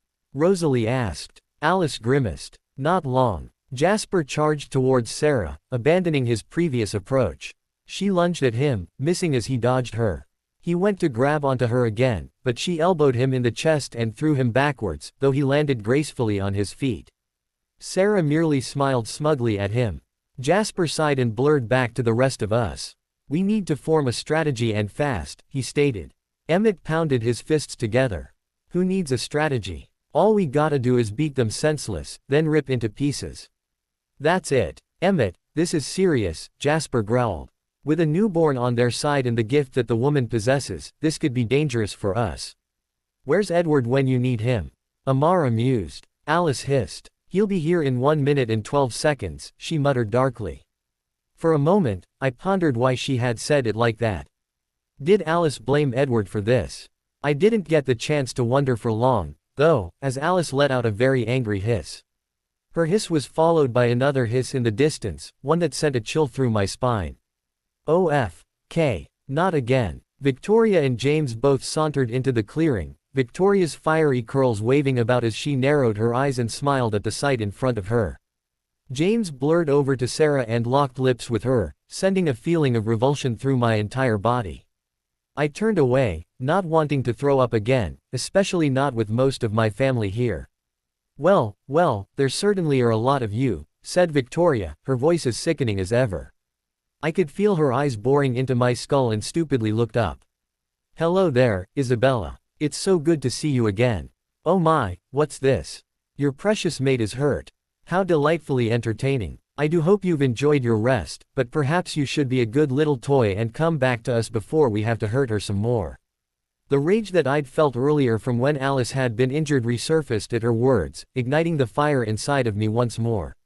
I bared my teeth and snarled as venomously as I could at her, surprising everyone around me, even breaking apart James and Sarah. I am not your toy, bye. I spat. And I'll be damned if I'll let you hurt her or any of them. Victoria gaped at me with wide eyes for a moment before her usual smirk returned. Ooh, how brave we are now that we're surrounded by other vampires, she mocked. James cackled and stroked Sarah's hair. What do you say, my love, shall we play with them some more? Sarah sneered. I think we should just end them here and now, don't you, my sweet? I felt the overwhelming need to vomit again and struggled to swallow the substance that threatened to rise up my throat, swallowing it back down and grimacing. Dear God, if ever I've been more disgusted, I don't think I could ever say. I would rather listen to Rosalie and Emmett than be forced to watch that garbage anymore. I agree with you on that. I blinked and turned to see Edward had arrived, looking at Alice and I apologetically. I'm sorry, Bella. I shouldn't have left. We will discuss that later, Alice snarled, glaring daggers at her brother. Alice, it wasn't. Later, she growled, not taking her eyes off of Edward. Edward sighed, bowing his head ashamedly. He then turned to face the 3 red-eyed vampires standing across from us. Sarah scowled, Victoria remained smirking and James looked like he was having a damn party. He laughed and licked his lips. This is gonna be fun. Jasper turned to face us, appraising everyone with his dark amber eyes. There was something behind them that I couldn't make out, but I could see the determination behind them, as well as genuine concern. I felt a wave of calm flow into me, and likely through the others too as Jasper closed his eyes for a moment before reopening them. All right, I've been thinking of a plan for this to better work out, he said, quickly and calmly. I feel that if we follow this we'll be able to eliminate them without any excessive force and that we may even be able to gain some useful information from it. Are you sure that's a good idea? Edward asked, clearly inquiring about Jasper's thoughts. Jasper nodded. I think that it will be better if we stick to it. That way, if one of us is eliminated there will a few more options to take over. I'm not so certain, Jasper, Edward grunted, furrowing his brow. It might be too risky if we don't go at them at full strength. I know that you think that gives them the chance for an opening at Bella and Alice, but I feel that it would lessen their chances. They can't go after them if they have to constantly watch their backs, don't you agree? Maybe so, Jasper replied. You forget, though, the strength of the newborn and the gift that the woman possesses. It'd be foolish to charge in swinging, that's why I feel that keeping to this plan might benefit us in the long run. I suppose, Edward murmured, still sounding uncertain. Care to share with the rest of us? Emmett grunted exasperatedly. Seriously, we can't all read minds, Rosalie growled in agreement. What's this plan of yours? Jasper spoke fast. I've devised a strategy for us to best fight against them, or rather, for three of us to fight them. Edward will face the woman because his gift is the best choice to counteract hers. I will handle the newborns since I have the most experience with newborns, and Amara will fight the bee. Owned. I don't know if he has any abilities, but since Amara is the most skilled fighter, it shouldn't be too much of a problem. Edward nodded hesitantly while Amara smirked, grinning tauntingly at the bee-owned vampire several feet away from her. James cocked his head to the side while Victoria looked mildly irritated by the way things were going. Not only that, but I assumed that she was upset that we all knew about her gift, since she'd never meant for us to find out. Emmett groaned. What about me? What am I supposed to do? Rosalie, you'll stay here and help piece Alice's leg back together since you've already started to do that and you're nearly finished, and Emmett, you'll guard her, Alice and Bella.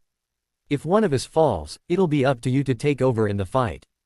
I know you don't like the sound of it, Emmett, but I need you to stay back and give us a chance. Are you done over there? James interrupted, cocking his head to the side. I'd really like to start this game, if you don't mind. I'm getting a little bored here and my poor Sarah is starting to get hungry. And we wouldn't want that for poor little Bella, now would we? He turned his mocking eyes to me, making me nearly want to vomit again. Ah! Alice snarled menacingly at him, but because of the predicament she was in, she could do little else, so she remained silent. Victoria, to my surprise, hissed at him too. You know the deal, James, she growled. Our goal is for her to be alive, not dead. She is our plaything, after all. Yes, I know, he replied, holding his hands up. Sarah was the next to snarl. What? You want her alive? No. She killed my family. She deserves to die for death. Victoria grabbed her throat with her right hand and thrust her left one into her upper chest.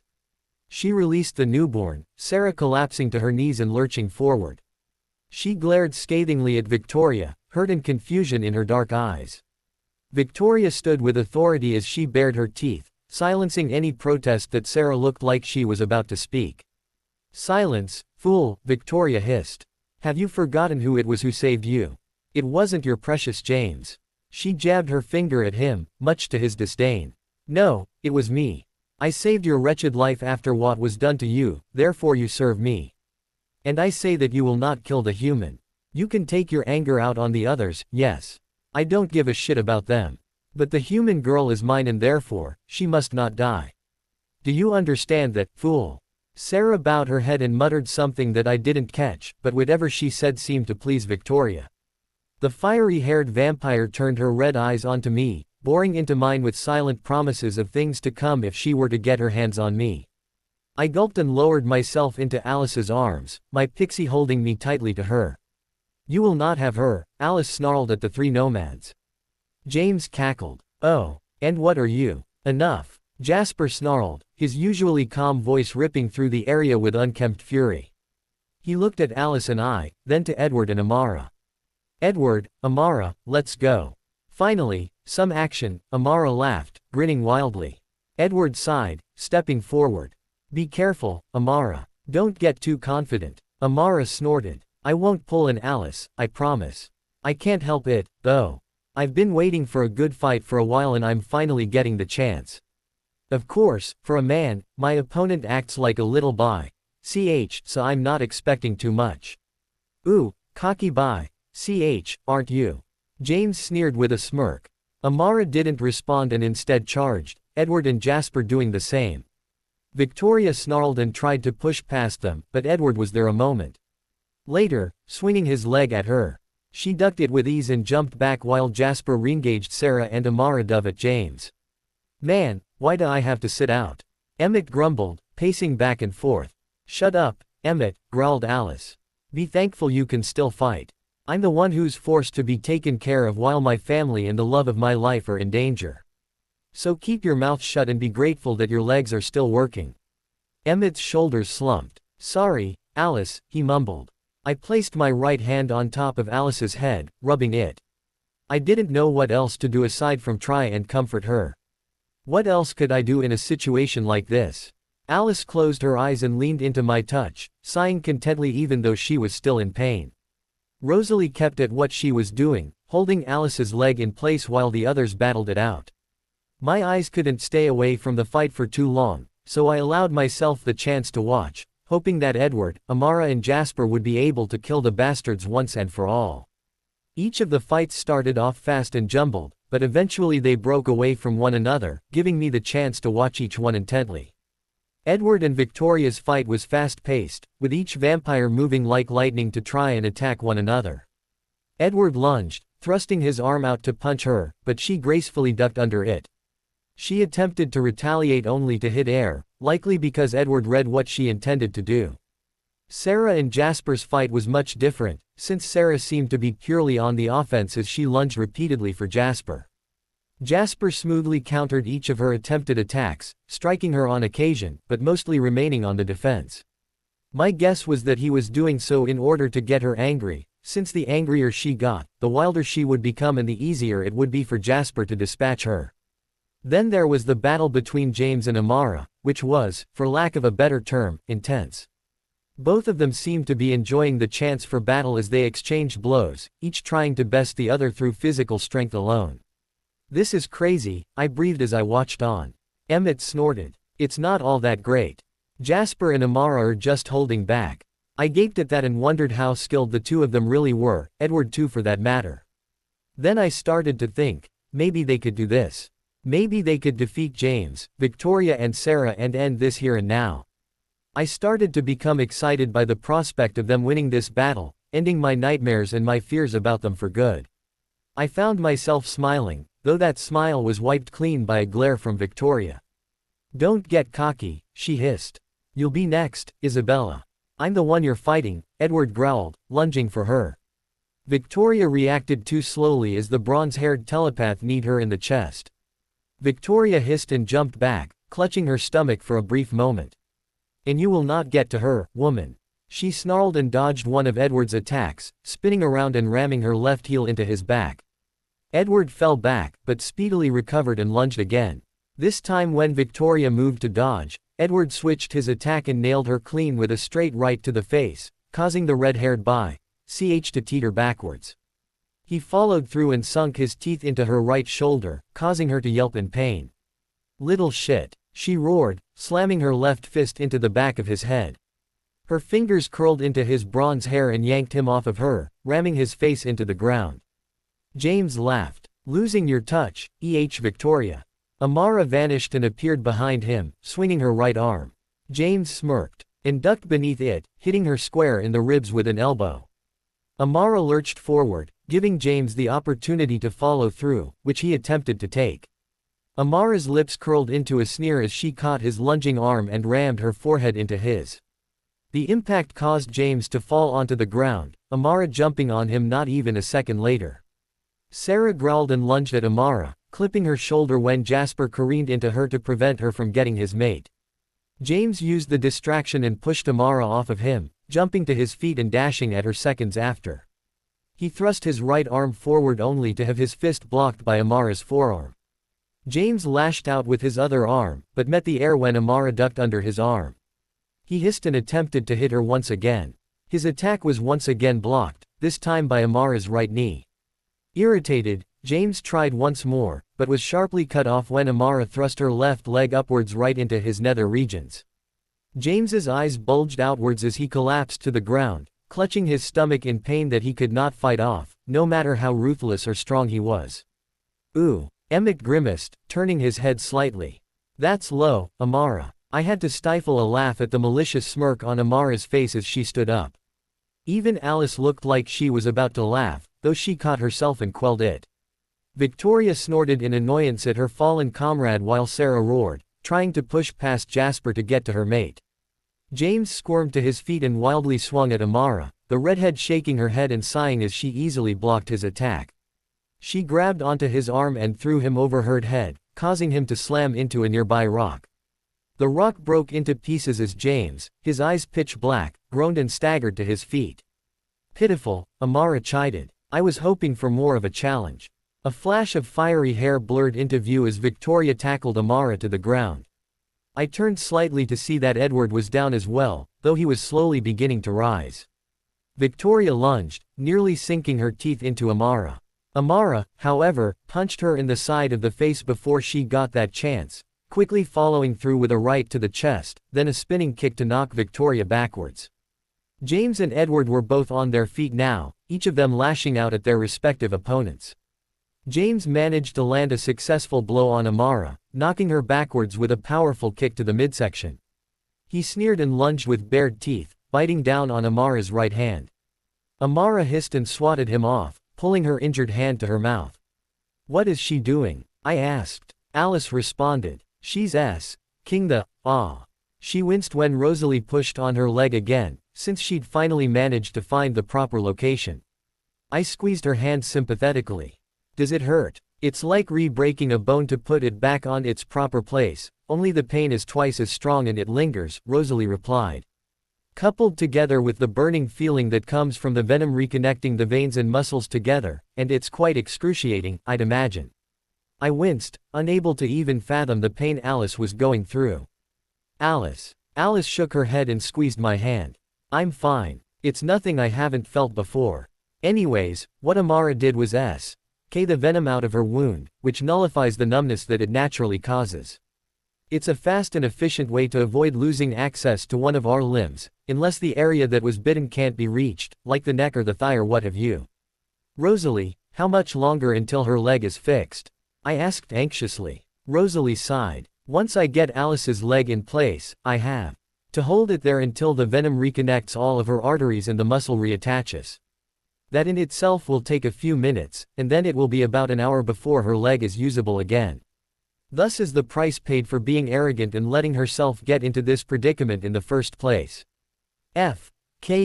Rose," Alice muttered. Rosalie rolled her eyes, pressing Alice's leg in place. "She'll be fine, though. Don't worry." I nodded and returned to watching the battles taking place. James was now on the offensive and was surprisingly proving to be more able than I'd originally thought. His attacks were faster and more precise, Amara actually being forced to defend herself more. She smiled, actually enjoying the challenge that he was presenting her. They traded blows from time to time, but for the most part, James was the attacker. Victoria and Edward's fight was picking up in pace and intensity. Their attacks and movements were the fastest and the hardest to follow, though by the looks of things, they were both evenly matched in their skills.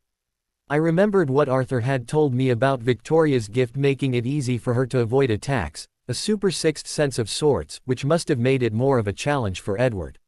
He seemed to be straining himself, though that was likely from her mind. A loud roar echoed throughout the forest.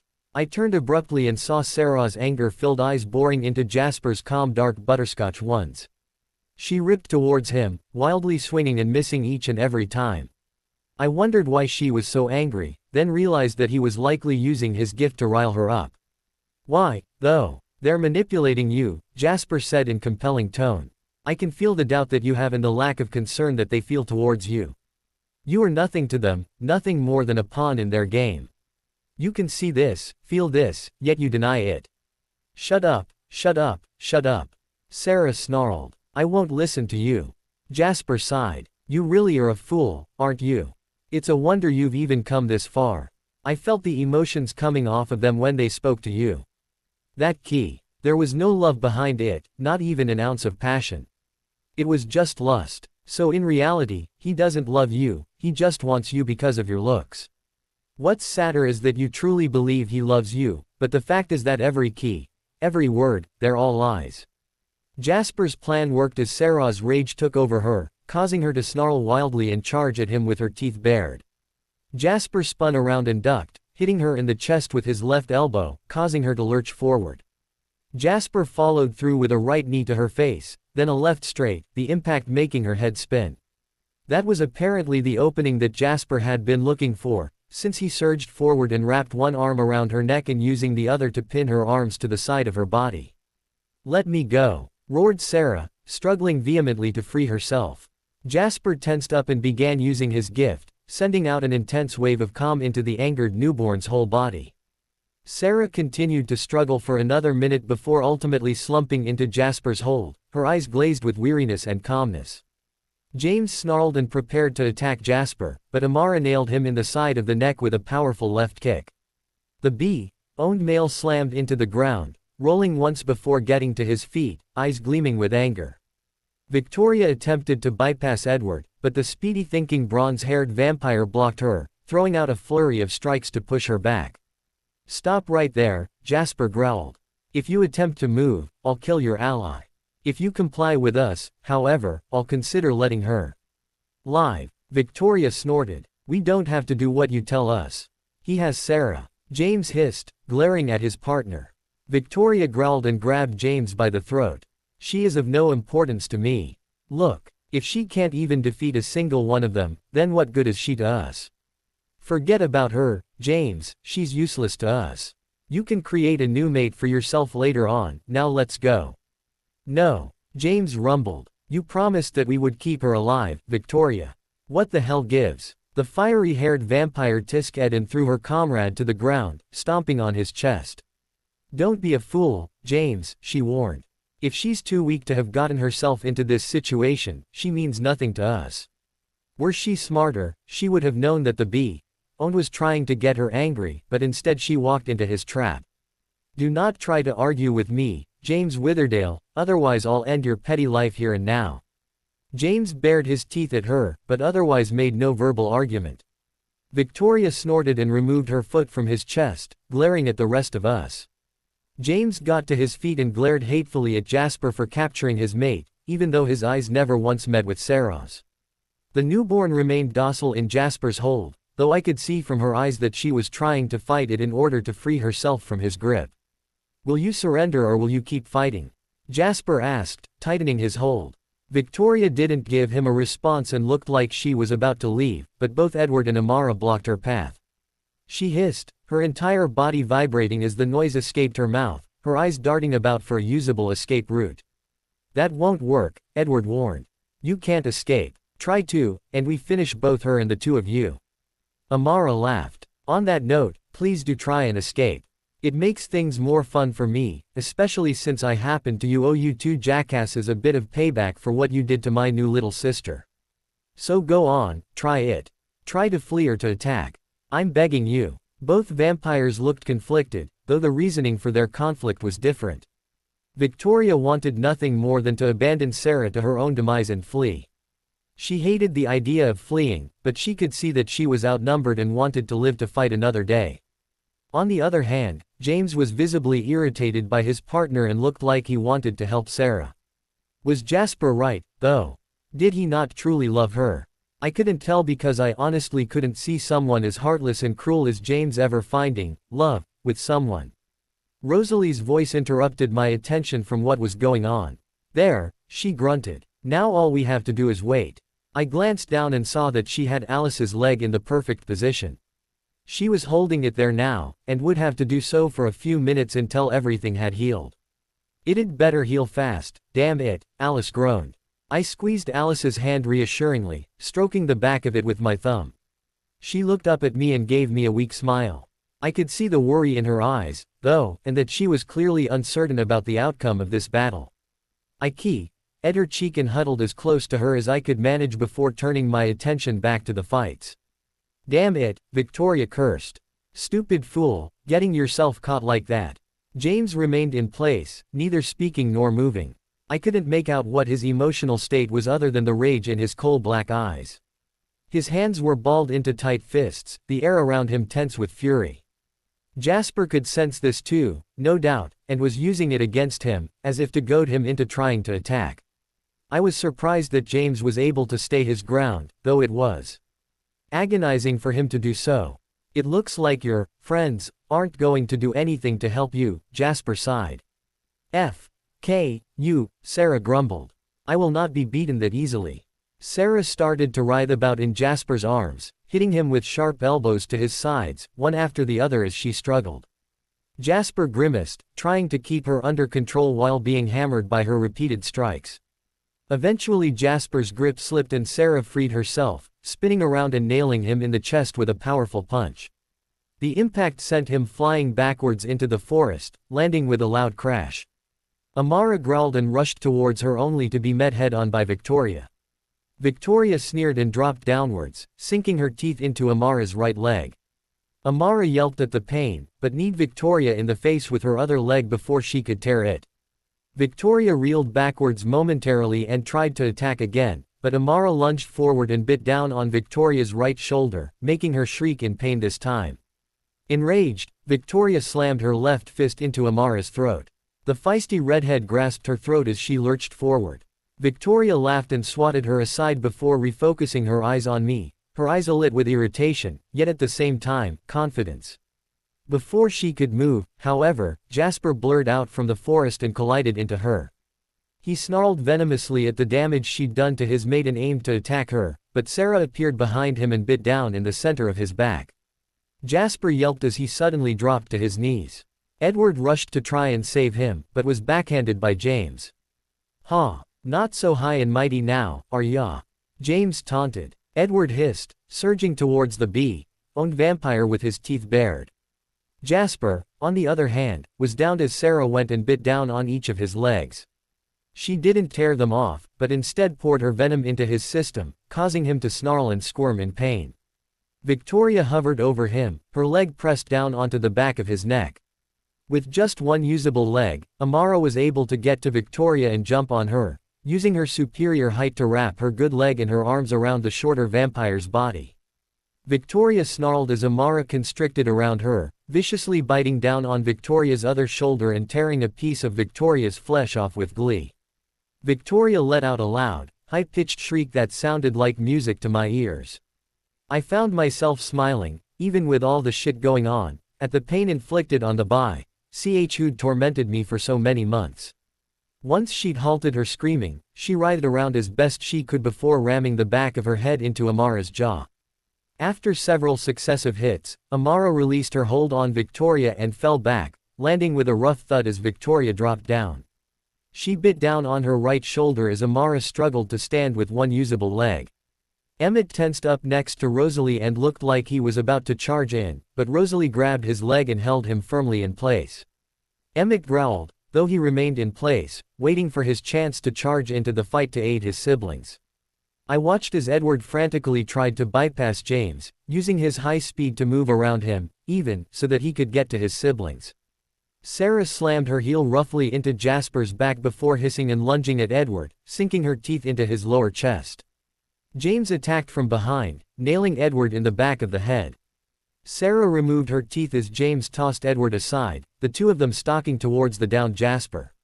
With all of her might, Amara thrust herself upon James, tackling him to ground as Sarah made her way to Jasper, picking him up and wrapping both arms around his neck. She smirked mockingly at Amara, causing her to freeze instantly.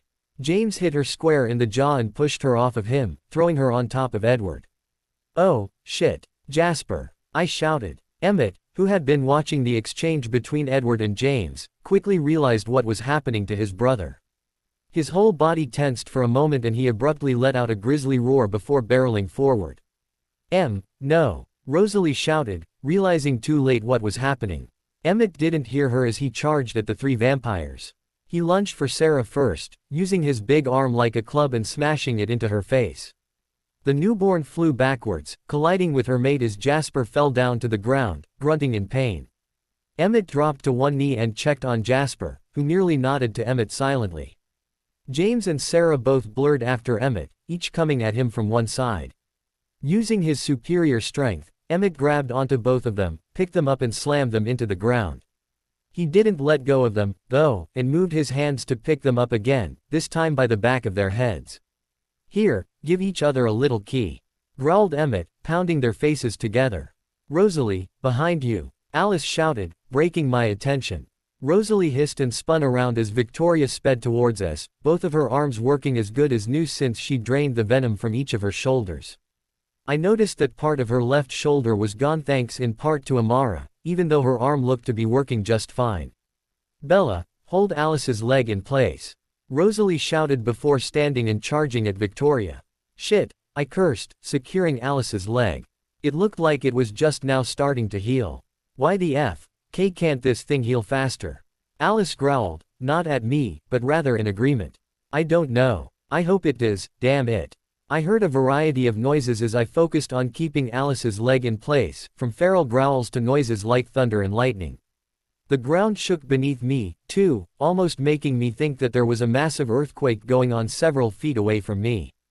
Try as I might, I couldn't help but look up to see how the fighting was doing, my concern for Emmett and Rosalie's health and my hope that the others would heal. Emmett threw both of the vampires to the ground, crouching down and waiting for them to get up so that he could continue his beating. I turned my attention to Rosalie and Victoria's fight to see that Rosalie was faring surprisingly well against the evil redhead. Victoria snarled as Rosalie pummeled her in the face, hissing as she did. She surged forwards and attempted to bite Victoria's arm, but Victoria jumped over her to avoid. Rosalie turned around like lightning and struck Victoria in the face with a powerful right, catching Victoria completely off guard. Victoria landed with a crash, but squirmed to her feet and lunged at Rosalie once more. Rosalie went backwards to avoid the attack, and I finally saw why Alice had said that Rosalie's fighting style was like a snake. She was just as limber as a snake, not to mention the biting power and speed of her strikes. Rosalie lifted herself with her hands and moved her legs so that they were coiled around Victoria's waistline. The redhead snarled as Rosalie pulled the redhead back, ramming her skull into the ground with as much force as possible. My own sister jumped up and dusted her sleeves off, looking rather smug at what she'd done. She glanced over her shoulder and watched as Emmett crashed into James, knocking him into the forest. Sarah snarled and attempted to attack Emmett from behind only to receive a thrust kick to the back of her neck from Rosalie. What Rosalie didn't see, however, was Victoria. Standing, her eyes seething with anger. "Rosalie, behind you!" I shouted. Rosalie moved a fraction of a second too late and Victoria bit into her right forearm. Victoria didn't bother trying to rip her arm off, though, and instead landed a powerful hit into Rosalie's throat, followed by another one to the back of her neck. I heard a snap and watched in horror as Victoria stomped onto the back of Rosalie's neck, causing her to go limp on the ground. "No!" Emmett roared, charging at her. James blurred in front of him and bit down on his left leg, Sarah doing the same to his right. Emmett snarled and struggled to keep himself going, even managing to punch Sarah in the face with as much strength as he could, but the combined effects of the venom was too much and the giant finally toppled down, groaning as he crashed into the earth. "Damn it," Emmett cursed. I felt my heart pang with pain at the sight and looked around, seeing that all of my siblings had been downed. Jasper was struggling to try and stand, Edward too. I couldn't see where Amara was, but she was likely attempting the same. Rosalie's body twitched and I caught a flash of her black eyes wincing in pain. No, they'd all been beaten. They were all hurt now. Shit. No, Alice breathed, her eyes widening in horror at what she was witnessing. I could tell that our minds were on the same wavelength as we realized that, with the others unable to move, that left the two of us wide open. That meant that I was vulnerable. Alice turned her head abruptly and grabbed onto my arm. "Bella, leave me and run. I'll stall them, just run," she shouted, her eyes pleading with me. Victoria laughed. "You honestly think you can stop us, girl? With just one leg? How cute." I shook my head furiously. "Alice, I won't." Alice snarled. "God damn it, Bella, get out of..." She stopped suddenly, her eyes glazing over for a brief moment before she sharply turned. "Amara, no." I looked up to see James, Sarah and Victoria charging towards us with bared teeth. Reacting on instinct, I jumped over Alice's body, shielding it with my own. It was a pitiful last-ditch effort, I knew, but I would do everything in my power to protect my Alice. As they neared, I caught sight of Amara standing in my peripherals and holding something in her hand. I heard an odd noise that sounded like a match being lit. My eyes widened when a jet of fire snaked across the ground several inches away from Alice and I, growing at a fast rate to form a wall of fire. Victoria, James and Sarah all stopped dead in their tracks, each of them taking on the same facial expressions of alarm and shock. I quickly realized what was going on. Amara was using her gift, the ability to manipulate fire. I'd always been curious about it and how exactly she could use it, but it seemed that I would no longer need to wonder anymore, since now I would have a front row seat watching it in action. I saw Amara slowly staggering towards them, her eyes gleaming with fury. A used match dropped from her hand as she bared her teeth, clenching both of her hands into fists. The fire spread more, encircling the three vampires and trapping them inside of it.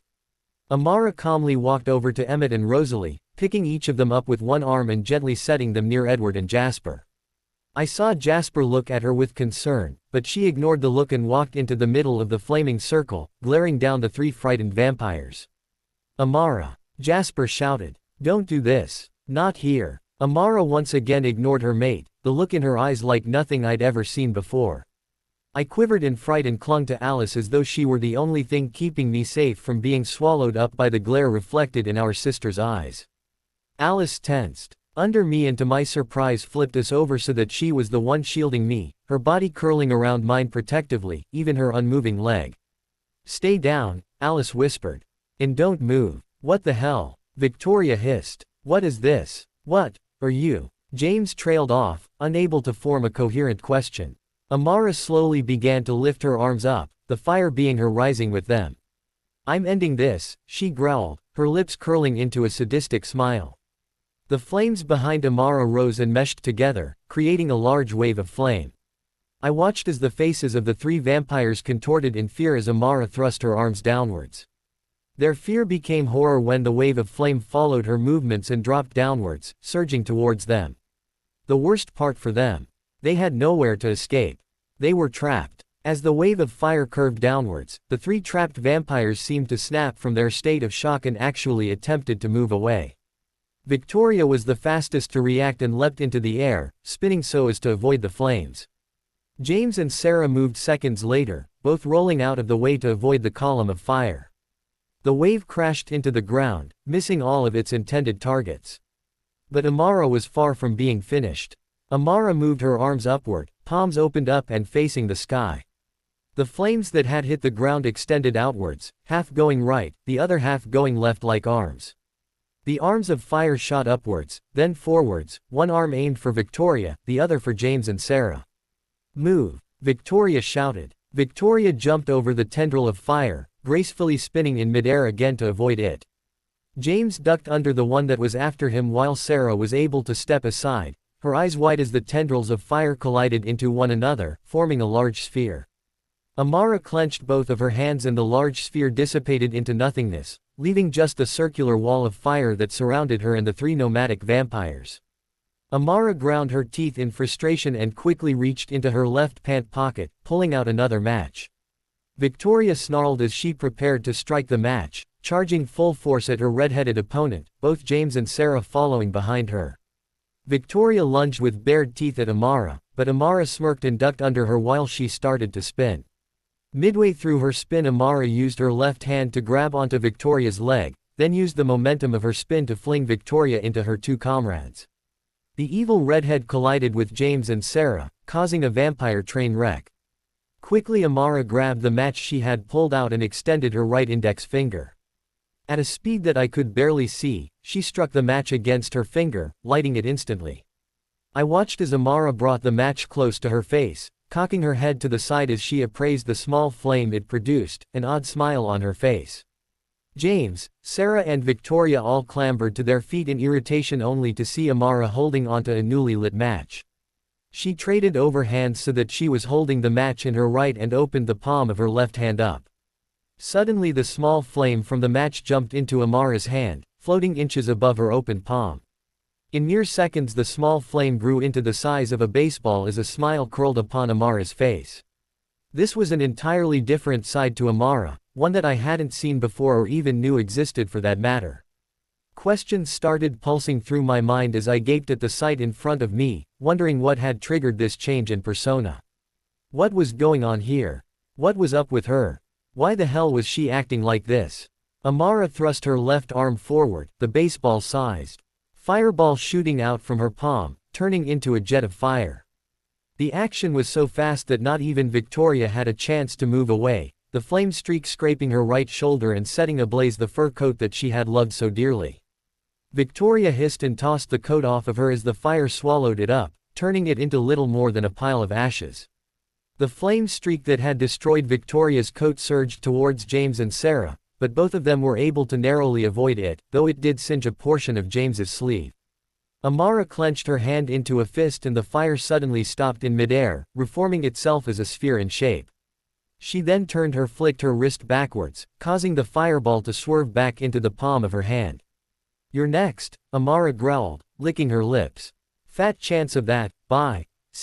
Victoria sneered. "We'll see," Amara replied, cupping the fireball with both of her hands.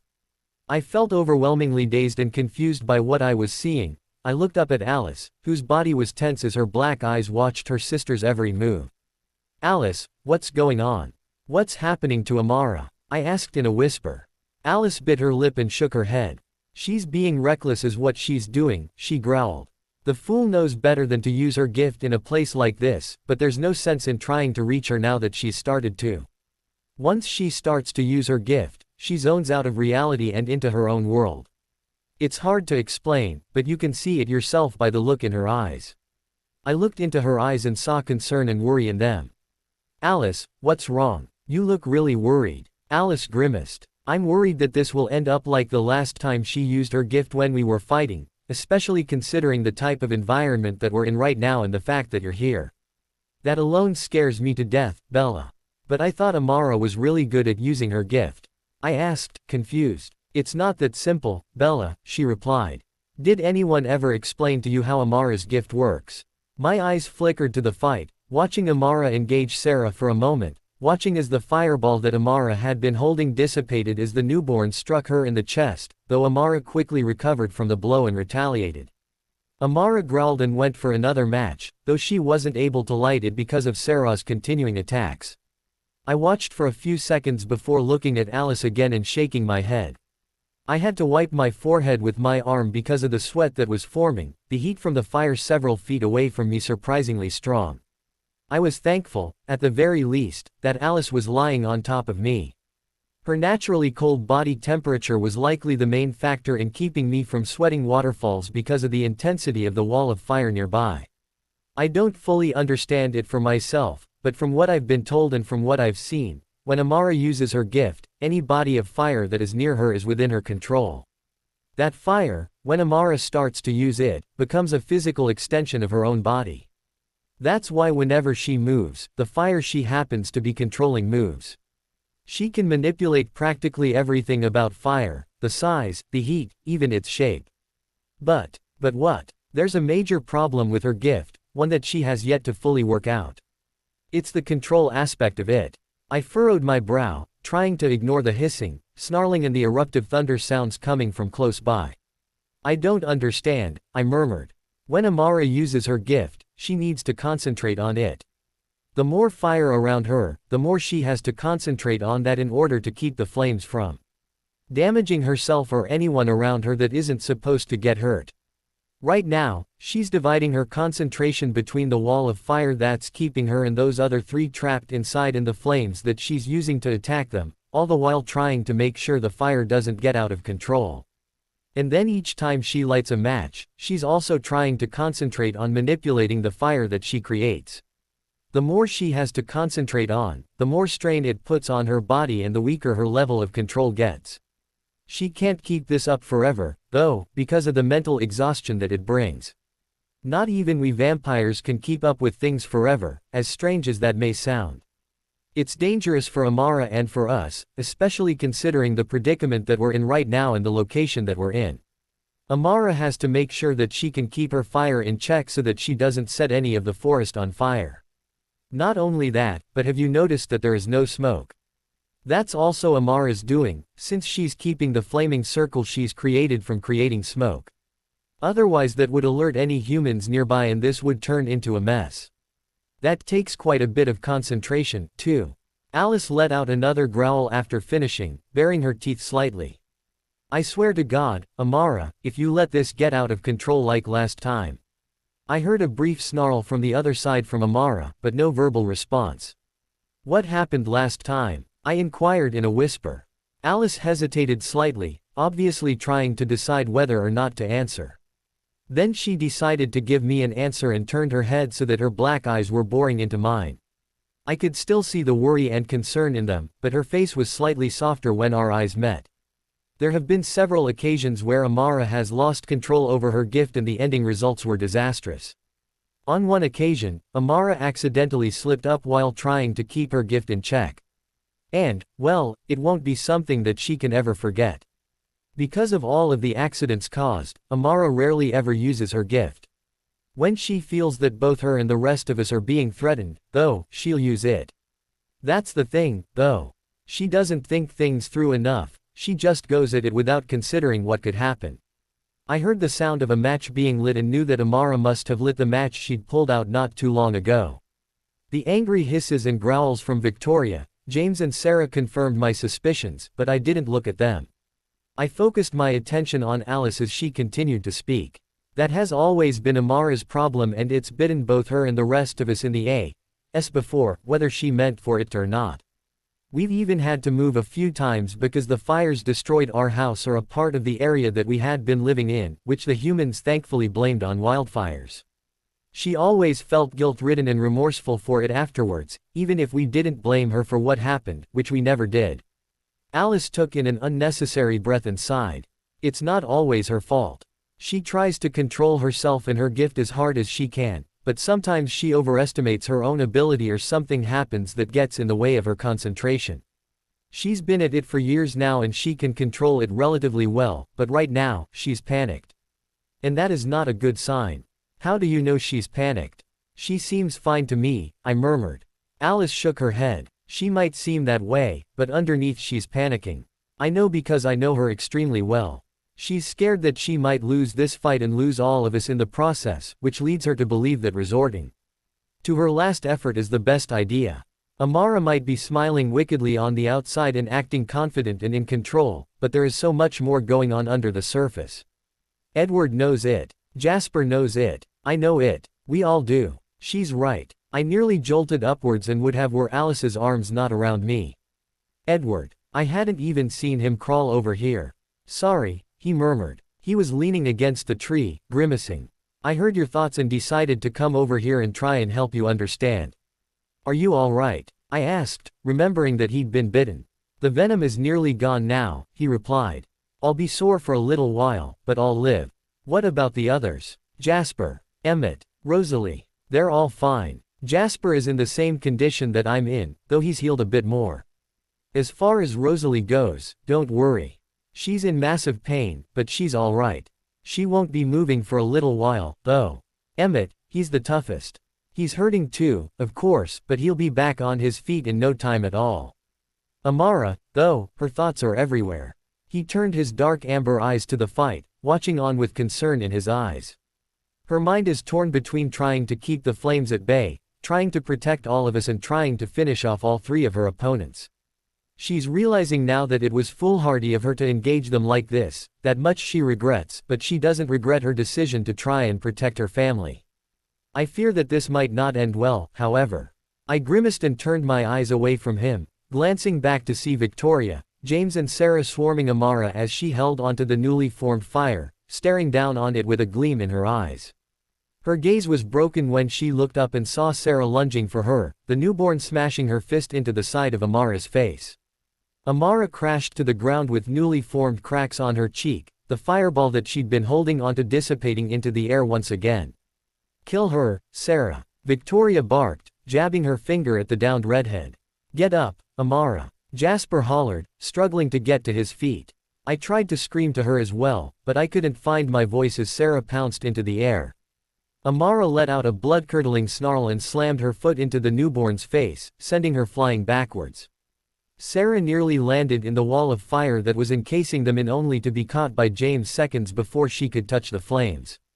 Amara got to her feet and flicked her wrist, causing the flames nearest to James and Sarah to shoot upwards, but the bee, Owen and his mate were able to jump away in time.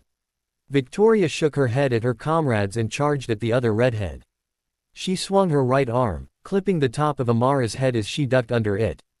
Irritated, Victoria attempted another swing, this time with the left. This time, Amara caught her hand and retaliated with a powerful left straight, cracking Victoria in the middle of her face. Victoria recovered while still in the air, turning so that she landed on her feet. She snarled menacingly, not about to give up the fight just yet, and lunged again. For a moment, I thought that Victoria was being desperate, but she surprised me by being smart this time. She moved to go and punch Amara only to change her move as Amara went to block, spinning and kicking the other redhead roughly in the stomach. Amara lurched forward and let out a shaky breath as Victoria sneered and followed through with a brisk uppercut, knocking Amara off her feet. Seizing the moment, she went in for the kill by lunging at Amara's throat. "Amara, move," Jasper called. My sister hissed, seeing what was happening seconds too late. Speedily, Amara brought both of her arms up in front of her exposed neck, Victoria's teeth sinking into her right wrist. She winced at the searing pain and gritted her teeth. Victoria growled and attempted to tear Amara's arm off, but Amara was able to throw her off. She quickly brought her wrist, which now sported a fresh pair of white crescent-shaped markings, to her mouth and started to s.k. the venom out. "Oh no you don't, bye. Ch." Victoria growled. "Sarah, get her." The newborn barreled forward and careened into Amara, knocking her feet back into the wall of fire that she had created. My eyes widened in horror at what I thought would be the end of my favorite sister. I noticed, though, that Alice didn't look worried or scared in the least bit. Amara toppled into the fire a moment after I returned my attention to the fight, but there was no screams of pain or shouting from Jasper or any of the others. I was amazed when Amara rose from the flames without a scratch or burn mark on her. The only thing I did notice was the incredibly pissed off look on her face as she removed her wrist from her mouth, clenching and unclenching her right hand several times to make sure that it was still working. Victoria, James and Sarah all stared with equal shock, Victoria the most surprised and even a little bit fearful of Amara. No, not just fearful. She was actually terrified of her, as were James and Sarah. Seeing that fear in their eyes brought a smile to my face. It was the first time that I'd ever seen true fear in the eyes of the two vampires who had controlled my life, which made me happy.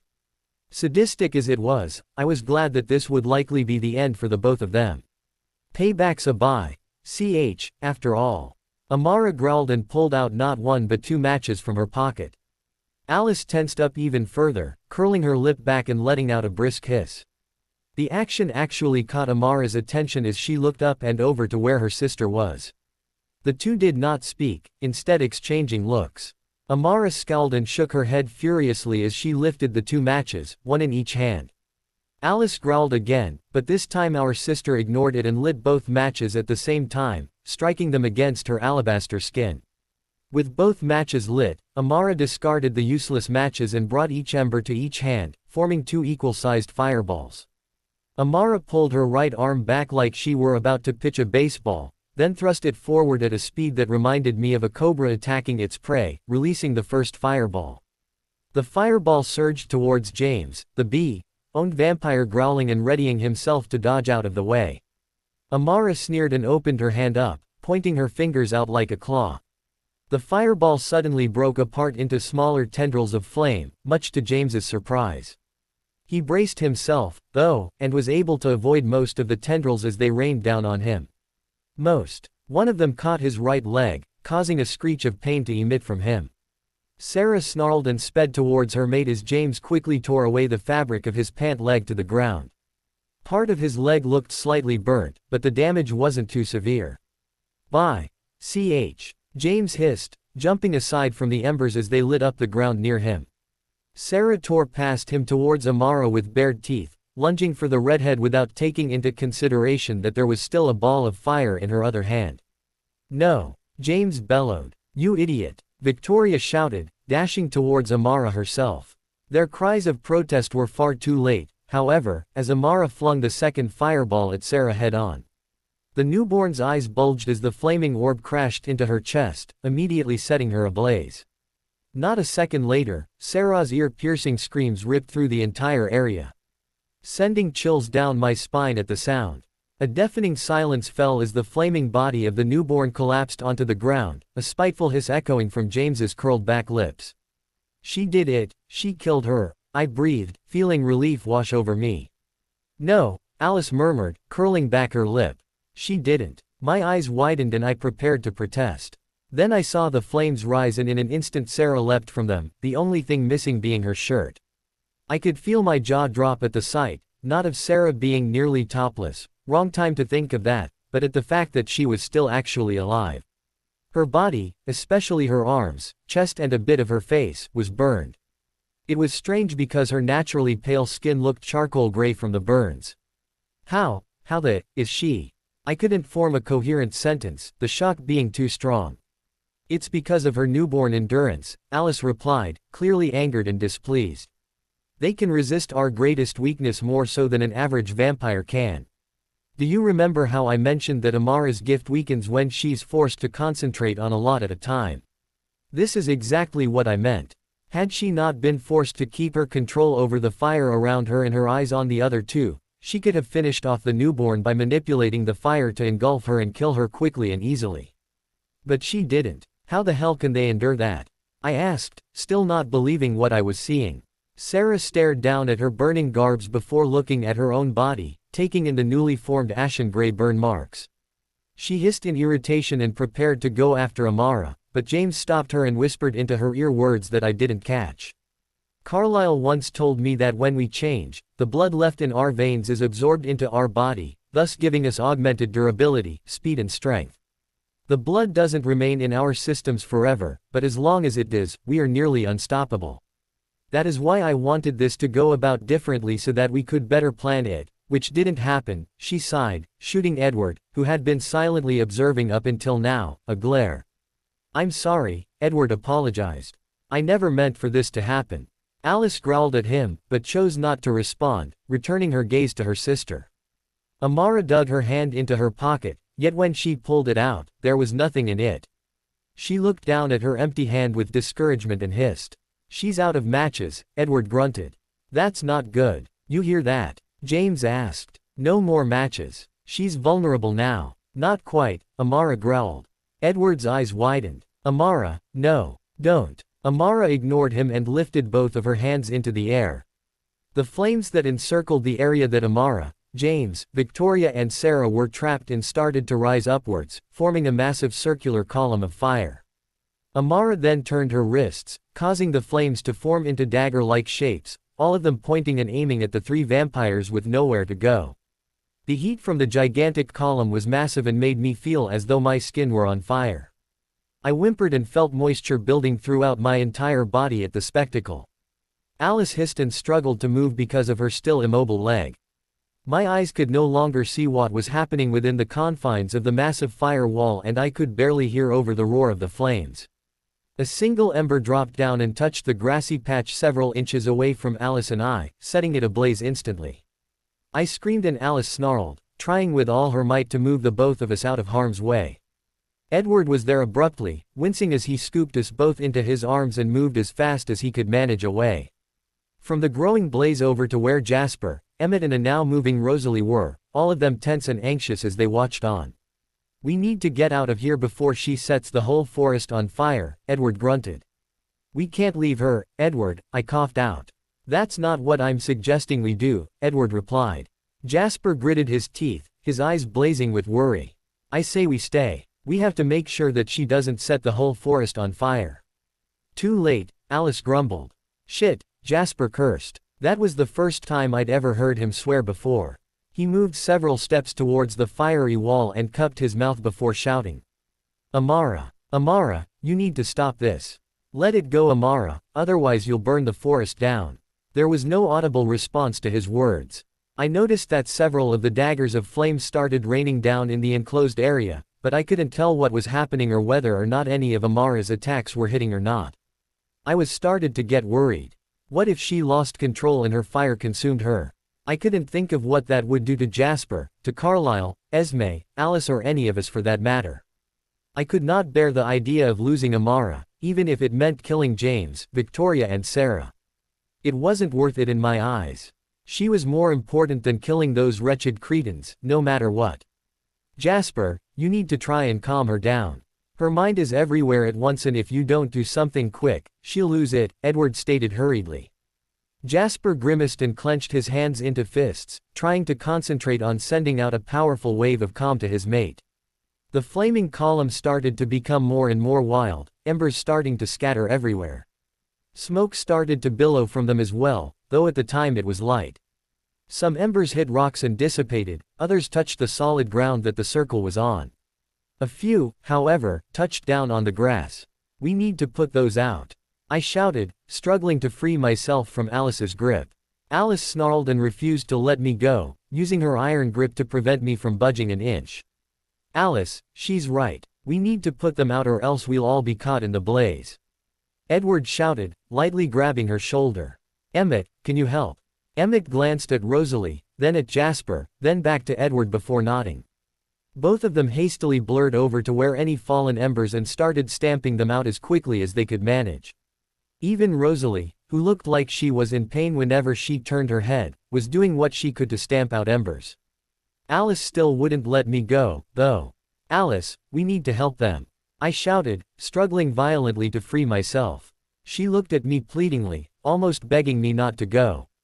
Bella, you could get hurt. I don't care. I need to help so that you don't get hurt. Now let go, I commanded. At last Alice released her grip on me. I gave her a brief meaningful look before speeding off to the nearest ember, stamping on it furiously with my left foot. Alice could not move from her spot because of her leg, despite the alarmed look on her face and the obvious longing to help. The rest of us, save for Jasper, were making sure that none of the falling embers set anything else around us on fire. However, what we could not take care of was the small fire that had already started in the area that Alice and I had been in. Shit, I shouted as the flames started growing. I stumbled back to where Alice was and noticed that Jasper was straining himself to reach his mate. By now there was a massive plume of black smoke floating into the air as the flames seemed to keep going. I feared that things weren't going to get better and that we would have to flee, leaving Amara behind. To my relief, I noticed that the massive flaming column started to slowly shrink in size. Jasper gritted his teeth, the veins bulging out from his forehead, neck and hands as he concentrated on using his gift. As the flames continued to shrink, I saw 3 figures blurring out of the flames and dashing into the forest. I grimaced when I saw one stop, that being the form of Victoria, who glared scathingly at the fire, then at me. Her eyes bored into mine for a moment with silent promises and hate before she turned and sped off into a different direction than James and Sarah. They had survived. My heart sank into my chest and my breath hitched when I came to this realization. They were all still alive. They would still hunt me. I was still in danger, my family was still in danger, hell, this whole town was still in danger. I didn't blame Amara for what happened. I did, however, blame myself. The mass of roaring flames continued to slowly subside. I was now able to see Amara's tall form as she stood statuesque in the center, her eyes white as her hands remained firmly to her side. I noticed now that some of the fire had gotten onto nearby trees and set them on fire, smoke streaking throughout the sky from the burning. No, Amara breathed, putting both hands on her head, a look of despair forming on her naturally happy face. Not again. I did it again. Damn it. Jasper was there a moment later, wrapping his arms around his lover and pulling her into a hug. Shish, it's okay, dear, he cooed softly. It's not your fault. You did what you could. Most of the fire had died away by now. There was still the flaming trees surrounding us, however, that concerned me. I looked up at them, uncertain as to whether or not Amara was in the right state of mind to take care of them. Amara, as if sensing my thoughts, looked around her and freed herself from her mate's arms, stretching her arms out at the trees and concentrating. The smoke started to clear up as the flames died away, leaving nothing but dead, burnt trees once they had. She quickly turned her attention to the fire that had been growing to the side and it too slowly died away, leaving little more than a patch of black earth from where the fire had once stood. Once she was finished, Amara dropped her arms and looked at the destruction around her. I noticed her eyes flicker to where the 3 nomads had escaped before flickering to each of us, first to Jasper, then to Alice, Emmett, Edward, Rosalie and finally to me. She held my gaze for a minute or so before she collapsed onto her knees, staring down at her hands with disgust and rage. Angrily Amara started pounding her fists into the ground, cursing both out loud and to herself. No one moved or said anything at the display, not even Jasper, who remained completely still where he stood. Eventually Amara stopped her cursing and pounding and just sat there in silence with her head hung, staring down at the ground beneath her. It was at that point that Jasper moved to her, kneeling down and pulling her into his arms, whispering in her ear and rubbing her back. I heard something then, something I never thought I'd ever hear. Amara sobbing. She started quietly sobbing into her mate's shoulder, wrapping her arms around him as she did. The entire area was silent save for that one noise as the others watched on with somber faces. Emmett moved to stand with Rosalie, wrapping his arms around her gently. Edward hung his head downwards and stared sorrowfully at the ground. I was utterly heartbroken by the sight before me and felt tears start to pool in the back of my eyes. I had never seen such a broken look in Amara's eyes before, and that very fact made me sad for reasons even I didn't fully know. That sorrow, however, was soon replaced by two other feelings: pain and fatigue. My body suddenly felt intensely weak as the pain in my chest came back to me. All the strain I'd been putting on my body and the wear and tear I'd been through hit me like a car, causing my knees to buckle. I felt a pair of cold arms catch me and looked up to see Alice staring at me with alarmed eyes.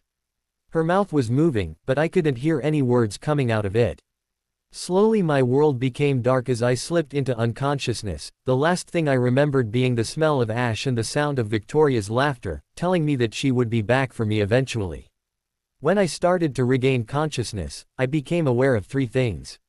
1. My chest is f***ing killing me. Ow, damn it. 2. I was in a very comfortable, incredibly sweet-smelling bed. I think, yes, this was my bed, I could tell. It smelled like Alice and I recognized the feeling of my pillow. And 3, I felt a pair of all too familiar cold arms wrapped around me and a forehead pressed against the side of my face. Instinctively I nuzzled into the face and arms, knowing already who it was. Even with the incredible pain in my chest, snuggling into Alice's arms always seemed to help alleviate any pain I felt, just like in this case. Once I'd regained full consciousness, I opened my eyes and turned my head to see Alice's honey-colored orbs gazing back at me. Her eyes lit up when they met mine, a small smile forming on her lips. I smiled back as much as I could, wincing slightly at the throbbing in my chest. "Hey," I breathed, pressing my forehead to hers. "Hey yourself," she replied, brushing her lips against mine. "We really should stop meeting like this," I murmured, trying to sound somewhat humorous. Alice sighed. "Having you wake up in pain, yes. Having you wake up in my arms, no." I smiled at that and wrapped my arms around her. That was when my brain started to function again and I realized that we were back home. Multiple questions started to surface and I instantly started deciding which to ask first. I didn't get the chance to, however, because Alice beat me to it. "Yes, Bella, my leg is fine," Alice chuckled, answering my first question. To prove her point, she lifted her right leg up from under the covers and bent it several times before lowering it back down. "See, all better now." I let out a sigh of relief and pulled her closer to me. "What about the others? Are they okay?" "They're all fully healed now, Rosalie included. Amara's a little upset over what happened, but aside from that, they're better," she replied. Her face became sad as the fingers of her left hand ghosted against my shirt. "You, on the other hand, will need time to heal." "How badly was I injured?"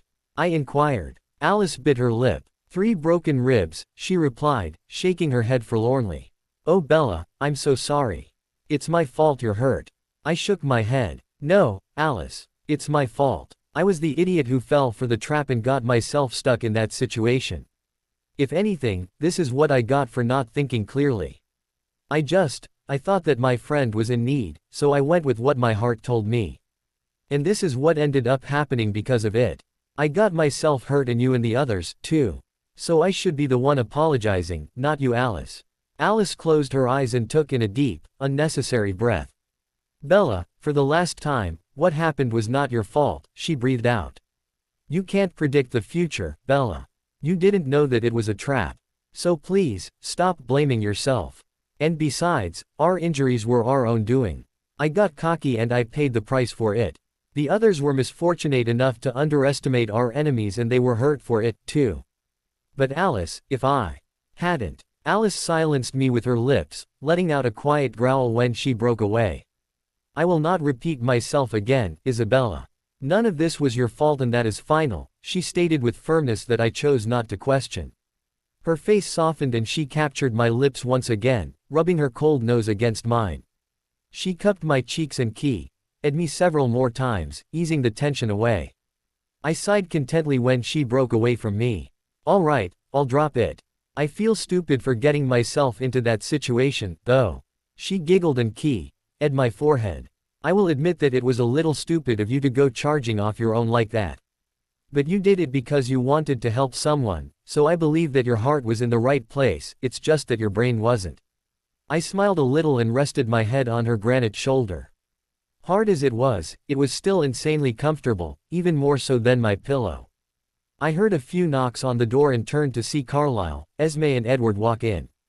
Alice snarled venomously at Edward when she saw him, causing him to hang his head and lean against the doorway. Alice, Carlisle sighed. She didn't respond to him, instead glaring scathingly at her brother. I came to apologize again, Edward murmured, looking sheepishly at me. For leaving like I did to go and hunt. It was foolish of me to do so and I should have stayed with you. This could have been avoided if I'd just been responsible. But I wasn't, and for that, I truly am sorry. It's okay, Edward, I replied. I never blamed him to begin with. It wasn't his fault that he needed to hunt. No, it isn't, Alice growled. I cannot believe that you went and hunted at that time, Edward. What the hell is wrong with you? My Bella was hurt because of your stupidity. I swear, I'd beat your ass into the ground were I not cuddling with her. Edward cringed at her words and likely her thoughts, too. He ran his hand through his hair, clearly guilt-ridden over what had happened. I sighed and cupped Alice's cheeks, forcing her to look at me. Alice, stop, please. It wasn't his doing, okay? He couldn't help if he needed to go out and hunt. I was the one that decided to leave the house, so I stopped when she narrowed her eyes at me and sighed again. Look, can we please drop trying to see whose fault it was? After a moment, Alice let out a brisk sigh and nuzzled into the crook of my neck, curling her arms around my upper chest. Fine, she muttered. She turned slightly, giving Edward a sideways glance. You know I love you, Edward. You just disappointed me with what you did, intentional or not. Just promise me that the next time I trust you to look over the love of my life, you'll do so the right way. He nodded briskly. Of course, Alice. I vow to you that I will. And, thank you for forgiving me, both of you, even if I don't deserve it. With that said, Edward bowed and excused himself from the room, silently closing the door behind him. Esme ran her fingers through her caramel-colored hair and walked over to my bedside, gently seating herself and placing her left hand on the top of my head. How are you feeling, honey? She asked, stroking my forehead tenderly. I relaxed into my mother's touch and smiled at her. A bit sore, but otherwise all right.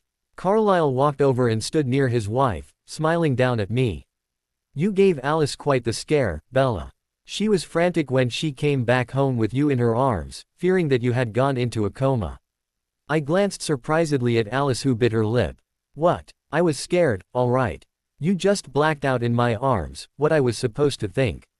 I rolled my eyes and at her cheek. Silly vampire. Shut up. One more crack out of you and I won't cuddle with you anymore, she snorted, though her eyes betrayed her love and mirth. She started to pull her arms away from me, causing my face to fall. Alice then giggled and wrapped them around me, snuggling as close to me as she could. I'm only joking, Bella. That's not funny, I grumbled. Carlisle cleared his throat and I looked up to see an amused grin on his face. That amusement, however, turned into seriousness as he appraised me, his eyes glancing down at my stomach. As you know, Bella, you have 3 broken ribs from the attack. In truth, your injuries were a bit more severe when Alice first brought you back home, but most of them have healed since you've been here, which I'm assuming is partially thanks to the venom inside of you. How long has it been? I asked. You've been out for about a day and a half, honey. If you had slept for a few more hours, it would have been 2, Esme replied, stroking my forehead with her thumb. I gaped in surprise. I've been asleep for that long. Carlisle nodded, taking on a thoughtful look. I believe that it has a lot to do with your body using that time to heal itself, since there was a great deal of internal damage done. It will likely be another day or so before your ribs are fully healed, I'd say, since your other injuries healed at such a fast rate. I soaked in his words and furrowed my brows. So does that mean that I'm able to heal at a much faster rate than a normal human? I would imagine so, yes, Carlisle replied. However, I would suggest that you not test that theory, since it would likely give Alice a heart attack, so to speak. Alice grunted in agreement. I swear to God, Bella, if you so much as think about trying to do something reckless again, she warned. I won't, Alice, I promised, making sure to hold her eyes while I said it. She seemed reassured by that and leaned in to brush her lips against mine. Good, she replied. Let's keep it that way. Something else that I've thought of concerning this, Carlyle murmured, rubbing his chin. I believe that this healing is, like your other symptoms, temporarily increased. I don't think that it will last forever, at least not until you have fully transformed. Why is that? Alice inquired. I can't say for certain, Carlyle admitted. It's just a theory that I have. And as you all know, I tend to have a lot of theories that aren't always correct. Ain't that the truth? Alice laughed. Esme giggled as Carlyle pinched the bridge of his nose, though I could see a hint of humor in his golden eyes. After a moment, though, his face became serious again. That was one of the many things I liked about Carlyle. He knew how to joke around and when to be funny, yet at the same time he knew when to be serious. I mean it when I say that I want you to be careful, Bella. You wouldn't want to have to wear a body brace, would you? My eyes widened in horror. God no, I shouted. He chuckled at that. Then I expect you to take it easy for the next few days. Alice, will you be certain to keep an eye on her? Alice rolled her eyes. Do you even need to ask such a ridiculous question? Of course I'll watch out for her. I won't leave her side, not even for a second. She paused when I lifted an eyebrow at her, at which she grinned sheepishly. Okay, aside from when you use the bathroom, I won't leave you alone. Is that more acceptable? Yes, I replied, dotting her cheek. Then a thought struck me. What about hunting? I don't want you to starve yourself. Silly human, always worrying about me, Alice sighed, gazing at me lovingly. I'll be fine with hunting, Bella. Don't worry about it. Worry about yourself for once, please. I'm serious, too. If I have to get Rosalie to teach you about being selfish, I will. Resort to that. I laughed at both her statement and the humorous look on her face, but regretted it when my chest throbbed, causing me to stop and wince at the pain. Alice whimpered and stroked my cheek while both Carlyle and Esme looked down at me sympathetically. Ow, I grunted. Okay, definitely shouldn't laugh too hard. I can give you some medication if you'd like, Carlyle offered. I nodded. Yeah, that'd be nice. Thank you, Carlyle. He nodded and excused himself to go and grab some medication for me. Esme stayed sitting, still rubbing my head as I cuddled with Alice. That was when a thought hit me, one that I'd been trying not to think about, but couldn't stop. What had happened to James, Victoria and Sarah?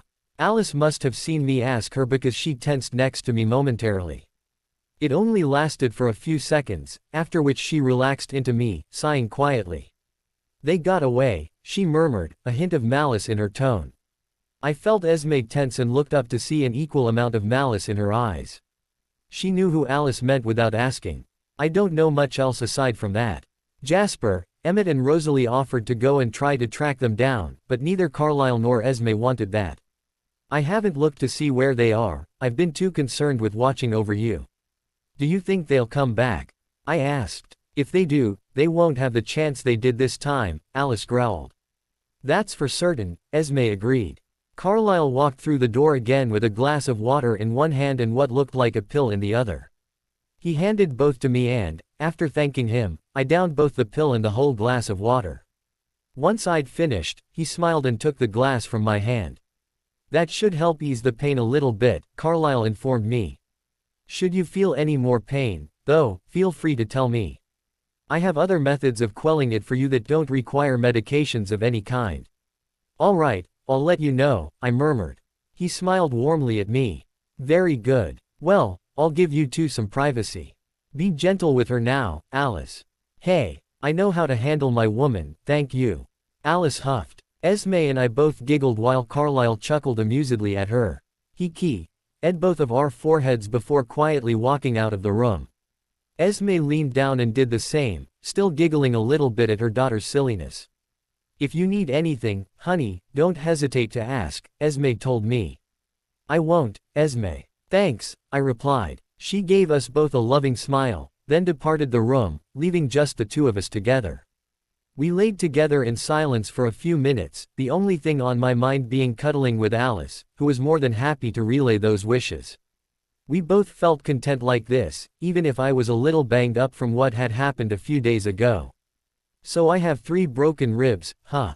I asked, breaking the silence at last. She nodded and pulled my shirt up a little, exposing a good portion of my stomach. I saw that part of my upper abdomen was wrapped in bandages. Alice lightly traced the bandages with her fingertips, staring down at them with a sullen expression on her face. "Well, that stinks," I groaned. Alice giggled. "I could key it to make you feel better so it doesn't stink as much, if you'd like." I rolled my eyes at her giggling, but actually thought about that. I was pretty sure that her lips had some kind of healing power since every time she keyed at me, I always felt better afterwards. Then again, that might have just been because it was Alice. "How is dotting my bandages going to make me feel better?" I asked teasingly, though I was actually a little curious myself. "That's a good point," she grumbled, pouting adorably. She tapped her chin thoughtfully while considering something for a moment, her lips curling into a much bigger smile as she did. Then she looked into my eyes, her golden orbs alight with a twinkle in them. "What?" I asked, genuinely curious. Whenever I saw that twinkle, though, it usually meant something that would be good for the both of us. "I could key your belly button," she suggested with a wink. "That's close by, right?" My cheeks heated up instantly and I'm pretty sure that my face had turned tomato red. "Why you want to what?" Alice giggled again. "You heard me, silly Bella. Do you want me to or not?" I looked away from her as my face continued to redden, various images popping into my mind that I tried to push away. Alice looked at me with her puppy dog eyes, making me melt and blush more in the process. I couldn't resist the adorableness and abruptly gave in. "Oh okay, sure, you can." She beamed at that before lowering herself so that her face was level to my stomach. My face felt like an inferno as she took in the sight of my pale stomach, which I never really thought much of until she came along. Her tawny eyes flickered up to mine, holding my gaze as she slowly lowered her face to my stomach. Not a moment later I felt her lips softly touch my stomach, sending tingly sparks throughout my whole body. I shivered at the sensation of having her cold lips dotting my warm skin and closed my eyes to better feel it as Alice slowly and tenderly moved her lips against my skin. And just like I'd expected, the stinging pain that I'd felt in my chest became little more than an afterthought, even thought I knew that I would feel it later. Alice's body started to vibrate in a happy purr as she continued to my stomach, trailing all over it, creating a nice, lulling peacefulness between the two of us. As I started to relax into the bed, I felt Alice smile against my skin. Suddenly my eyes shot open when I felt her icy tongue slip into my belly button, eliciting a surprised gasp from me. I flushed at the surprising contact, but I was unable to protest against it since a quiet and escaped my lips as she wrapped her arms around my waist, moving both her lips and her tongue together in rhythmic motions.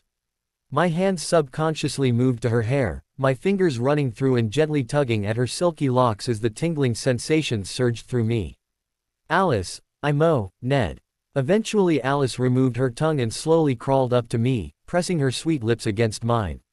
I wrapped my arms around her as she did the same, making sure she was avoiding my sore spots as I deepened the We at each other tenderly for minutes, the sensations in her purring making me lose track of time altogether. Either way, I eventually needed oxygen, hence why I broke apart from her so that I could breathe. Alice, still purring, re-nuzzled into the crook of my neck, smiling rather contently at me. "You taste good," she purred, licking her lips. Again my face lit up at her comment and I ran a hand through my hair, her giggling not helping me calm myself down a bit. She placed a brief on my cheek before cupping my cheeks with her hands, cooling them down with her icy touch. "Oh Bella, you and your blushing," Alice giggled. "I was only giving you a compliment."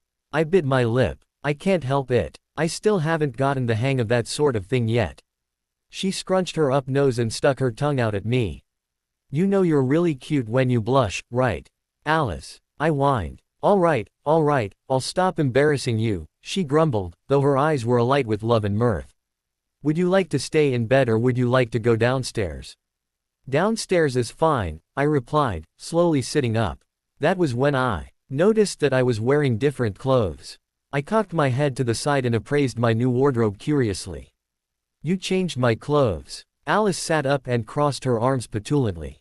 "No, Esme did. She didn't let me do it because she thought I'd do inappropriate things to you while you slept," she explained, even doing air quotes to further her point. I lowered my head and gazed at her through my eyelashes. "Would you have?" Alice's lips twitched, curling into a sultry smirk. Probably, she admitted. It's kind of funny, this is the first time you've let me do anything other than hugging or key-ing. I like it because it means you're becoming more trusting and comfortable around me, even if all I did was your belly button, which was awesome by the way. And you don't have to feel embarrassed about it, either. It's not like you're trying to get into my pants or anything, so there's nothing to worry about. I didn't respond to that as I moved my legs to the other side of the bed. Alice was there seconds later, pulling me into her arms bridal style. I smiled at that and wrapped my arms around her neck, knowing full well that there was no way to argue with her over carrying me. If anything, I was now used to having my own Alice transit, which was actually a lot easier than walking. Alice gracefully carried me out of her room and down the stairs before setting me down. I removed my arms from around her and started to stretch out the kinks in my neck, arms and legs. Alice cleared her throat. I do believe you owe me a toll. I smiled and ed her on the lips, holding it momentarily, then pulling back. It was at that point that I heard some chuckling and turned to see Emmett, Rosalie and Jasper all sitting on the couch, Emmett giving me a wide grin which he turned to his sister. "So Alice, find any lint?" he asked. I gaped at him, realizing immediately what he was referring to. That made my face heat up like a volcano as I moved behind Alice, burying my head in her neck. Alice's body vibrated as she laughed melodiously, the fingers of her right hand entwining with mine. "Nope, I can officially declare that she has no belly button lint," Alice announced joyously. I blanched. "Alice." I whined into her neck. "What?" "It's true," she pointed out between her giggles. Emmett's booming laughter filled the entire house along with the laughing of Rosalie, Jasper and even Edward, who was apparently up in his room. There was even a little giggle from Esme, who was in the kitchen making food for me. Jasper was the first to stop, sending me a wave of calm as if trying to make up for laughing, and Alice eventually quieted down, turning and allowing me to bury my face in the crook of her neck, which I did. "I'll get you for this," I growled. Alice rubbed circles into my back. "Oh, stop. I'm only playing with you. Besides, you know that I'd love you even if you did have lint or any other sort of oddity." I grumbled and pulled her close to me, trying to ignore the others laughing. "You humans and your belly button lint," Rosalie snorted. "I swear you have the strangest things happen to you sometimes." "Be nice, Rose," Jasper chided playfully. I tuned out to the rest of their comments and laughing and realized something. Amara wasn't here. She wasn't even in the house, since I would have heard her musical laughter at the jokes the others were throwing my way. Why was that? I peered up at Alice and gave her a concerned look. Alice must have seen what I was going to ask her because she calmed herself fully and inclined her head towards the doorway. "Carlisle's talking with her right now," she whispered. "If you want, you can speak to her once he finishes up, which will be in about 4 minutes and 12 seconds. I'd wait a little while after that, though, because she'll be going hunting first." I nodded in understanding and at her cheek. "Thanks," I murmured. I walked over to the couch and sat down near Jasper, who had been appraising me once Alice had started talking about Amara. Emmett and Rosalie had both quieted down by then, too. Alice came over and plopped on my other side, wrapping her left arm around my back and pulling me into her as I rested my head on her shoulder. "Hey Em, let's go hunting," Rosalie stated, standing up abruptly. Emmett grinned and stood after her, winking at me. "Don't worry Bells, you'll get laid eventually, I'm sure of it." "Emmett," Alice hissed. "Emmett, leave our sisters life alone," Rosalie chided, smacking his arm. I blushed only slightly and tried to ignore his comment, hugging Alice tighter to me. I was suddenly reminded of a question that I had been meaning to ask Rosalie. "Hey Rose, how's your neck?" I inquired. Rosalie looked back at me and smirked.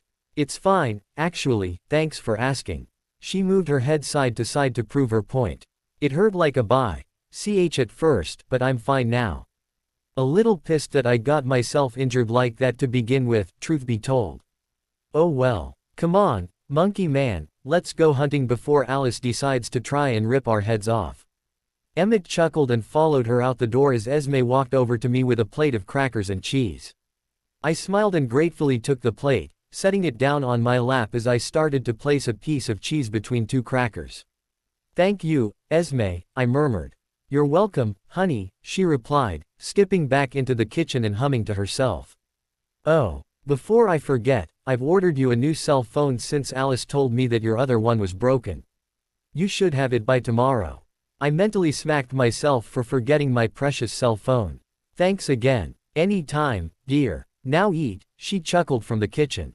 I put my first mini sandwich into my mouth and started chewing it. It wasn't Esme's normal cooking, but a snack was more than enough for me at the time. There was far too much going through my mind at the moment, anyways. Thoughts on when James, Victoria and Sarah would return, a pang of guilt for Sarah being manipulated the way she was, my feelings on my eventual transformation into a vampire. There was a lot going on and it was nerve-wracking to be stuck with so many thoughts and concerns at once. One of those thoughts was centered on how Amara was doing after the fight. I hadn't thought it possible for someone like Amara, the sarcastic, foul-mouthed badass that she was, to actually break down in front of others. Yet she did. She broke down into her mate's shoulder, the look on her face showing how sorrowful and upset she truly was. It was a saddening sight to see and my heart went out to her, even if I didn't understand why she had acted that way to begin with. I'd intended to ask Alice about it, but I decided against it. Truth be told, the one person who I should be asking is Amara herself.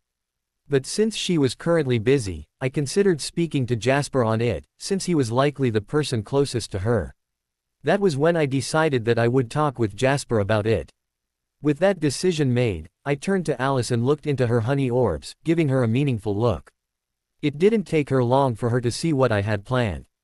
She furrowed her brow for a moment and frowned at me, but then her face softened and she leaned forward to capture my lips for a brief yet passionate kiss.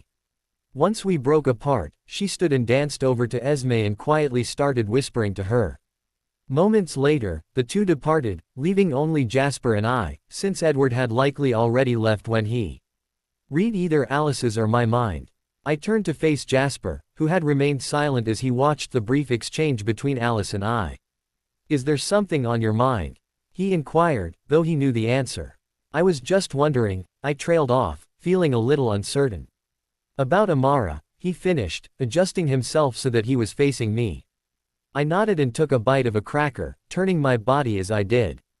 Jasper nodded and ran a hand through his wavy hair, thinking to himself before choosing to respond.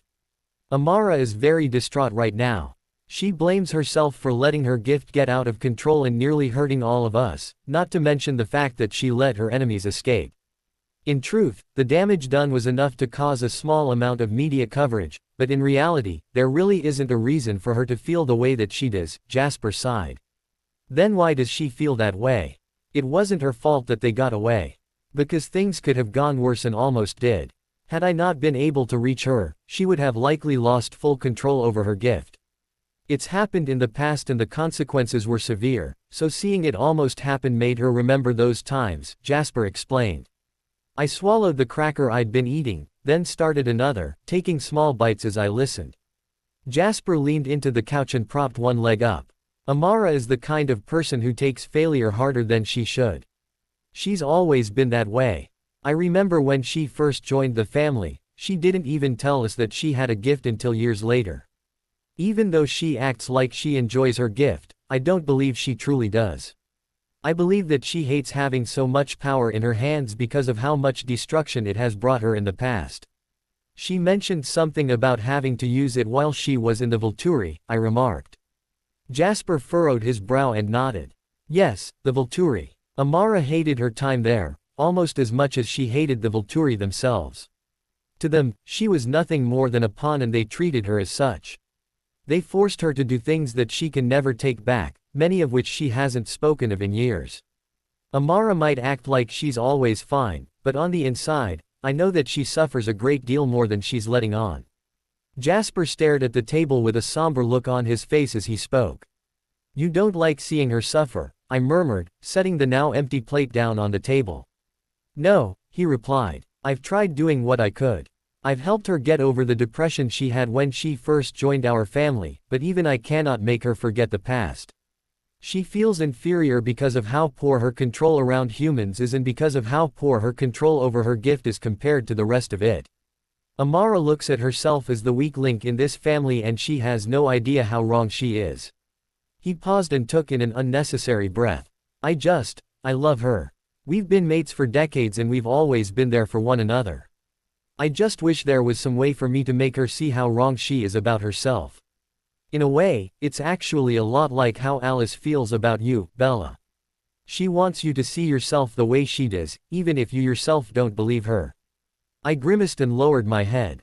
I wasn't sure how to respond, and feeling Jasper's tawny eyes on me wasn't helping me much. What was I supposed to say, exactly? Jasper chuckled quietly. You don't have to feel so awkward, Bella. I'm merely making a statement is all. I meant no harm or insult. I know, Jasper, I murmured, still not looking at him. I felt your emotions in the forest that day, he said in a gentle voice. You felt sorrow for Amara when she started to break down. I nodded. Yeah, I did. It was surprising, though. I never expected someone like Amara to break down the way she did. I don't think less of her for doing it, though, especially since I cry all the time, even when I don't mean to. Honestly, I think that sometimes, crying helps. Perhaps, Jasper mused. Maybe, he paused and looked to be in deep thought as I looked back to him. Maybe what? I inquired. Maybe you could talk to her. He asked, appraising me. Would you? I think that if you were the one to speak to her it would mean a bit more. I frowned. Why would it mean more to her if it was me? Well, it's not like she doesn't appreciate what Carlisle or Esme or I say to her, that's not it. I suppose that in her mind, she blames herself for you being hurt the way you were. Because she is your older sister, she believes it is her duty to protect all of her family, you included, and since you were the worst injured, Amara feels responsible for it. That is why I feel that it would mean more to her if you told her that you don't see it as her fault. Does that make sense? I thought about it for a moment and stood up, wincing when I did so too fast and falling back down to the couch. Ow, I groaned. Are you all right? Jasper asked concernedly. I was unable to respond because Alice blurred through the front door over to me, wrapping her arms around me and pulling me into her lap. I rested my chin on her shoulder and at her cheek, trying to show that I was okay. I'm fine, Alice, I murmured. I just stood up too fast. Alice pulled me closer to her. I don't care. You aren't going anywhere without me. I only left the room to give you some privacy, but no more. I rolled my eyes, but chose not to argue with her. Is Amara back yet? Alice bit her lip and nodded. Yes, she just returned from hunting. Can you take me to go and talk with her? I asked. She hesitated for a moment, then nodded. Yes, of course. Hold on tight. I always do, I giggled. I glanced at Jasper as Alice trotted toward the door with me in her arms. He gave me a warm smile, his eyes showcasing his silent gratitude that I agreed to speak with his mate. I smiled back at him until Alice walked outside, at which point I turned my head away. Looking around, I saw Amara sitting on the same boulder that she had when she first told me about her life before joining the Cullens. She was staring up at the sky with a somber yet thoughtful face as Alice and I neared her, clearly thinking to herself. Hey Alice, Bella, Amara greeted, keeping her eyes upward as Alice sat down. Hey Amma, Alice replied. I shuffled around to get myself comfortable since Alice wasn't about to let me out of her arms. Not that I was complaining. How are you feeling, Amara? I asked. Amara lowered her head, her amber eyes meeting mine, her crimson brows furrowing. How am I feeling? You were nearly killed not too long ago and you're asking me how I'm feeling. Tell me something, Bella. Do you think before you speak or do you just speak without considering what you're saying? She snapped. I was a little surprised by her tone of voice, since Amara never spoke to anyone that way. Alice noticed it too and hissed at her sister. Amara seemed to catch herself and hung her head, looking at me ashamedly. I am sorry, she murmured, rubbing her neck. I'm not quite myself right now, as you can plainly see, but that's no excuse to be snappy, especially since you're concerned for me. I thank you for your concern, though. What's the problem? I inquired. You're usually full of energy and cracking jokes and cussing like a sailor. I'm not used to seeing you pulling an Edward and moping like this. If possible, I may have heard Edward grunt in response to the obvious tease, but I wasn't sure if I'd heard it or if my mind had just made it up. Amara frowned at me and for a moment I saw the old Amara in her eyes. It lingered for a few seconds before dissipating as she sighed and ran her fingers through her Arlette locks. I guess that's true, but right now I don't quite care. I need some time to think, she sighed. Alice snorted. Hypocrite. F.K.U. midget, Amara growled. Bella would like that, Alice giggled, causing me to blush and scowl at her. Amara merely rolled her eyes, though I could see a tiny bit of mirth in them. I ignored that, though, and continued to scowl at my girlfriend for her embarrassing comment. What? You would. I know you would, and I know Amara would too. I ignored Alice's comment and shook my head, returning my attention to my troubled sister. Do you want to talk about it, Amara? I inquired, cocking my head to the side. Amara pursed her lips and considered it for a moment. I take it you won't leave if I say no, so I guess I don't have much of a choice in the matter, do I? I shrugged innocently. Not really, no. Amara groaned. Fine. Alright, look. Right now, I'm bummed out because I nearly lost control and let those bastards all get away in the process. Plus, I could have killed all of you had Jasper not managed to calm me down, which stinks. I hate that I was weak and it irritates me to no end that this could have been avoided if I'd just kept my cool. She paused for a moment and clasped her hands together, taking in an unneeded breath. Whenever I think about it, it reminds me of all the stuff that's happened in the past. I've ked up a lot and it's cost me each time. Like when I was in the Volturi, she trailed off, staring down at the rock she was sitting on. What happened? I inquired in a soft voice. Amara didn't respond at first, trying to decide on whether or not to answer. I was a little annoyed because I missed the Amara that I loved, the fun-loving girl who wasn't afraid to open up about herself or her past. I knew it hurt her and I sympathized with that, but keeping it closed in wasn't going to help anything at all. It wouldn't let me help her, either. I could tell that Alice was feeling the same way that I was. She had her brows furrowed and was biting her lip as she thought about what to do or say to help her sibling out. This bothered her as much as it bothered me, I knew that. I squeezed her hand in reassurance, earning me a small smile from my pixie, but it wasn't the smile that I wanted. I guess it was up to me at the moment. You don't have to tell me if you don't want to, Amara. But I will listen. We're sisters after all, that's what sisters do. And besides, everyone makes mistakes. I do all the time. I fell for that obvious trap. I didn't wait for Edward to return. I didn't call you guys on my cell phone and I tried to take on the newborn by myself. That was all pretty stupid to do, and I did it anyways. Amara cracked a small smile at that. It was pretty damn stupid, she agreed. Alice started to giggle, but I shot her a look. What? She asked. I sneered at her. Let's not forget little Miss Arrogant over here who got her leg torn off because she got all overconfident and boastful. Amara's smile grew slightly as Alice pouted at me. That wasn't my fault. She was going after you, so I did what I had to do because I cut her off by pressing a finger to her lips. She pouted adorably again and I leaned in to give her a quick key, smiling when she sighed contentedly and keyed me back. When I pulled away I noticed that Amara was watching on with amusement in her eyes, which made me happier. I could tell that she was still bummed out, but at least now she looked to be doing a bit better.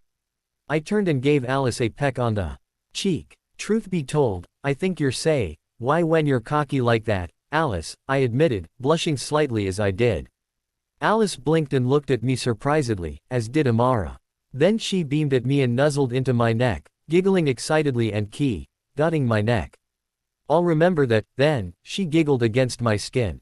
You two are something else, Amara chuckled, shaking her head. Her face softened then as she appraised me. You're right, Bella, everyone makes mistakes. But the kinds of things that I did are things that I could have avoided. I could have avoided setting fire to an entire village, killing all of the innocent humans that lived there. I could have avoided drinking the blood of a woman with an infant in her arms because she saw me while I was in the sun. But I didn't. I did both of those things and much, much more while I served in the Volturi, and even after I left. She held my eyes in a hard gaze when she spoke, and even after she finished, those dark amber orbs telling me that she did do terrible things that I knew nothing about. There was something else behind them too, something that made me continue trying to get to her. Do you regret what you did while you were in Volturi? I asked, lifting an eyebrow. Amara narrowed her eyes. Of course I do. Why wouldn't I regret them? I sighed. I didn't say that, Amara. I know that you regret what you've done. Then why ask? Amara grunted. Amara, Alice warned. Be nice. Amara pursed her lips, but did not argue with her.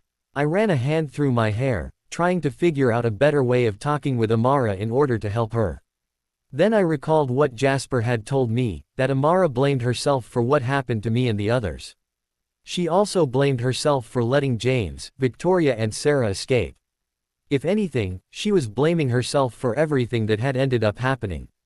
All the bad stuff, at least. Had anything good actually happened? I thought on it. Aside from me learning a bit more about the gift I had, I couldn't think of anything aside from the fact that we all survived. We might not have all been in one piece, but we were all alive. In fact, it was because of Amara that we were alive, because had she not used her gift, I dare say that the others would not be walking around like they were now. Amara. She looked up at me. Yes. Jasper told me that you feel that everything that happened was your fault. That you think that you weren't strong enough and that that's why we were all injured and why those bastards managed to escape. Is that true? The redhead grimaced and glanced down at her crossed legs, not answering immediately. Her silence was more than enough of an answer, though. I shifted again in Alice's arms so that I was sitting in a similar position to Amara. I don't understand how you can think that's true, I stated. You aren't psychic, Amara. You can't predict other people's moves or read other people's minds. You didn't know that the newborn was going to lure me into her trap or that Alice was going to be injured. How could you have, when all you have is your fighting skills? So really, I don't get why you want to feel bad for something that doesn't even concern you. It does concern me, Bella. I'm the oldest sibling in this family, which means that it's my job to watch out for all of you. And I failed in doing that. The only thing I succeeded in doing was getting my ass kicked and letting all of you nearly die, Amara stated in a low voice. I shook my head. Do you not realize that if you hadn't used your gift, I wouldn't be here? Alice tensed up and Amara frowned. What do you mean? She asked. Victoria would have killed Alice while Sarah and James took out the rest of you. Then she would have knocked me unconscious and dragged me off to resume their twisted game, and she would have done Lord knows what to me. Alice hissed. I would have fought her to the last breath.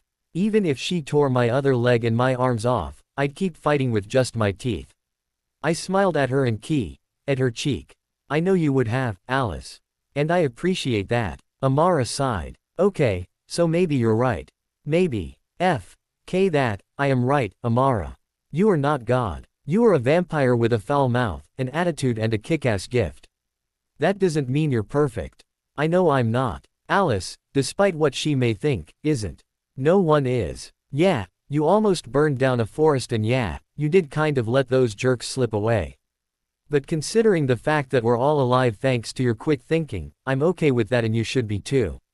Look, I won't pretend that I know what you've done or what you've been through in your life, and I won't say that none of it mattered. But that's the past. This is now, so live for now and what you did way back when. If anything, you should learn from your mistakes. Learn how to control your anger and your emotions and train yourself so that the next time we're cornered and you start shooting fireballs that you won't miss and you'll burn the curs into nothingness. I paused for a moment to let my words sink in, noting the look that Amara was giving me. I know that you're afraid of your gift, Amara. I would be too, especially since I'd probably set random shit on fire by mistake. I'd up if I was in your shoes, but I'm not. You are. You are not up, Amara. You're strong, independent and a total badass. If I could, I'd make a fan club for you and I both know that there'd be a shitload of people in it. So stop with this negativity bullshit, it's not your style. You should be inside making fun of me for having belly button lint like the others were, not moping. Amara stared at me for a moment before that sinister grin of hers appeared. Thanks, Squirt, she said, tousling my hair. I guess it really did mean a lot to hear it from you. No problem, I replied. Amara smiled and thought on something. She glanced at Alice, who smiled and nodded, before leaning in and dotting both of my cheeks. We smiled at each other as Amara got off the rock and stretched her legs and arms out, most likely for dramatic effect. She turned and raised an eyebrow. So what's this about you having belly button lint? I rolled my eyes while Alice giggled. Shut up. I don't, thank you. I bet Alice licked it all out, Amara snickered. Ew, I grimaced. That's not very hygienic. Amara shrugged. Neither is drinking blood, but we make a killing doing that. By the way, Promise me you won't ever give me a motivational speech like that again and I won't tease you for a month. How about you just stop teasing me altogether and focus on teasing, I dunno, Emmett or Edward or Rosalie? I suggested. She tapped her chin and actually seemed to be considering that for a moment, moving her head side to side as she did. Why not? She replied with a grin. Alice cocked her head to the side and turned her eyes towards the forest. I noticed that her eyes were glazed over and figured that she was having a vision. Amara stuck her nose in the air and breathed in, her grin growing significantly.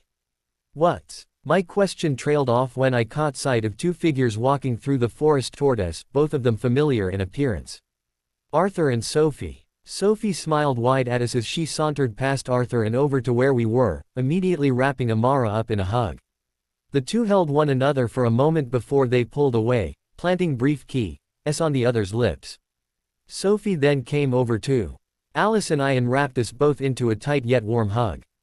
I hugged her back, breathing in the scent of fresh flowers and honeys that emanated from her body until she pulled away. Hello all, she greeted cheerily. What's cracking? Not a whole lot. Getting my ass kicked into gear thanks to my little sister, Amara replied, giving me a meaningful look. I shrugged. I didn't do too much, really. Arthur finally trudged into the clearing, moving at a much slower, easier pace. He smiled at each of us, though it looked rather somber, much like his eyes did. He stood near Sophie and shook hands with Amara, placing his hands into the pocket of his coat afterwards. Hello Alice, hello Bella, he greeted, nodding to each of us. Arthur, Alice replied, nodding as well.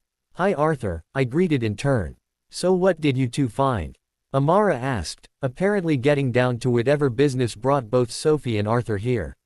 I was confused, of course, and looked at Alice expectantly, hoping that she would give me some answers. Alice bit her lip for a moment, then kissed my cheek and stared into my eyes.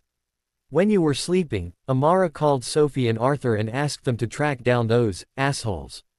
They've been on their trail for the last few days, in fact. I whipped my head around and looked at the two of them intently, wanting to know what they'd found out. Arthur and Sophie glanced at one another silently before Sophie sighed and shook her head at Amara, scowling as she did. Well, I hate having to admit this, but they got away, Sophie grumbled. We caught up to them once and we almost had the chance to fight them, but they ran off. It totally stinks because I wanted to fight them, especially that damn newborn. But no, they had to go and be cowards and run away from us, the pieces of shit. Arthur waited until Sophie finished ranting to take his turn to speak. We discovered that they have split up from one another, he stated softly. The two owned broke away from the other one, which leads me to believe that they have either severed their alliance or they are doing so because they may have realized what Alice can do, or at the very least they have an idea of it. That said, this will likely make things more difficult for you to keep watch over the decisions they make. Bastards, Alice hissed. What do we do, then? I asked. Alice squeezed me tightly against herself for a moment. We do nothing. You are to rest and take it easy for the rest of this week while you heal. And I am going to do the best that I can to keep an eye on their movements. I frowned. Alice, I don't want you straining yourself by constantly keeping your visions active trying to see every little decision that they make. And if I don't, she paused and pointed to my ribs. That could happen again, Bella, and I sure as hell don't want that. I already failed in protecting you once, I'll be damned if I let it happen a second time, mark my words.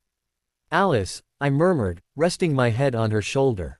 A throat clearing caught our attention and we both looked to see the others looking at us.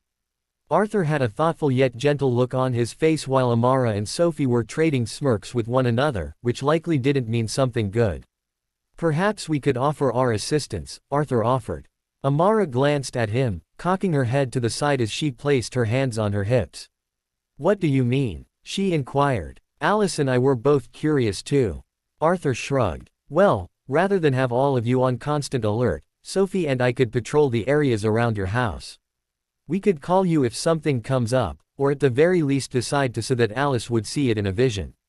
That way, you won't have to divert your full attention to worrying about your enemies and Sophie wouldn't be complaining about being bored, would you Sophie?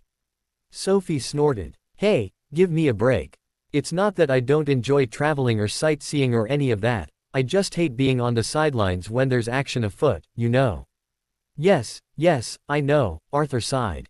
He then turned towards us once more. What do you say? That sounds like a reasonable offer, Arthur. Is there something you'd like in return?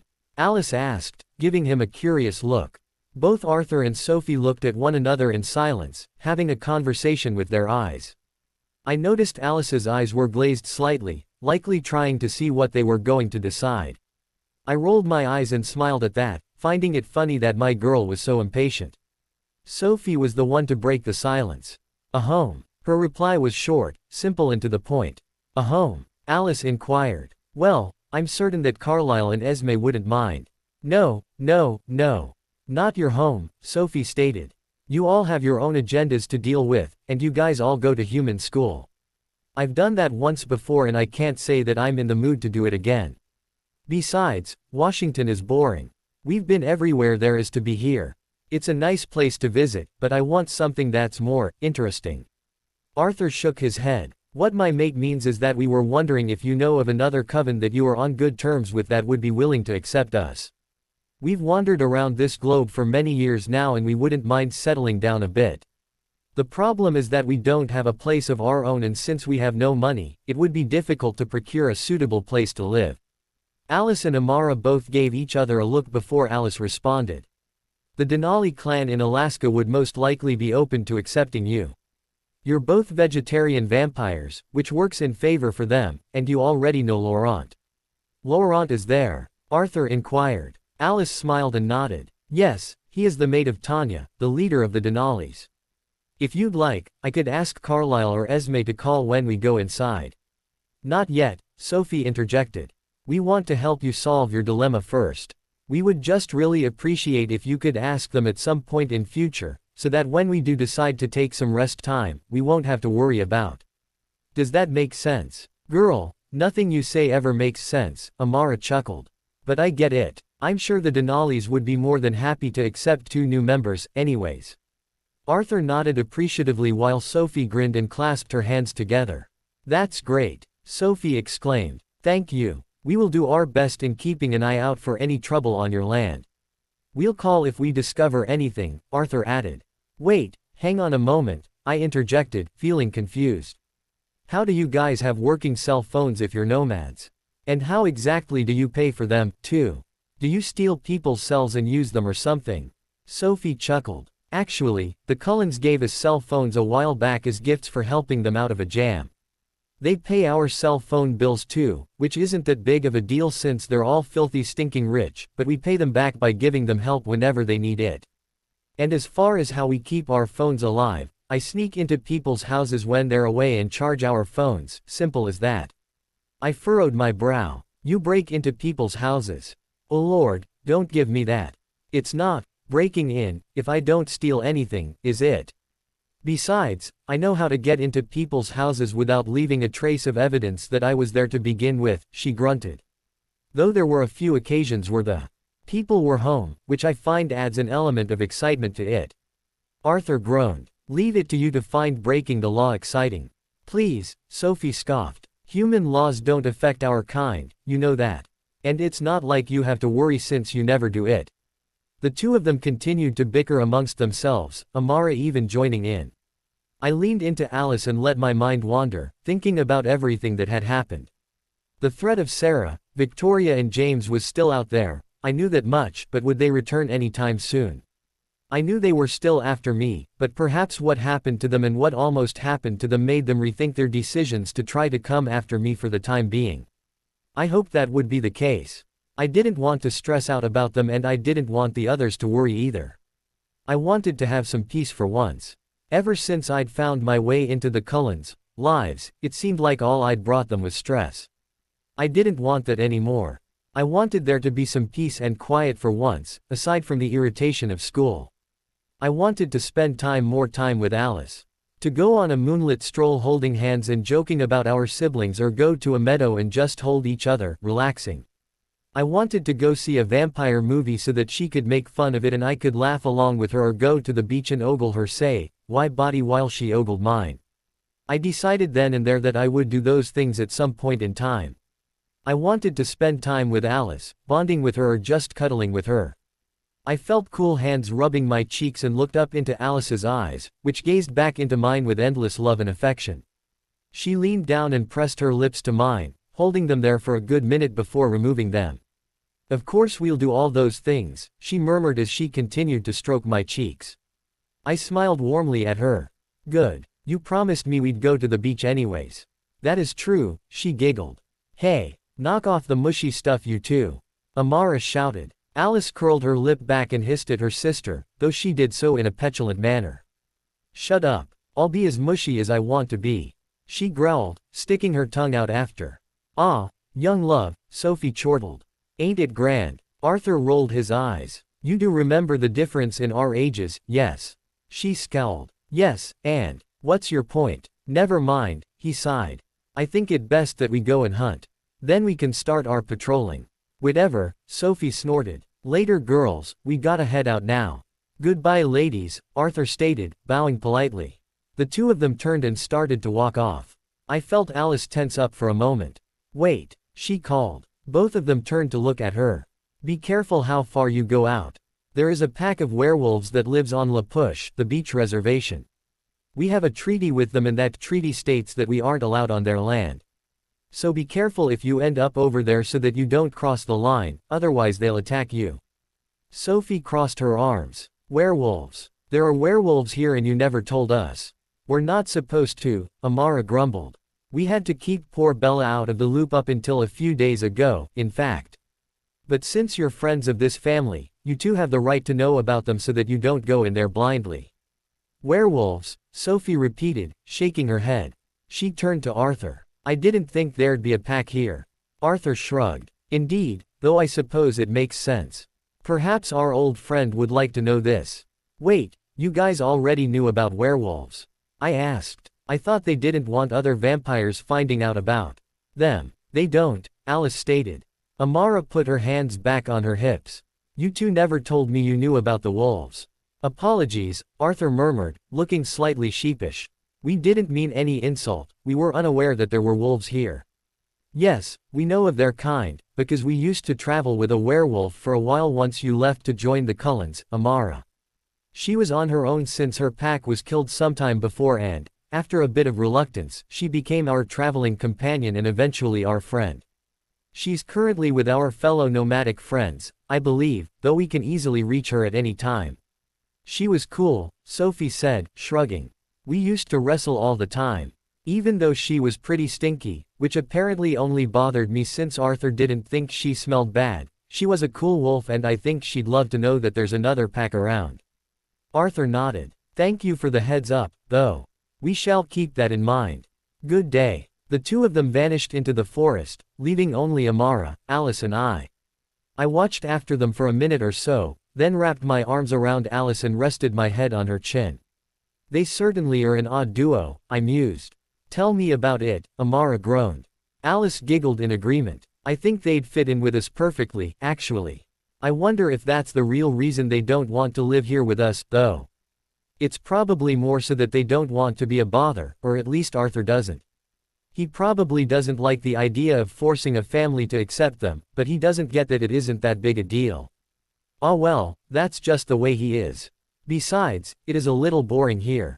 If I didn't have you guys, my music and the video games, I'd be bored out of my mind most of the time," Amara said, shrugging. I chuckled and snuggled into Alice. Something came into my mind, then. "Alice." She looked at me lovingly. "Yes, Bella. Do you?" I hesitated momentarily, then shrugged it off. "Do you think that they'll be back anytime soon?"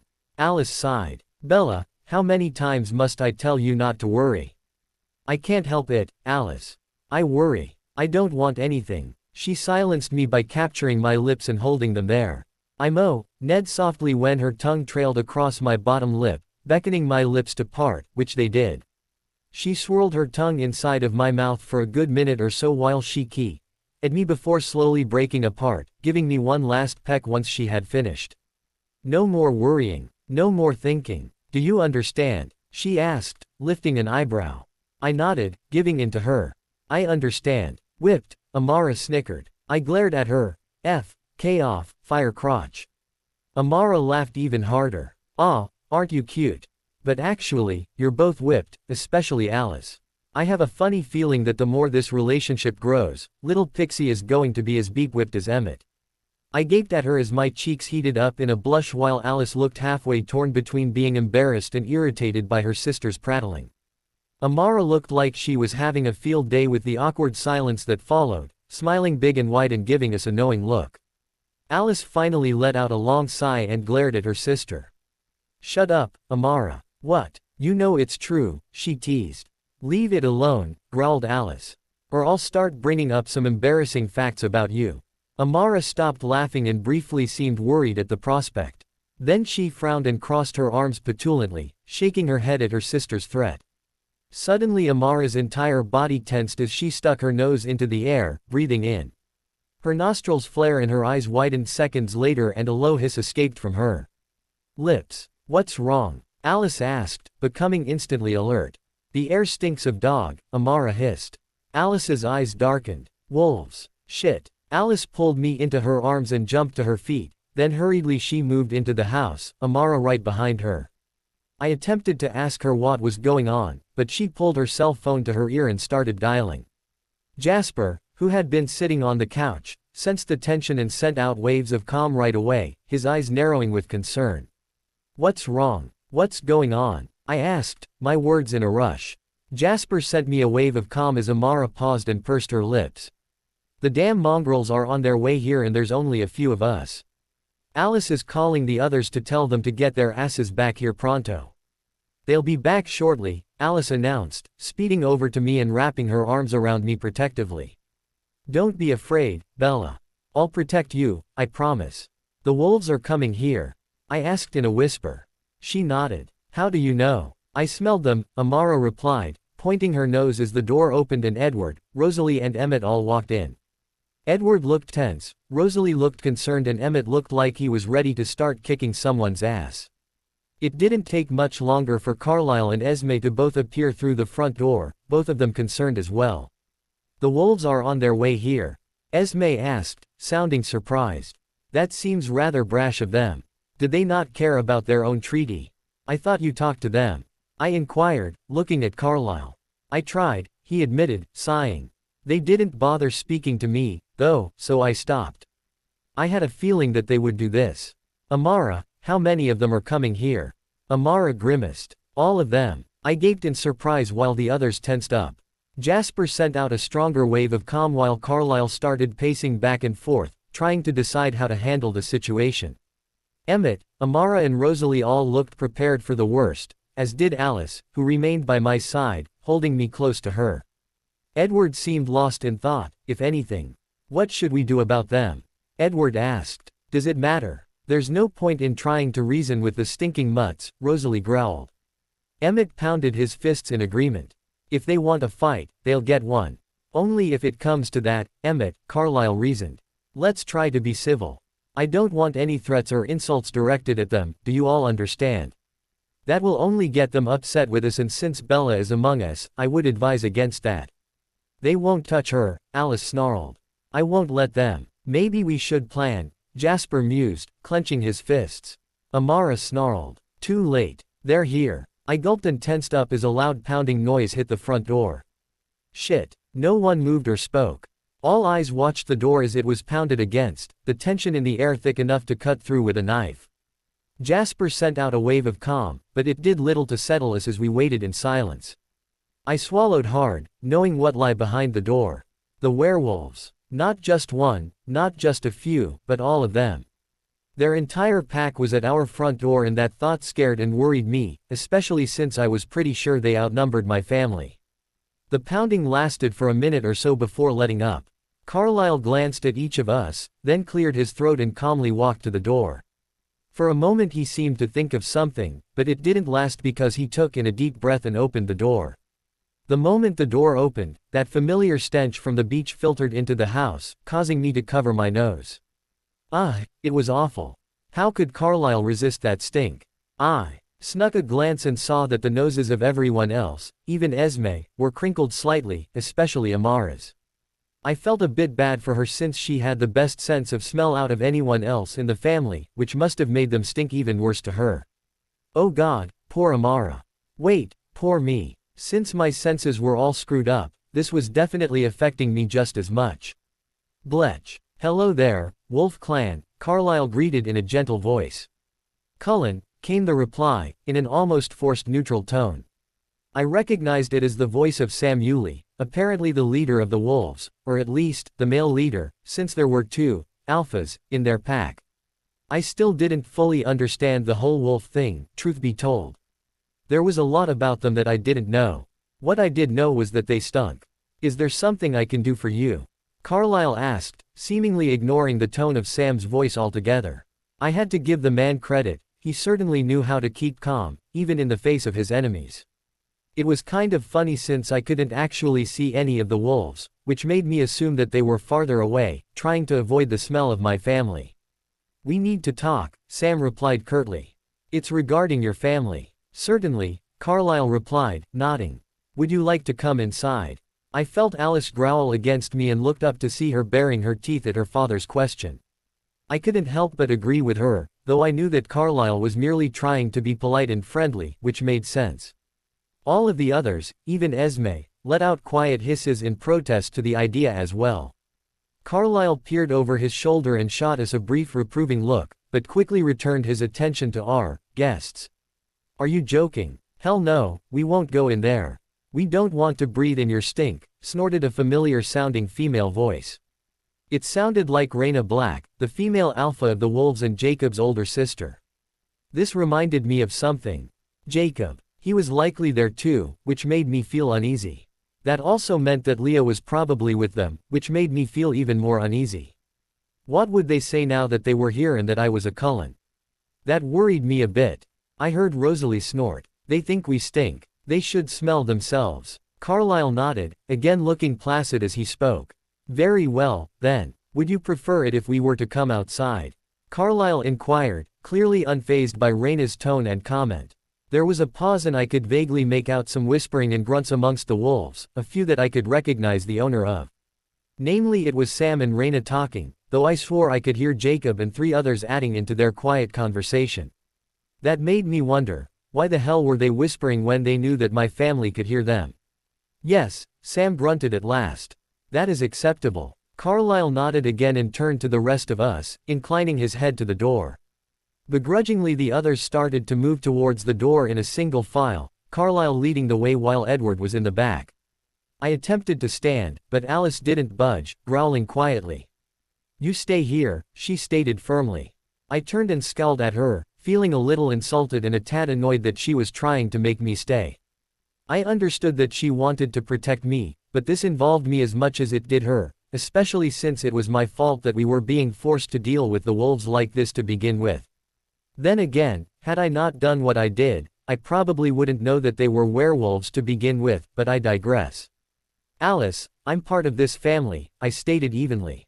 Not only that, but I'm the reason they found out that I was a Cullen too. Begin with. Alice pouted and shook her head. That wasn't your fault, Bella. You didn't know. It's our fault for not telling you sooner. The point is, they're dangerous, especially when they get upset. I don't want you out there if that happens, so stay here, please. I pursed my lips. She wasn't going to let me go easily, it seemed. Alice, don't be that way. I know it will be dangerous, but this involves me. I can't just sit here while you go out there, Alice. I'm your mate, I need to protect you as much as you need to protect me, even if I can't do shit. Besides, aren't they the protectors of humans or something like that? Doesn't that mean they won't attack since I'll be there? You don't know that. Alice whined, holding me firmly. Please, Bella. Please listen to me this once and stay inside.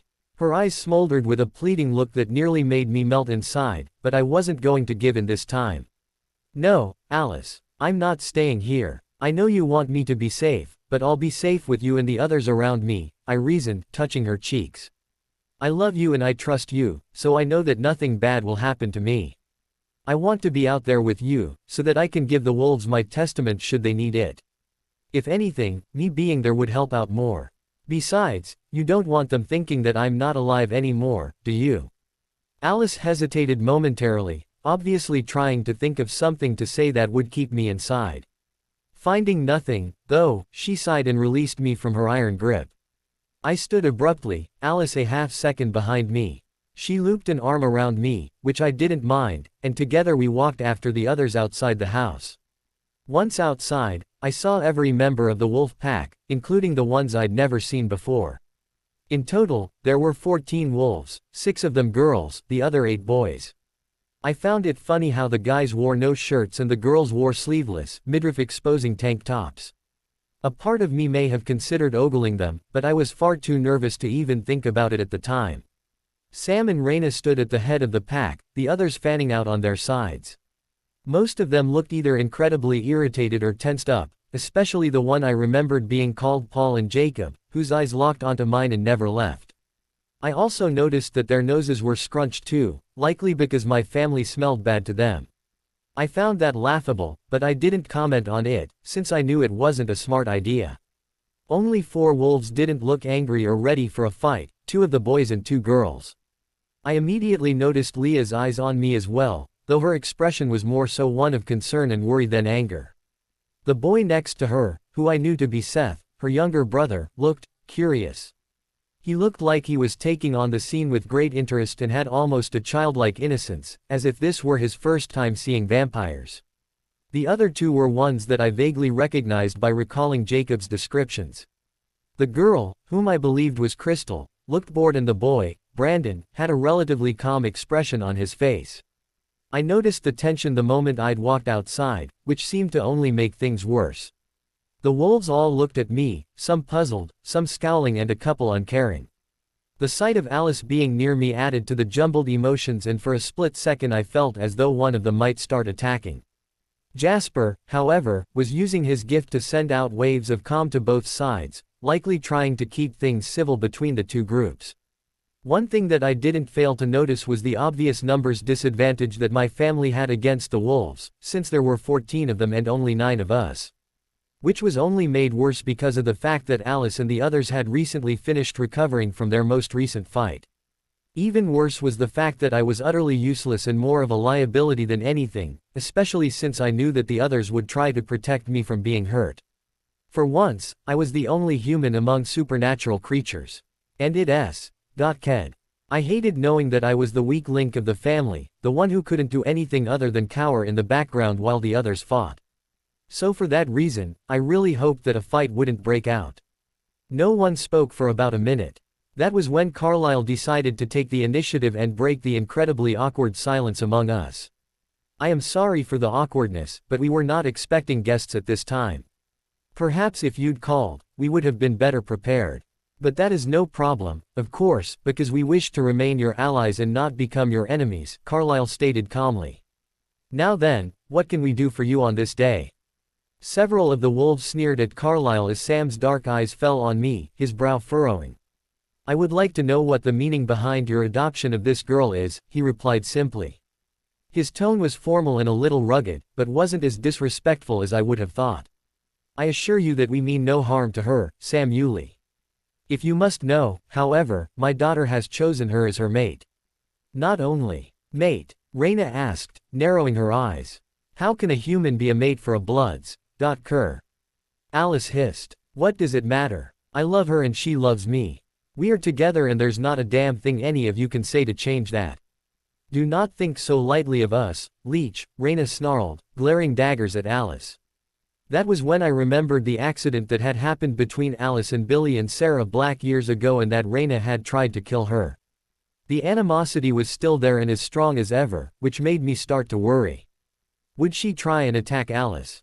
Sam placed a hand on her shoulder. Calm down, Raina. We aren't here to cause trouble, we are merely following the council's orders and looking into this situation.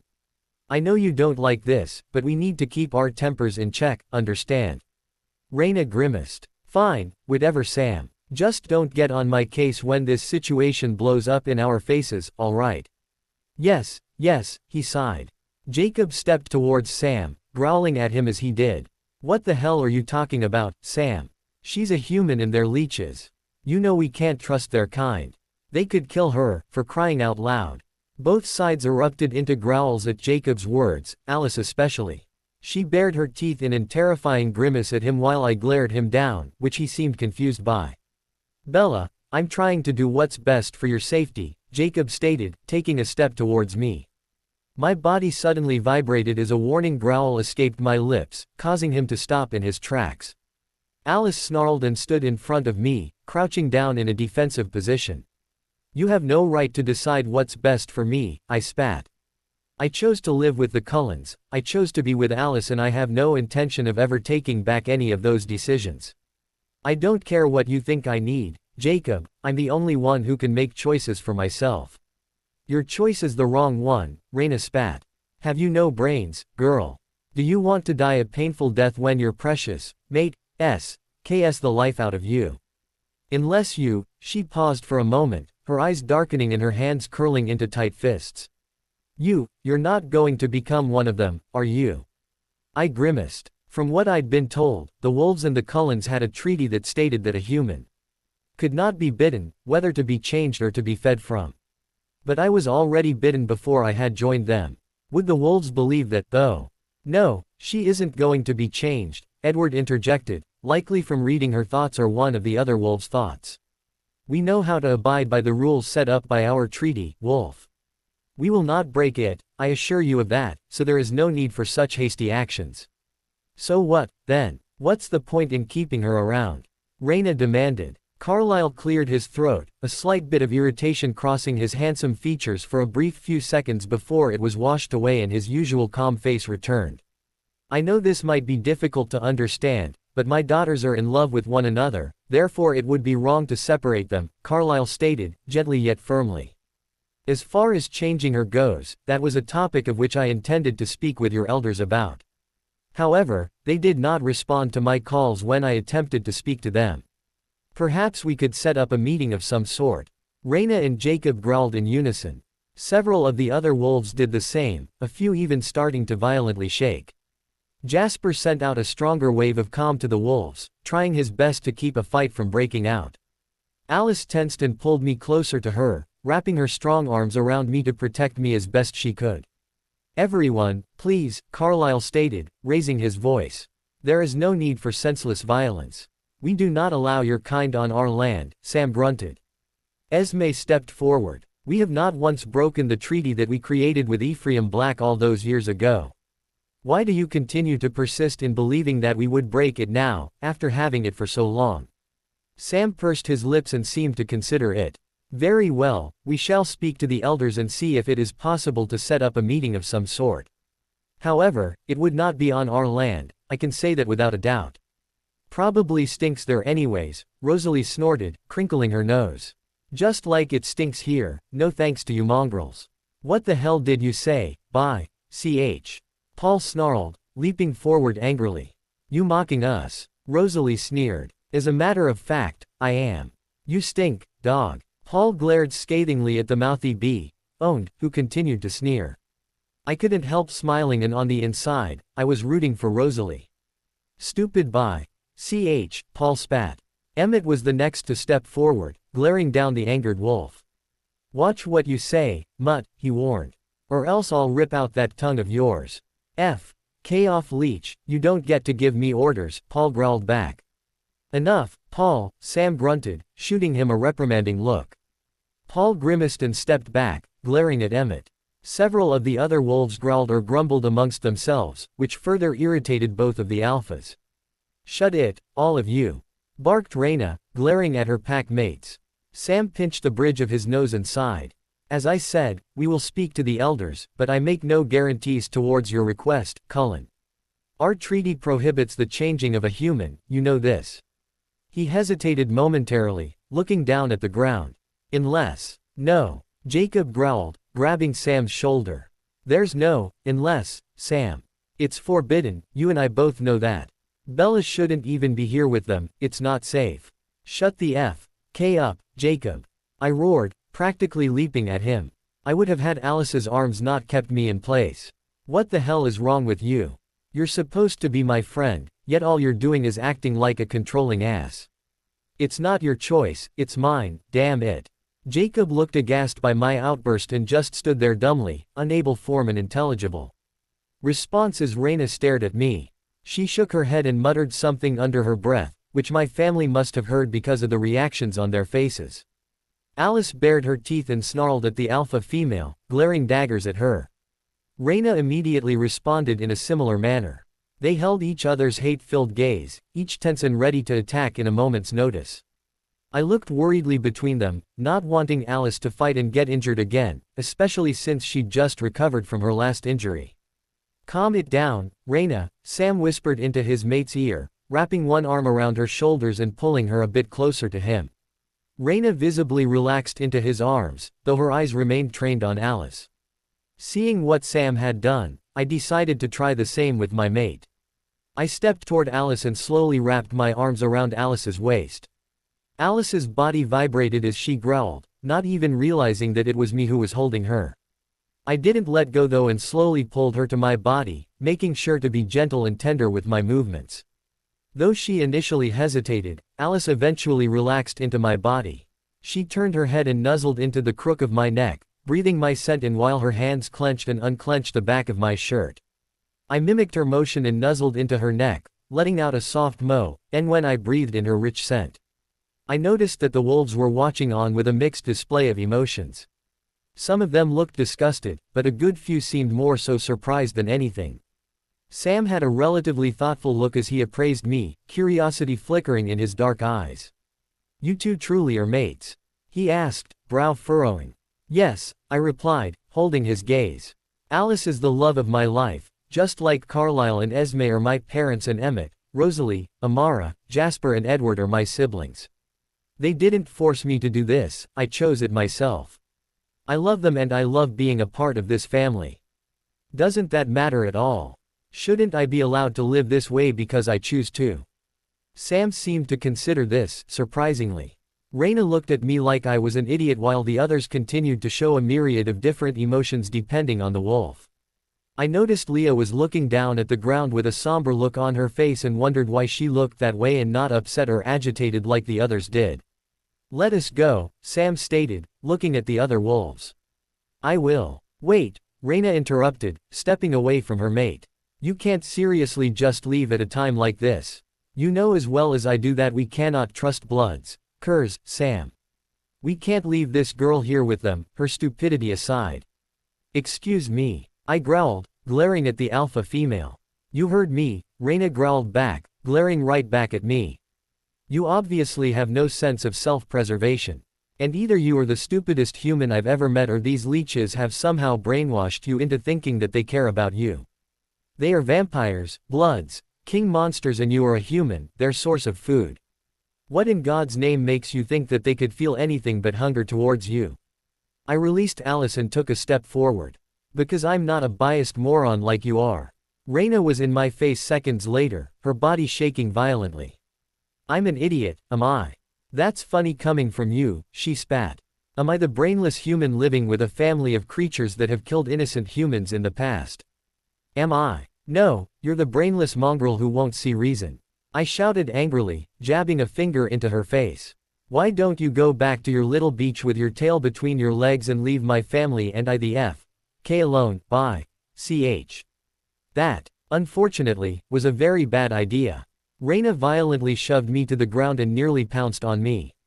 Leah shot forward and grabbed Raina's waist to hold her in place, Crystal and Serena jumping in to help her seconds later. The three female wolves held back their alpha as she snarled and tried to attack me. Alice was in front of me not a moment later, snarling demonically at the alpha female. The others jumped forward with bared teeth, which got the other wolves agitated, causing them to step up as well. Everyone was either growling, hissing or glaring at one another as Leah and the other two struggled to hold Raina back. "Let me go," Raina bellowed, thrashing about wildly in the other wolves' arms. "Now!" Instantly the three of them released her and she attempted to lunge at Alice and I. Sam, however, stepped in front of her and tried to calm her, pulling her into his arms and whispering into her ear.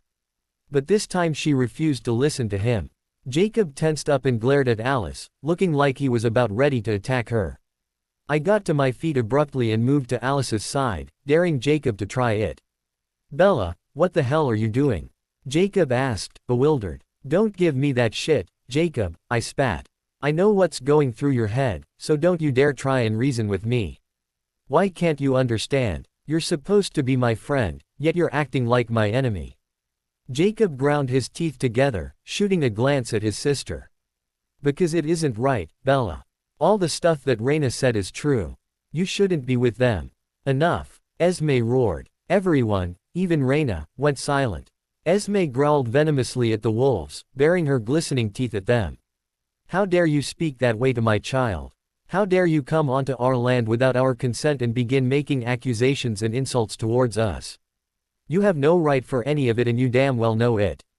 I think you need to leave, Carlisle growled, abandoning the calm demeanor that he usually had. We don't have to do anything, Leech, Paul snorted. Maybe we should go, Brandon murmured, frowning. Is there a point to be here? I agree with Brandon, let's go. I can't stand smelling their stink, Serena whimpered. I noticed that she looked a lot more placid than the others did. And I don't want to fight with them. Definitely, agreed Quill. Well, I agree with leaving here. It reeks. Do we have to leave? Embry asked, frowning. I was looking forward to getting into some leech bashing action. This is boring, Crystal grumbled, stifling a yawn. I want to go home. Screw leaving, let's have some fun.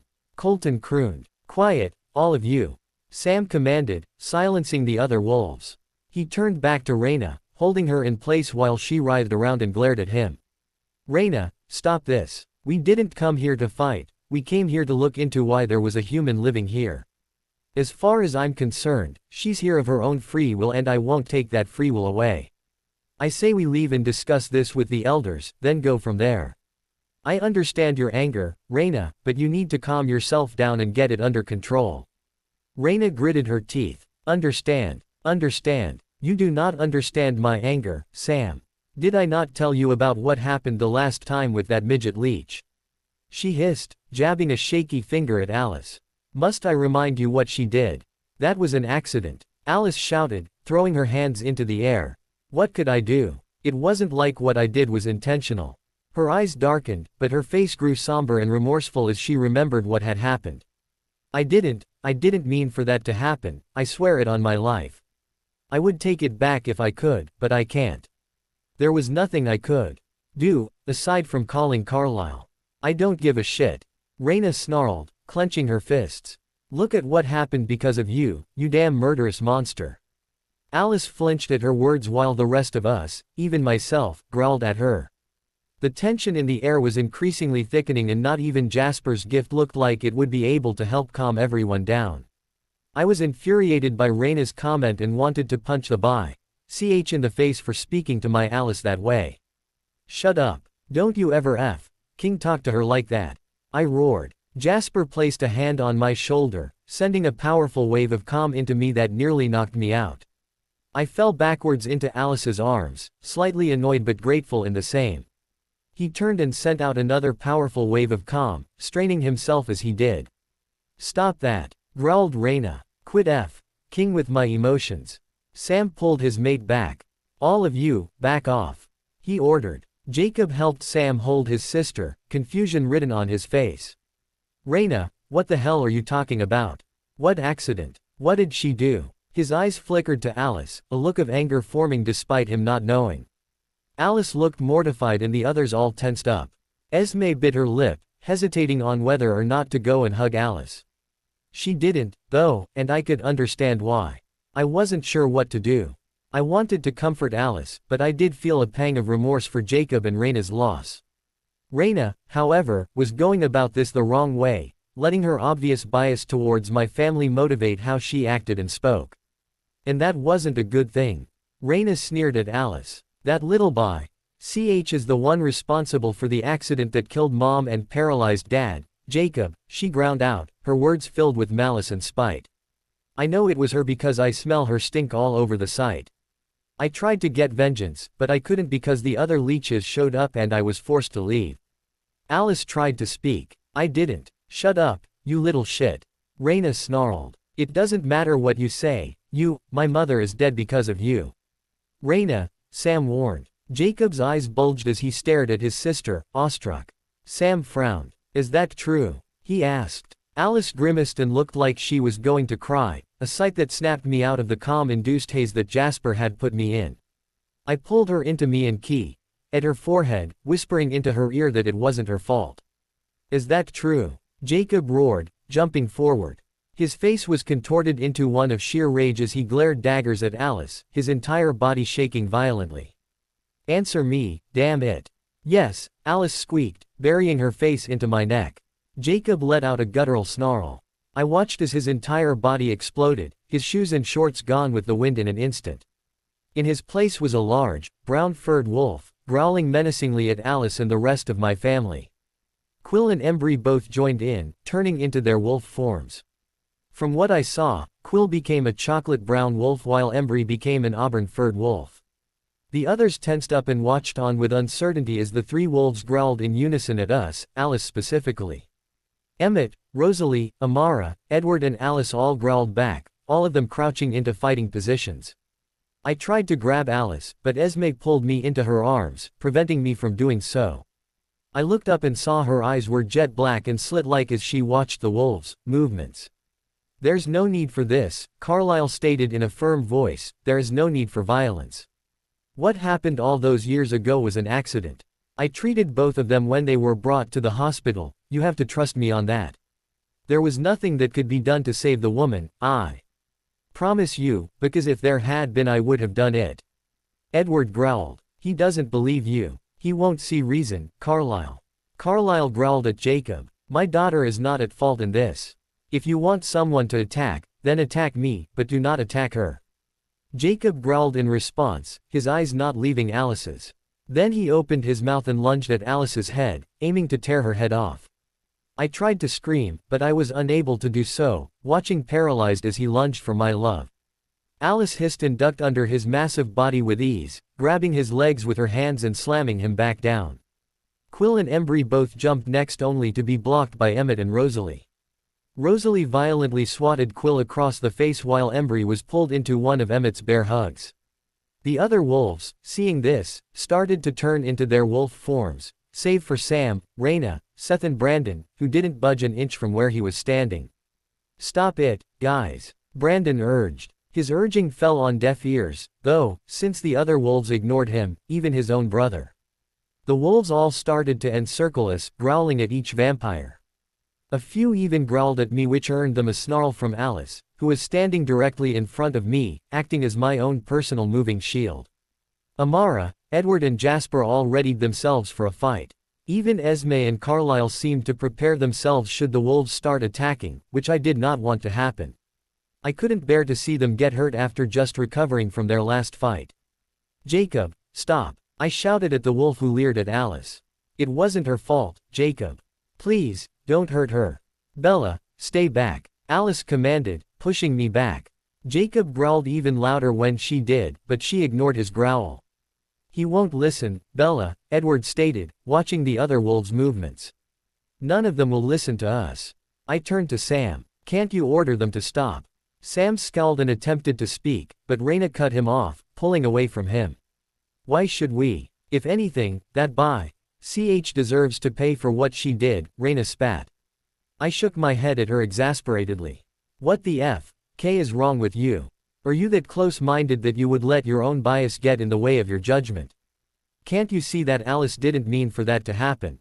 That no one did. Raina ignored my reasoning and exploded, turning into her wolf form.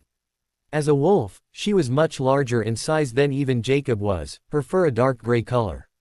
Sam grunted and turned into his wolf form as well, an equally sized black wolf. Now only Brandon remained in his human form, watching on disdainfully. Jacob, if you really are my friend, please, don't do this, I tried to reason. He looked at me as though I had betrayed him, which hurt. I remembered playing with him and Raina when we were all kids years ago, all the fun we used to have. Did our friendship then not matter anymore to either of them? Raina didn't even act like she recognized me, for that matter. I didn't understand, nor did I know what to do. My thoughts were broken when Alice suddenly snarled. I turned to see both Raina and Jacob sprinting towards us.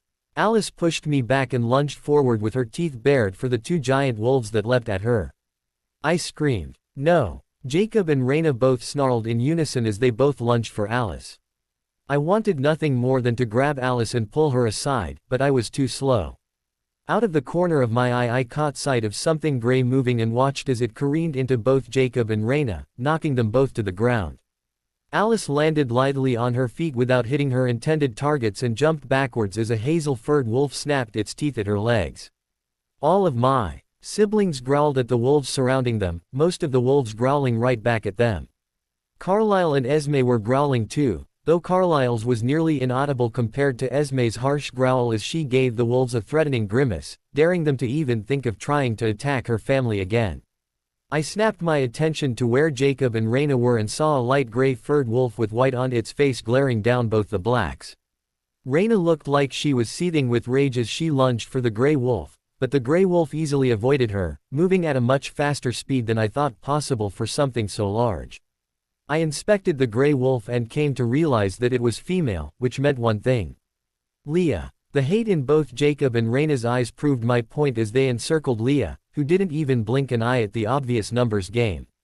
A sandy-colored wolf moved to Leah's side, looking ganglier, thinner and smaller than the others. I knew by that alone that it was Seth, Leah's younger brother, trying to keep his older sibling safe from harm. All around me the wolves snarled and growled, a few looking like they wanted nothing more than to rip the members of my family into pieces. They didn't move, however, which thoroughly confused me. Why were they not attacking? Their alpha commanded them not to, Edward stated, answering my mental question. I glanced over to Sam and saw that he was looking at me with appraising eyes. His gaze flickered to Alice, who stood near me protectively, black eyes glaring down both Jacob and Raina, both of whom growled angrily at her. She curled back her lip and hissed back, crouching down and waiting for them to attack. Sam let out a loud bark, causing all of the wolves except for Raina to drop down to their knees, even Jacob who appeared to be struggling with something. I furrowed my brow in confusion as to what was going on and turned to Edward for an answer. Edward frowned. It's hard to explain. As the alpha, he is capable of forcing the others to obey his command, no matter what he orders them to do. This is the result of what happens when they try to fight his orders or disobey them. It doesn't seem to affect his mate, though. Raina turned her angry eyes to Sam questioningly, but Sam frowned and shook his large head at her, much to her dismay. She bared her teeth and growled at him, turning her head to Alice and letting out an angry array of barks. Sam remained silent and sighed, shaking his head once again at her protesting, which earned him another growl. What's going on, Edward? I asked mentally. They're arguing over what to do next. Sam wants them to return to La Push so that they can talk with their council and inform them of what they've learned, but Raina wants to stay. She wants revenge and she doesn't want to leave without getting some form of equal payback, which is causing a bit of a standstill between the two of them, Edward replied. I heard Jacob snarl and turned to see that his attention was focused on Leah, who was snarling back at him, Seth whimpering next to her. Leah and Jacob circled one another, the look in their eyes making it appear that nothing else mattered but tearing into one another. Neither Sam nor Raina seemed to pay much attention to the two of them. I felt uncertain watching, since I liked Leah and Jacob, or at least I used to like Jacob. He really showed his true colors today. Suddenly both wolves leapt at each other and collided, barking and growling as they did. Their fight turned into a frenzy of teeth and claws that I could barely see from the dust and debris being kicked up. Several wolves glanced at the fight, but most of them kept their eyes on the members of my family. Sam looked pained as he kept his eyes concentrated on Raina, who continued to growl in irritation at her mate. That was when an odd yet familiar scent filled my nostrils. Blood. I whipped my head over to see blood splattering on the ground as Leah and Jacob dug their teeth into one another. Seth was whimpering and looking frantic at the sight, a look of helplessness crossing his features that made my heart wrench. Seeing him like that made me think of how I felt when I watched my family members, Alice especially, being hurt. My nostrils flared as the smell of their blood filled them. I felt repulsed by their blood, though, and wanted nothing more than to throw up. I quickly buried my nose into Alice's back, breathing her heavenly scent in and not the disgusting stench of the wolves' blood, even though I wanted to watch on. I felt a pang of worry for Leah's sake since she was slightly smaller in stature than Jacob, but I wasn't sure about it. I mean, was she my friend still? I didn't know. Their fight continued on for another minute before a loud booming bark erupted from Sam's maw, silencing both of them and the other wolves altogether. I peered over Alice's shoulder and saw a look of bitterness on Raina's features as she lowered her head to Sam, who growled at both Jacob and Leah. The two were now feet away from one another, each with two wolves near them. Quill and Embry loomed near a bloody Jacob while Seth and Crystal stood by Leah, who was also bleeding relatively badly. I had to swallow back the bile that threatened to rise in my throat at the sight and the smell of the two bleeding animals. What got me was how horrid their blood smelled, and I wondered for a moment if I was the only one affected by it. I snuck a brief glance at my other family members and saw that I wasn't, since everyone save for Carlisle looked revolted by the sight.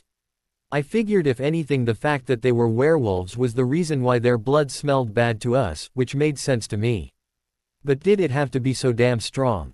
Yuck. I thought the wolves naturally stunk, but their blood was an entirely different level of stink. My nose crinkled in sheer disgust and I had to bury it back into Alice's shoulder in order to allow her sweet scent to filter through. I watched as the other wolves begrudgingly moved away from the members of my family, all of them shooting glares our way before hanging their heads to their alpha. Sam barked and inclined his head towards the forest. I noticed Brandon had phased into his wolf form, since there was a new honey-furred wolf that I didn't recognize standing near the entrance to the forest.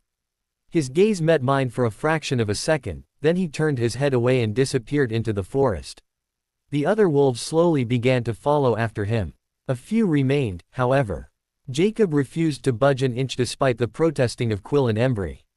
He let out a rumbling growl at the two of them, which apparently was enough to make them quit their protesting and leave, though they did so reluctantly. That left Seth, Leah, Raina, Sam and Jacob behind. Raina glared at Alice, paying no attention to her brother whatsoever. Alice glared back at her and hissed rather tauntingly at the dark gray wolf. "Alice, don't," Edward warned. "Just keep your thoughts to yourself and stay where you were with Bella, all right?" "Don't tell me what to do," she hissed.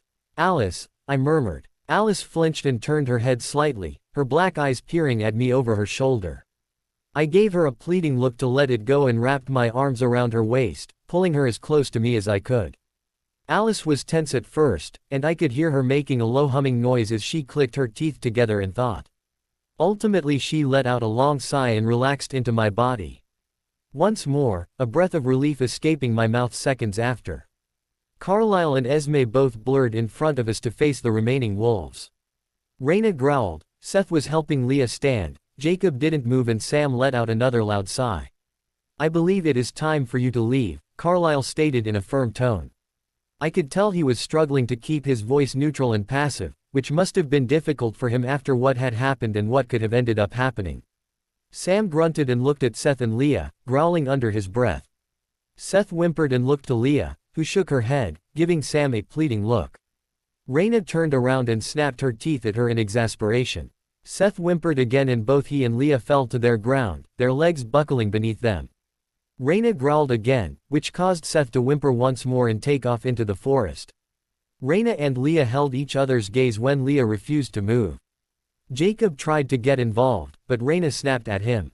Sam growled as well. Jacob grimaced and shot a look in my direction before letting out a shaky growl and slowly trudging into the forest. I noticed that his wounds had mostly healed, as had Leah's. So apparently they could heal at fast rates. Then Sam turned his head to Raina and inclined his head towards the forest once again. Leah's eyes met mine and she growled before disappearing into the forest. I expected that she had left, but about 2 minutes later she reappeared wearing different clothing. Raina growled at her, but she flipped the dark gray wolf off. "Shut up, I'll be a minute or so," Leah jeered. "K off, Raina." Raina crouched down, as if to try and lunge for Leah, but Sam stood in her way, giving her a pleading look. Raina grumbled under her breath and shot a glare at Alice and I before swerving away from Sam and into the forest, following the other wolves. Sam looked at Leah, who crossed her arms. "I'll be there in a moment. Just give me these few minutes, that's it. You can ch at me later, I don't give a shit right now." Sam closed his eyes and sighed, but he didn't argue with Leah, instead slowly walking off in the same direction as the other wolves went.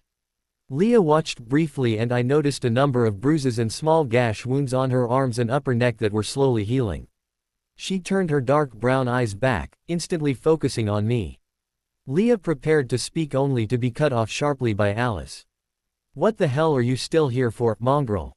she snarled. Leave now before I send you back in little shreds. Leah snorted. I don't take orders from you, midget leech.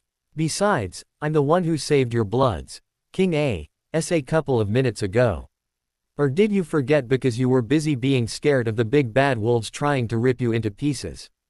Alice broke from my grip and snarled once more, this one causing her entire body to vibrate. You, she spat. Leah rolled her eyes and chuckled. Is that your way of thanking me? Funny. Thanking you. For what, exactly? I didn't ask for you to help me, dog, Alice hissed. And I don't much appreciate the way you've been eyeing my mate. What the hell are you still doing here, anyways? Leah's face grew serious as her eyes flickered to mine once again. I stepped forward and walked over to where Alice was, resting my hand on her shoulder. Alice, baby, please, calm down a little. The others are gone, okay? I don't think Leah's here to hurt you or me or anyone else. Please, you're going to strain yourself if you stay this mad, I murmured softly, stroking her shoulder. Alice stared at me, holding my gaze for a minute or so, then closed her eyes and took in a shaky breath to calm herself down. I felt a strong wave of calm slowly envelop both Alice and I and turned to see Jasper was sending out calmness all around to the others. Why did you stay? Alice asked in a much calmer tone after she'd reopened her eyes. Leah pursed her lips. I wanted to talk to Bella, she replied evenly. Alice furrowed her brow. Then talk. Alone, Leah added, frowning. As in, none of you damn bloods. Curs surrounding me like I'll attack at any given second. Alice shook her head furiously, instantly pulling me into her arms. No, I will not allow her to be around a wolf alone, not after what just happened. Oh, come on, Leah shouted, throwing her hands into the air. Why the hell would I want to attack her when I was trying to keep the others from attacking her? Alice blinked, looking at Leah surprisedly. I did too. You did? Alice asked. Leah sighed. Yes, I was one of the few who didn't want them to attack. They just didn't listen to me, though, which is typical. Why would you do that, Leah? I asked. I mean, I thought that, because I live with vampires that you would consider me your enemy. I thought they blew the whole thing out of proportion, Leah replied, rubbing the back of her neck. I dunno, Bella. This whole thing is so damn confusing. I mean, I don't like that you're here with them, but you look all happy and you're protective and shit. It confuses me and I don't know what to do with it. Can't you just accept it? I asked in a pleading tone. Why can't any of you understand that I love Alice? Leah grimaced. It doesn't make sense. What doesn't make sense? The fact that a vampire can actually love someone. Alice scoffed, shaking her head at Leah. That is such a typical wolf attitude. You're all biased against us because of what we are. Can you blame us? Leah asked. We've been taught since we were born the legends of our people and the Cold Ones, how your kind has always been our enemy and how we have always fought against your kind to survive. We've been attacked by vampires in the past before, too, and lost many of our family members. So really, you can't blame us for having our hate. Is that reason enough to despise us when we have never done any intentional harm to your kind? Edward asked. We who established a treaty of peace when we had the numbers to eliminate your kind from existence years ago. I don't, Leah trailed off with uncertainty. Alice sneered at her. That's all it is. You're biased against us. You don't see what we really are beyond being a vampire, you don't know what we think and what we feel. To you, we are nothing but monsters that feed off of the lives of other creatures. You know nothing of our struggles, our pain. Yes, I did cause the accident that killed that woman and paralyzed that man, I will admit that. I did not mean for that to happen, though, and I hated myself for doing it. None of us are perfect, Carlyle stated softly. We're all human on the inside, I murmured. Leah stared blankly at me, trying to discern the words of just spoken. Alice turned and gave me an odd look, cocking her head to the side and appraising me at my word choice. What? I asked, confused. She bit her lip and shook her head, which only confused me more. Leah sighed. All right, look, I just wanted to say a few things to Bella. I promise I won't attack her or anything like that, okay? I glanced at Carlyle and Esme, who both nodded to me. They both started walking towards the house, the others following suit, though they did so hesitantly. Alice was the only one who didn't move from where she was in my arms. In truth, Though I did trust Leah, I didn't want Alice to go. I'm staying, Alice announced. Fine, Leah grumbled. Her eyes immediately moved to meet mine. Look, Bella, I just wanted to apologize for all of this. I mean, I get where they're coming from, but I can kinda understand your point of view, too. And as much as I hate admitting it, Sam agrees with me. Then why? Because we have to, Leah sighed. The council gives us an order, we gotta follow it, no questions asked. They get on Sam and Raina if they don't, and that never ends well. It's happened in the past and we all had to suffer for it. Do you think that your council will see reason in this to leave Bella with our family and leave us alone? Alice asked, though she clearly already knew the answer. I don't know, Leah admitting. Probably not, though. They're even more close-minded than most of us are, aside from my mom. I could try to talk with her, but I don't think it would do much good. In the end, it's a group thing and I know that most of the group is against your kind. They'll probably throw a fit about this, I'm sure of it. I'm also pretty certain that they aren't going to drop this until they get their way. Alice hissed. Then they can fight for it as long as they want. Bella stays with this family and with me and nothing they do can change that. Leah held her hands up. Hey, don't shoot the messenger, Bloods. Kerr. I'm just giving you what I think, that's all. Do you have to call her that? I inquired, finding that I was growing annoyed with the terms, Bloods. Kerr, and Leech, which the other wolves had used a lot. Leah snorted. Does she have to call me a dog and a mongrel? No. Yeah, sorry, but it works both ways, Bella. And I'm pretty sure that they're never going to stop insulting us for what we are, so we won't stop insulting them for what they are. I shrugged. You could both stop any time you wanted to. We won't, Alice sneered. Are you done, Mutt? I'm tired of having to smell your putrid stink. My putrid stink. You're the one who stinks, Leech, Leah growled. Guys, please, I begged. No. They shouted together before growling at one another. I crossed my arms and huffed, resting my forehead on Alice's shoulder as her body vibrated in an irritated, rumbling growl. Stupid wolf, Alice hissed. And why must you keep looking at my mate like that? Keep your damn eyes to yourself or I'll rip them out of your skull. I can look at whomever I damn well please, Leah sneered. Not my mate, Alice snarled. She is mine. No one is allowed to look at her like that but me, do you hear me? Bella is mine and mine alone, so you'd better damn well keep your eyes to themselves or else. Leah clenched her fists and took a broad step forward. Is that a threat, Shrimp? She asked. Alice released me and moved so that she was standing directly in front of Leah, glaring into the eyes of the taller girl. It's a promise, Alice growled, standing tall despite the obvious size disadvantage. Leah sneered at her. You can make all the false promises you want, Bloods. Kerr. That won't stop me from doing whatever I want to do. You don't own Bella. She has her own free will, so she has the right to change her mind. Alice looked appalled while I gaped at Leah. I couldn't believe she'd said that. I won't change my mind, Leah, I stated, putting my hands on my hips. I don't much appreciate you saying that to Alice. Leah grimaced. I didn't mean. Get out of here, Alice snarled venomously, hands balled into tight fists. Now. Leah scowled at her, then turned to face me, a look of remorse on her tan face. I could tell that she regretted saying what she had, but there was no point in trying to take it back. I could see that she did mean it.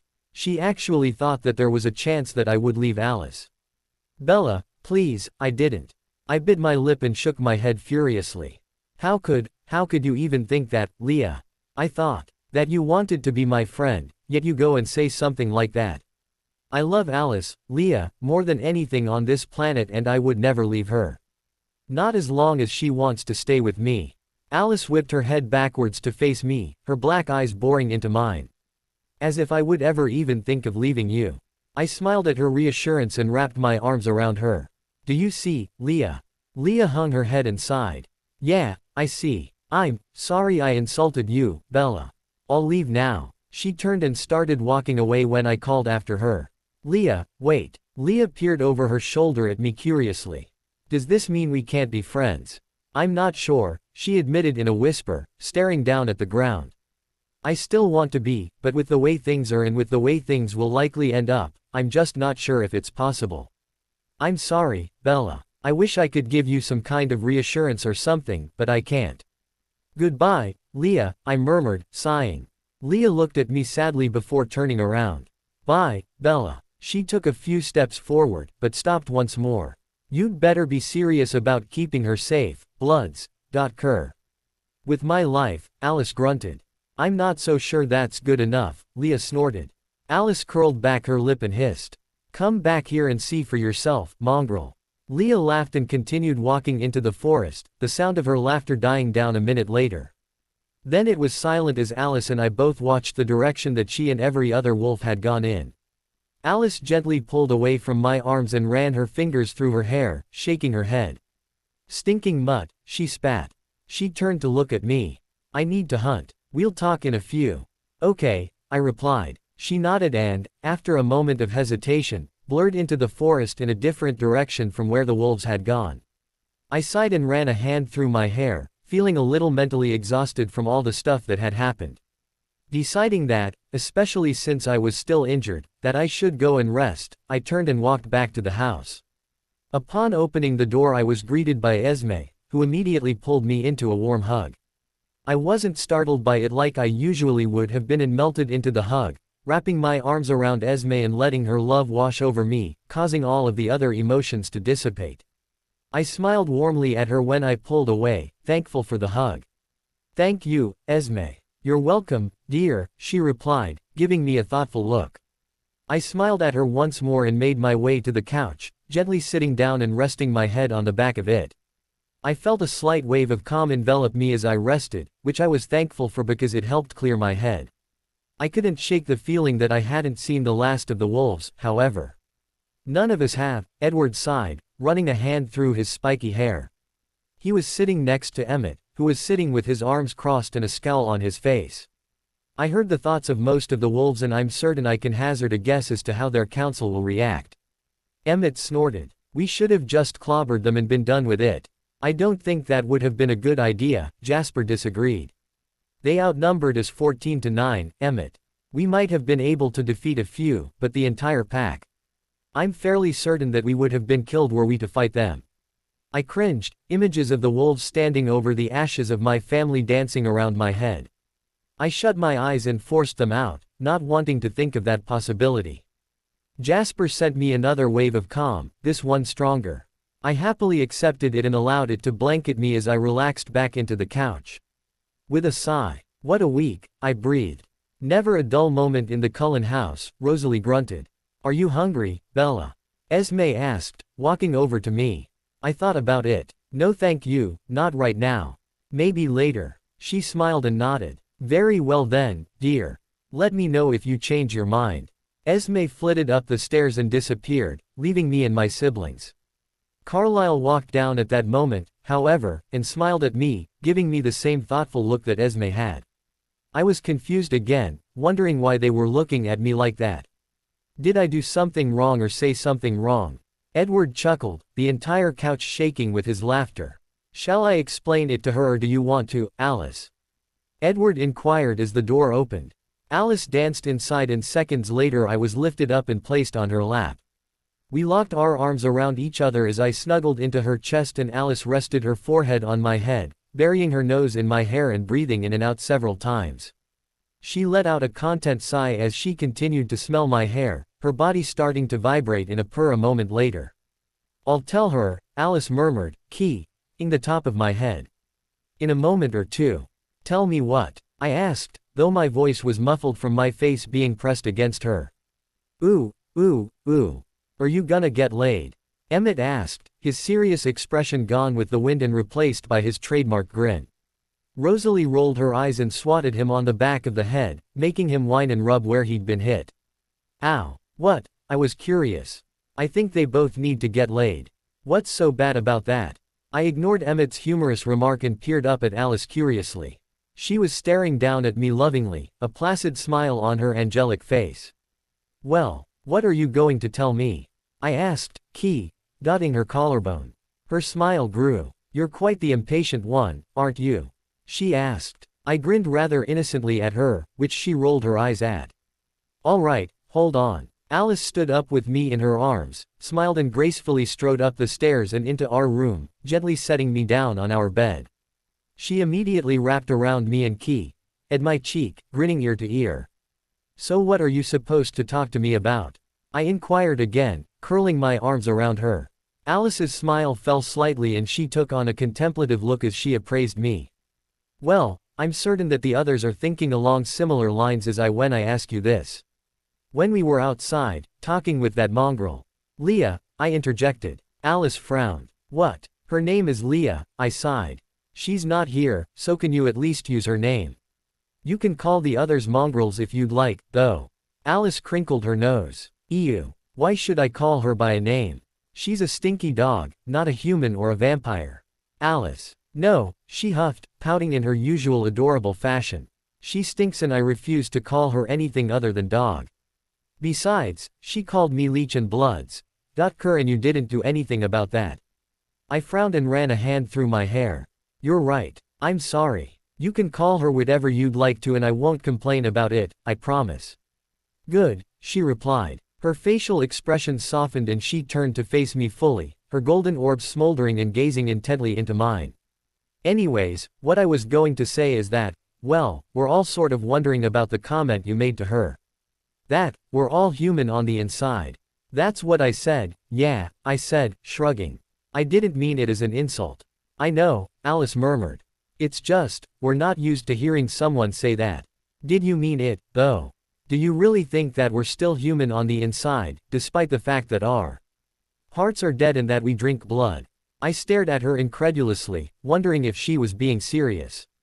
I saw the look in her eyes, though, and I could see that she was genuinely curious about how I felt.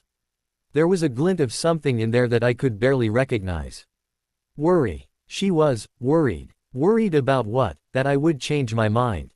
I pinched the bridge of my nose and shook my head. Alice, do you really think I'd say something like that and not mean it?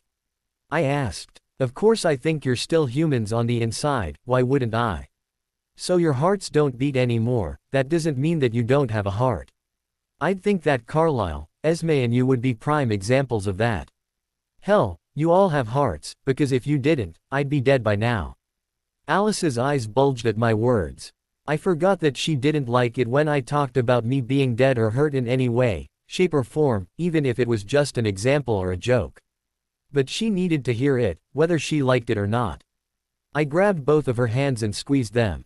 I don't think you're a monster, Alice. I've told you that before and I'll tell you again. Don't let what's happened in the past make you think otherwise, alright? So to answer your question, yes, I do think that you're all still human on the inside, no matter what you've done in the past. And yes, I think you have a soul and that none of you are monsters, because that just isn't possible. Alice stared at me in silence for about a minute and a half. Then she leaned forward and pressed her lips to mine, dotting me softly. I smiled against her icy lips and deepened the pulling my pixie closer to me. We ed tenderly for as long as we could before oxygen became my primary need and I was forced to break away in order to breathe. Oddly enough, as I gasped quietly and Alice pressed her forehead to mine, I noticed that I was able to for longer than I had been a few days ago. Not only that, but the need to breathe was becoming less prominent. I wondered if the process was moving faster than Carlisle thought. Or maybe I was reading too much into it and freaking out, which I shouldn't be. I have too much in front of me to worry about the inevitable right now. Thank you, Bella, Alice whispered. What you said, it means a lot to me. More than you could possibly imagine, honestly. What can I say? I try. She giggled and started to purr happily as we snuggled closer to each other. The day wasn't close to being over yet, but neither of us cared at that moment. All we wanted to do was spend time with one another, knowing that another confrontation with the wolves was somewhere on the horizon. And that was something none of us looked forward to. If you enjoyed this alternate journey, don't forget to like the video and subscribe to the alternate path for more incredible what-if stories.